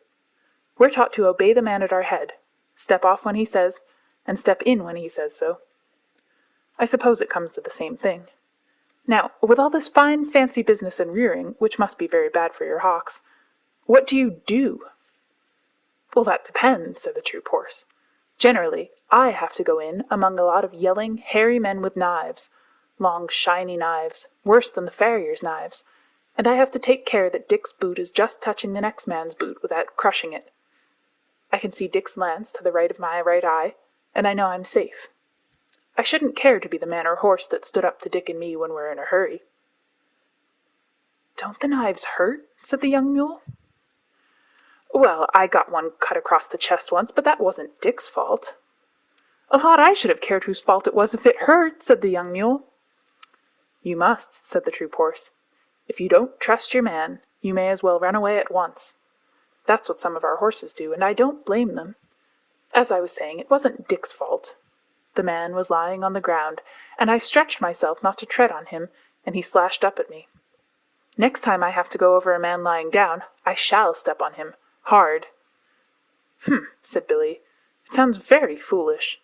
Knives are dirty things at any time.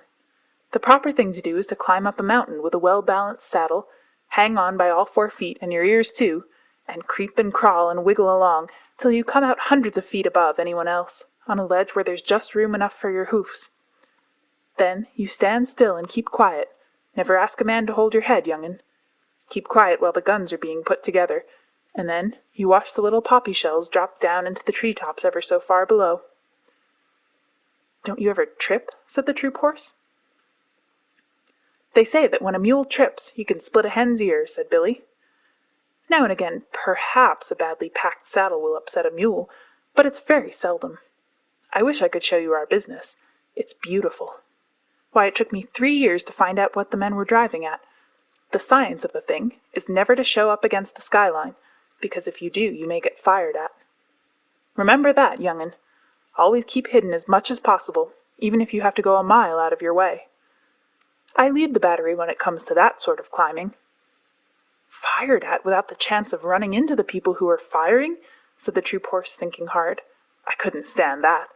I should want to charge, with Dick." "Oh, no, you wouldn't. You know that as soon as the guns are in position, they'll do the charging. That's scientific and neat, but knives, pah!" The baggage camel had been bobbing his head to and fro for some time past, anxious to get a word in edgewise. Then I heard him say, as he cleared his throat nervously, I have fought a little, but not in that climbing way or that running way." "No, now you mention it," said Billy, "you don't look as though you were made for climbing or running much. Well, how was it, old Hay-bales?" "The proper way," said the camel. "We all sat down—" "Oh, my crupper and breastplate," said the troop horse under his breath. "Sat down." "We sat down, 100 of us," the camel went on, "in a big square, and the men piled our kajawas, our packs and saddles, outside the square, and they fired over our backs, the men did, on all sides of the square." "What sort of men? Any men that came along?" said the troop horse. "They teach us in riding school to lie down and let our masters fire across us, but Dick Cunliffe is the only man I'd trust to do that. It tickles my girths, and besides, I can't see with my head on the ground." "What does it matter who fires across you?" said the camel. "There are plenty of men and plenty of other camels close by, and a great many clouds of smoke. I am not frightened then. I sit still and wait." "And yet," said Billy, "you dream bad dreams and upset the camp at night. Well, well, before I'd lie down, not to speak of sitting down, and let a man fire across me, my heels and head would have something to say to each other. Did you ever hear anything so awful as that?" There was a long silence, and then one of the gun bullocks lifted up his big head and said, "This is very foolish indeed. There's only one way of fighting." "Oh, go on," said Billy. "Please don't mind me. I suppose you fellows fight standing on your tails?" "Only one way," said the two together. They must have been twins. "This is that way. To put all 20 yoke of us to the big gun as soon as Two Tails trumpets." Two Tails is camp slang for the elephant. "What does Two Tails trumpet for?" said the young mule. "To show that he is not going any nearer to the smoke on the other side. Two Tails is a great coward. Then we tug the big gun all together. Hey-ya! Hola! Hee-ya! Holla! We do not climb like cats, nor run like calves.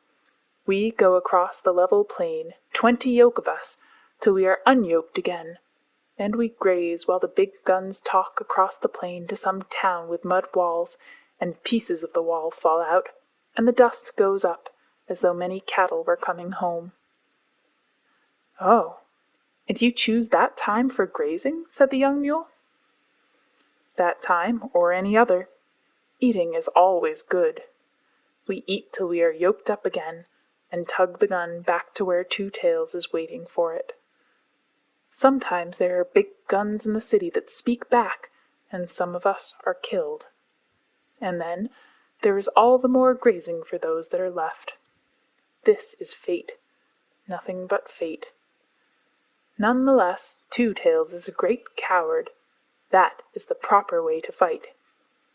We are brothers from Hapur. Our father was a sacred bull of Shiva. We have spoken. Well, I've certainly learned something tonight, said the troop horse. Do you gentlemen of the screw-gun battery feel inclined to eat when you are being fired at with big guns, and Two Tails is behind you? About as much as we feel inclined to sit down and let men sprawl all over us, or run into people with knives. I never heard such stuff. A mountain ledge, a well-balanced load, a driver you can trust to let you pick your own way, and I'm your mule. But the other things, no, said Billy, with a stamp of his foot. Of course, said the troop horse, everyone is not made in the same way, and I can quite see that your family, on your father's side, would fail to understand a great many things. Never you mind my family on my father's side, said Billy angrily, for every mule hates to be reminded that his father was a donkey. My father was a southern gentleman, and he could pull down and bite and kick into rags every horse he came across. Remember that, you big brown Brumby. Brumby means wild horse without any breeding.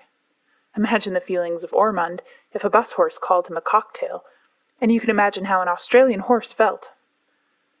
I saw the white of his eye glitter in the dark.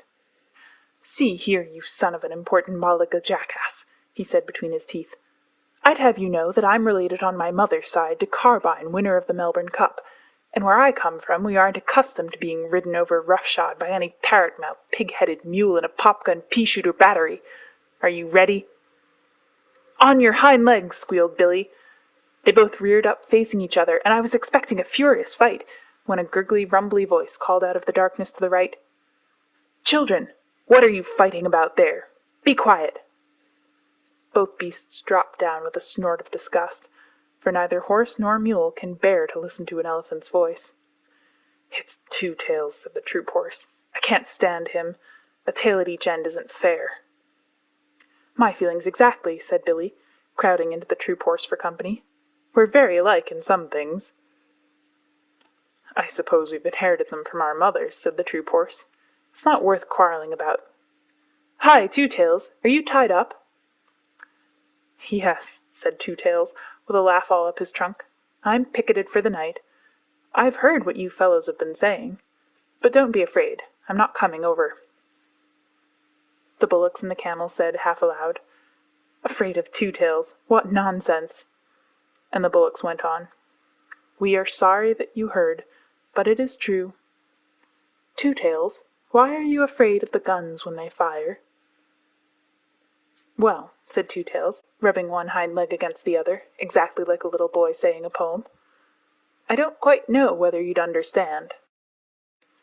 We don't, but we have to pull the guns, said the bullocks. I know it, and I know you are a good deal braver than you think you are. But it's different with me. My battery captain called me a pachydermatous anachronism the other day. That's another way of fighting, I suppose, said Billy, who was recovering his spirits. You don't know what that means, of course, but I do. It means betwixt and between, and that is just where I am. I can see inside my head what will happen when a shell bursts, and you bullocks can't. I can, said the troop horse, at least a little bit. I try not to think about it. I can see more than you do, and I do think about it. I know there's a great deal of me to take care of, and I know that nobody knows how to cure me when I'm sick. All they can do is to stop my driver's pay till I get well, and I can't trust my driver." "Ah," said the troop horse, "that explains it. I can trust Dick." "You could put a whole regiment of Dicks on my back without making me feel any better. I know just enough to be uncomfortable, and not enough to go on in spite of it." "We do not understand," said the bullocks. "I know you don't. I'm not talking to you.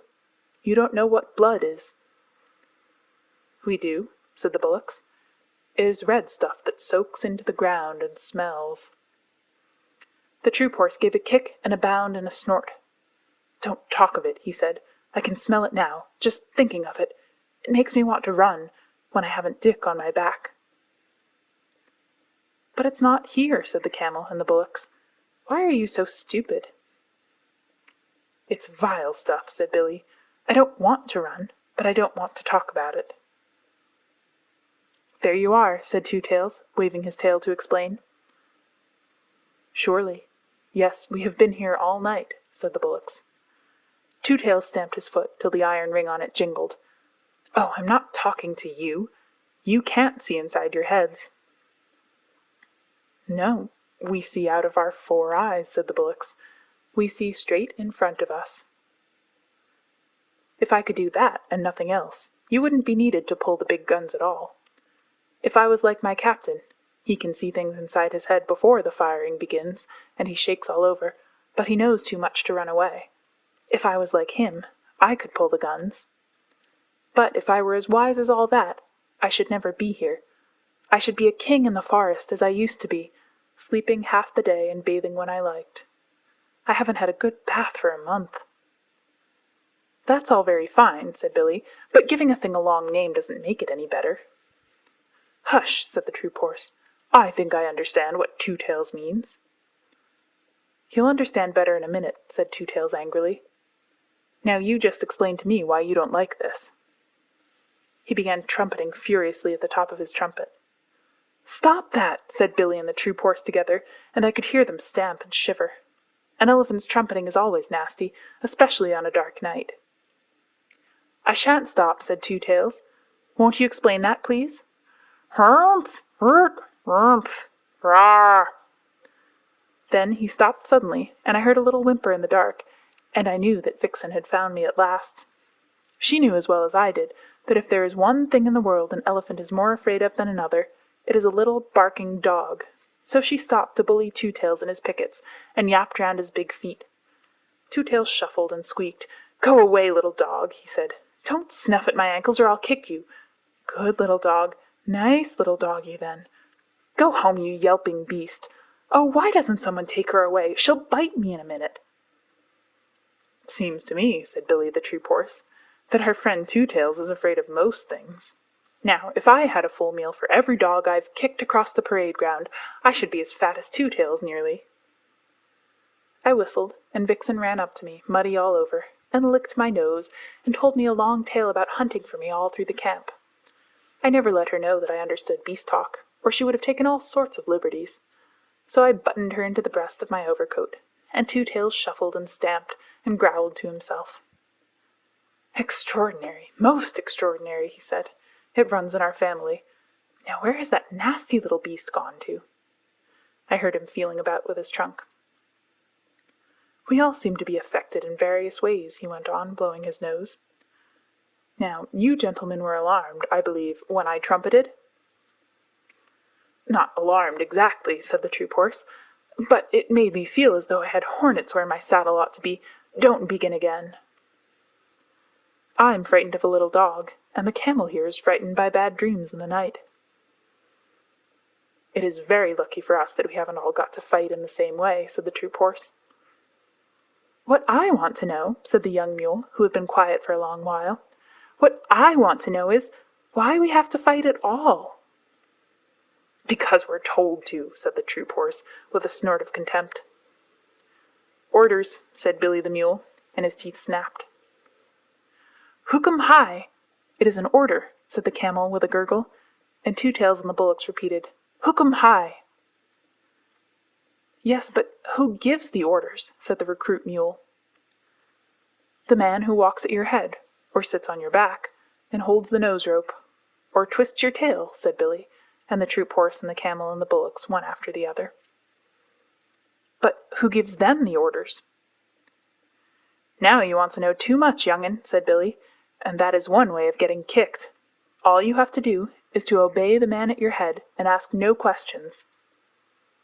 He's quite right, said Two Tails.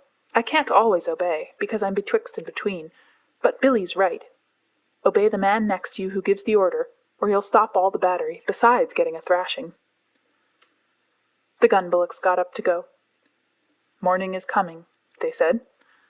We will go back to our lines. It is true that we only see out of our eyes, and we are not very clever, but still, we are the only people tonight who have not been afraid. Good night, you brave people. Nobody answered, and the troop horse said, to change the conversation, Where's that little dog?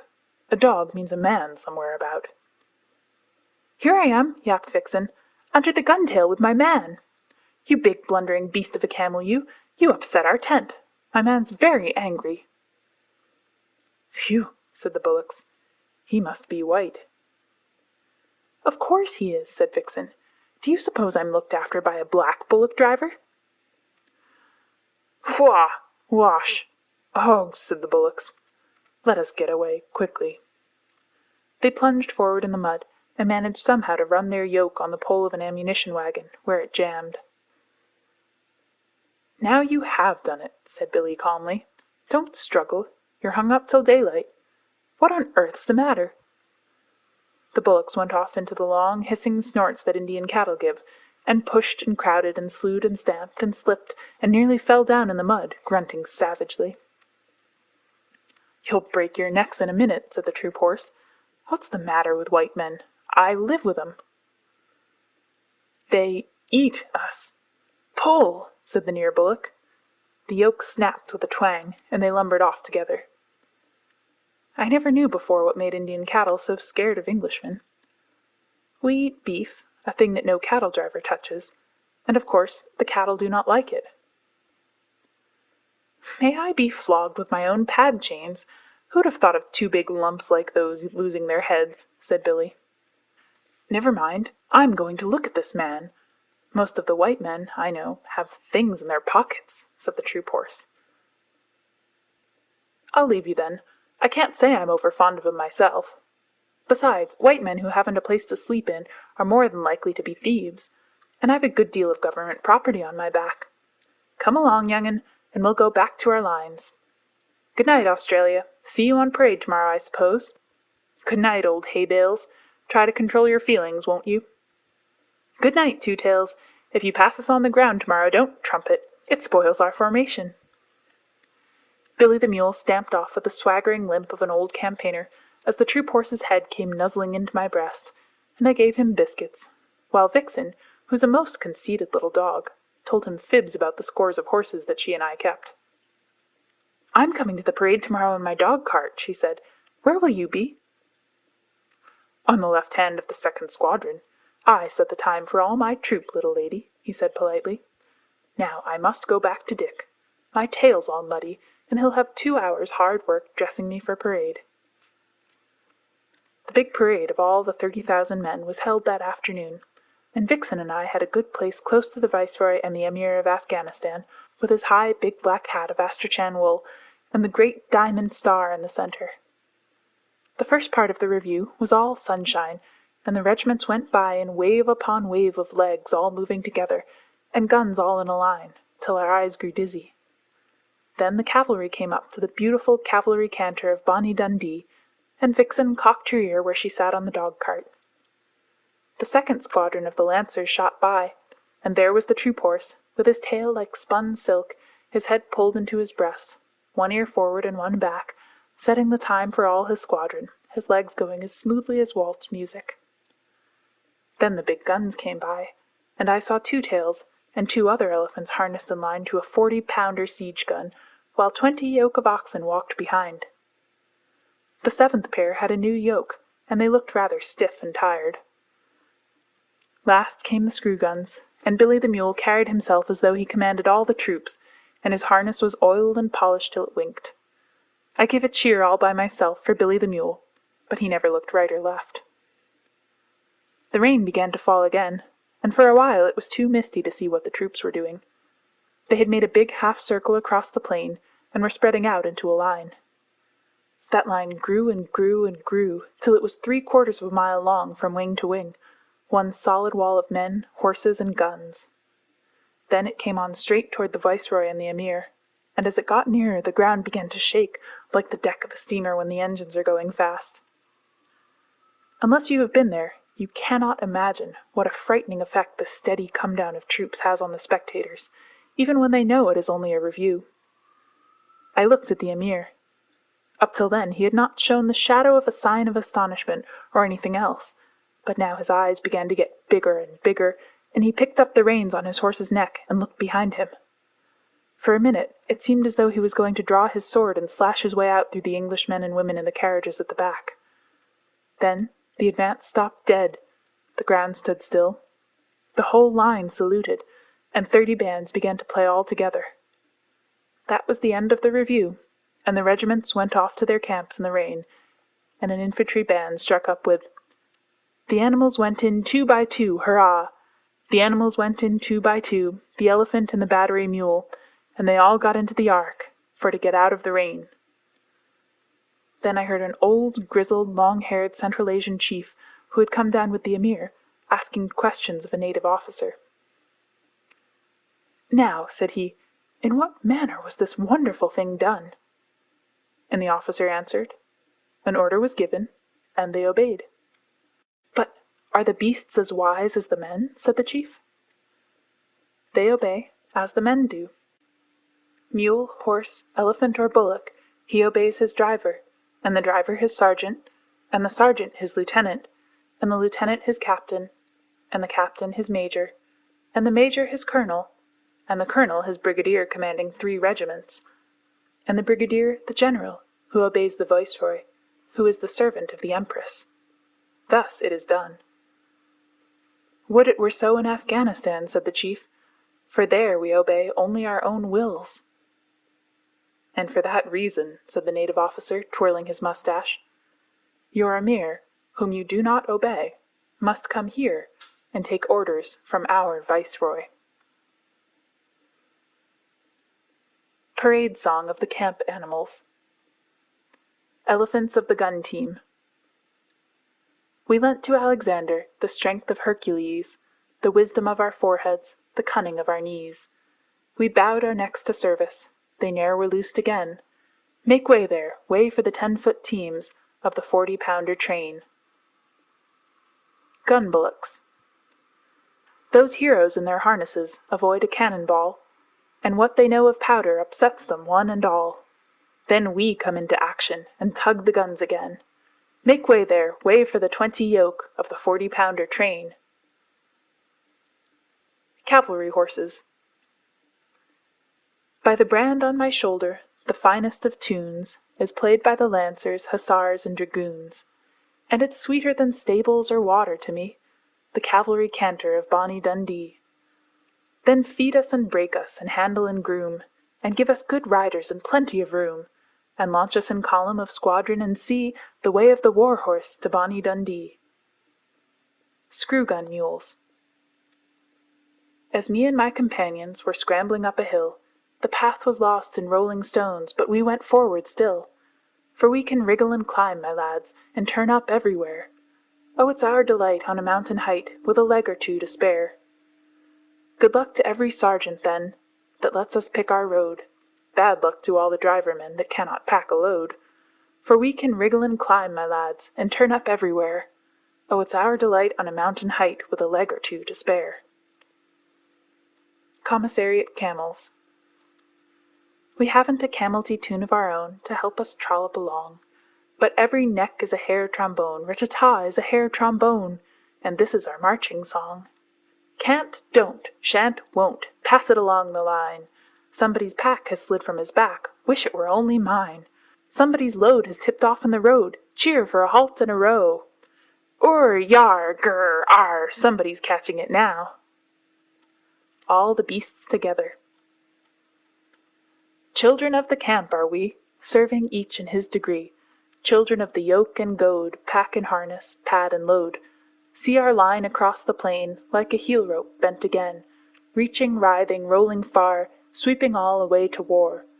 While the men that walk beside, dusty, silent, heavy-eyed, cannot tell why we or they march and suffer day by day. Children of the camp are we, serving each in his degree. Children of the yoke and goad, pack and harness, pad and load. End of Chapter 7. End of The Jungle Book by Rudyard Kipling.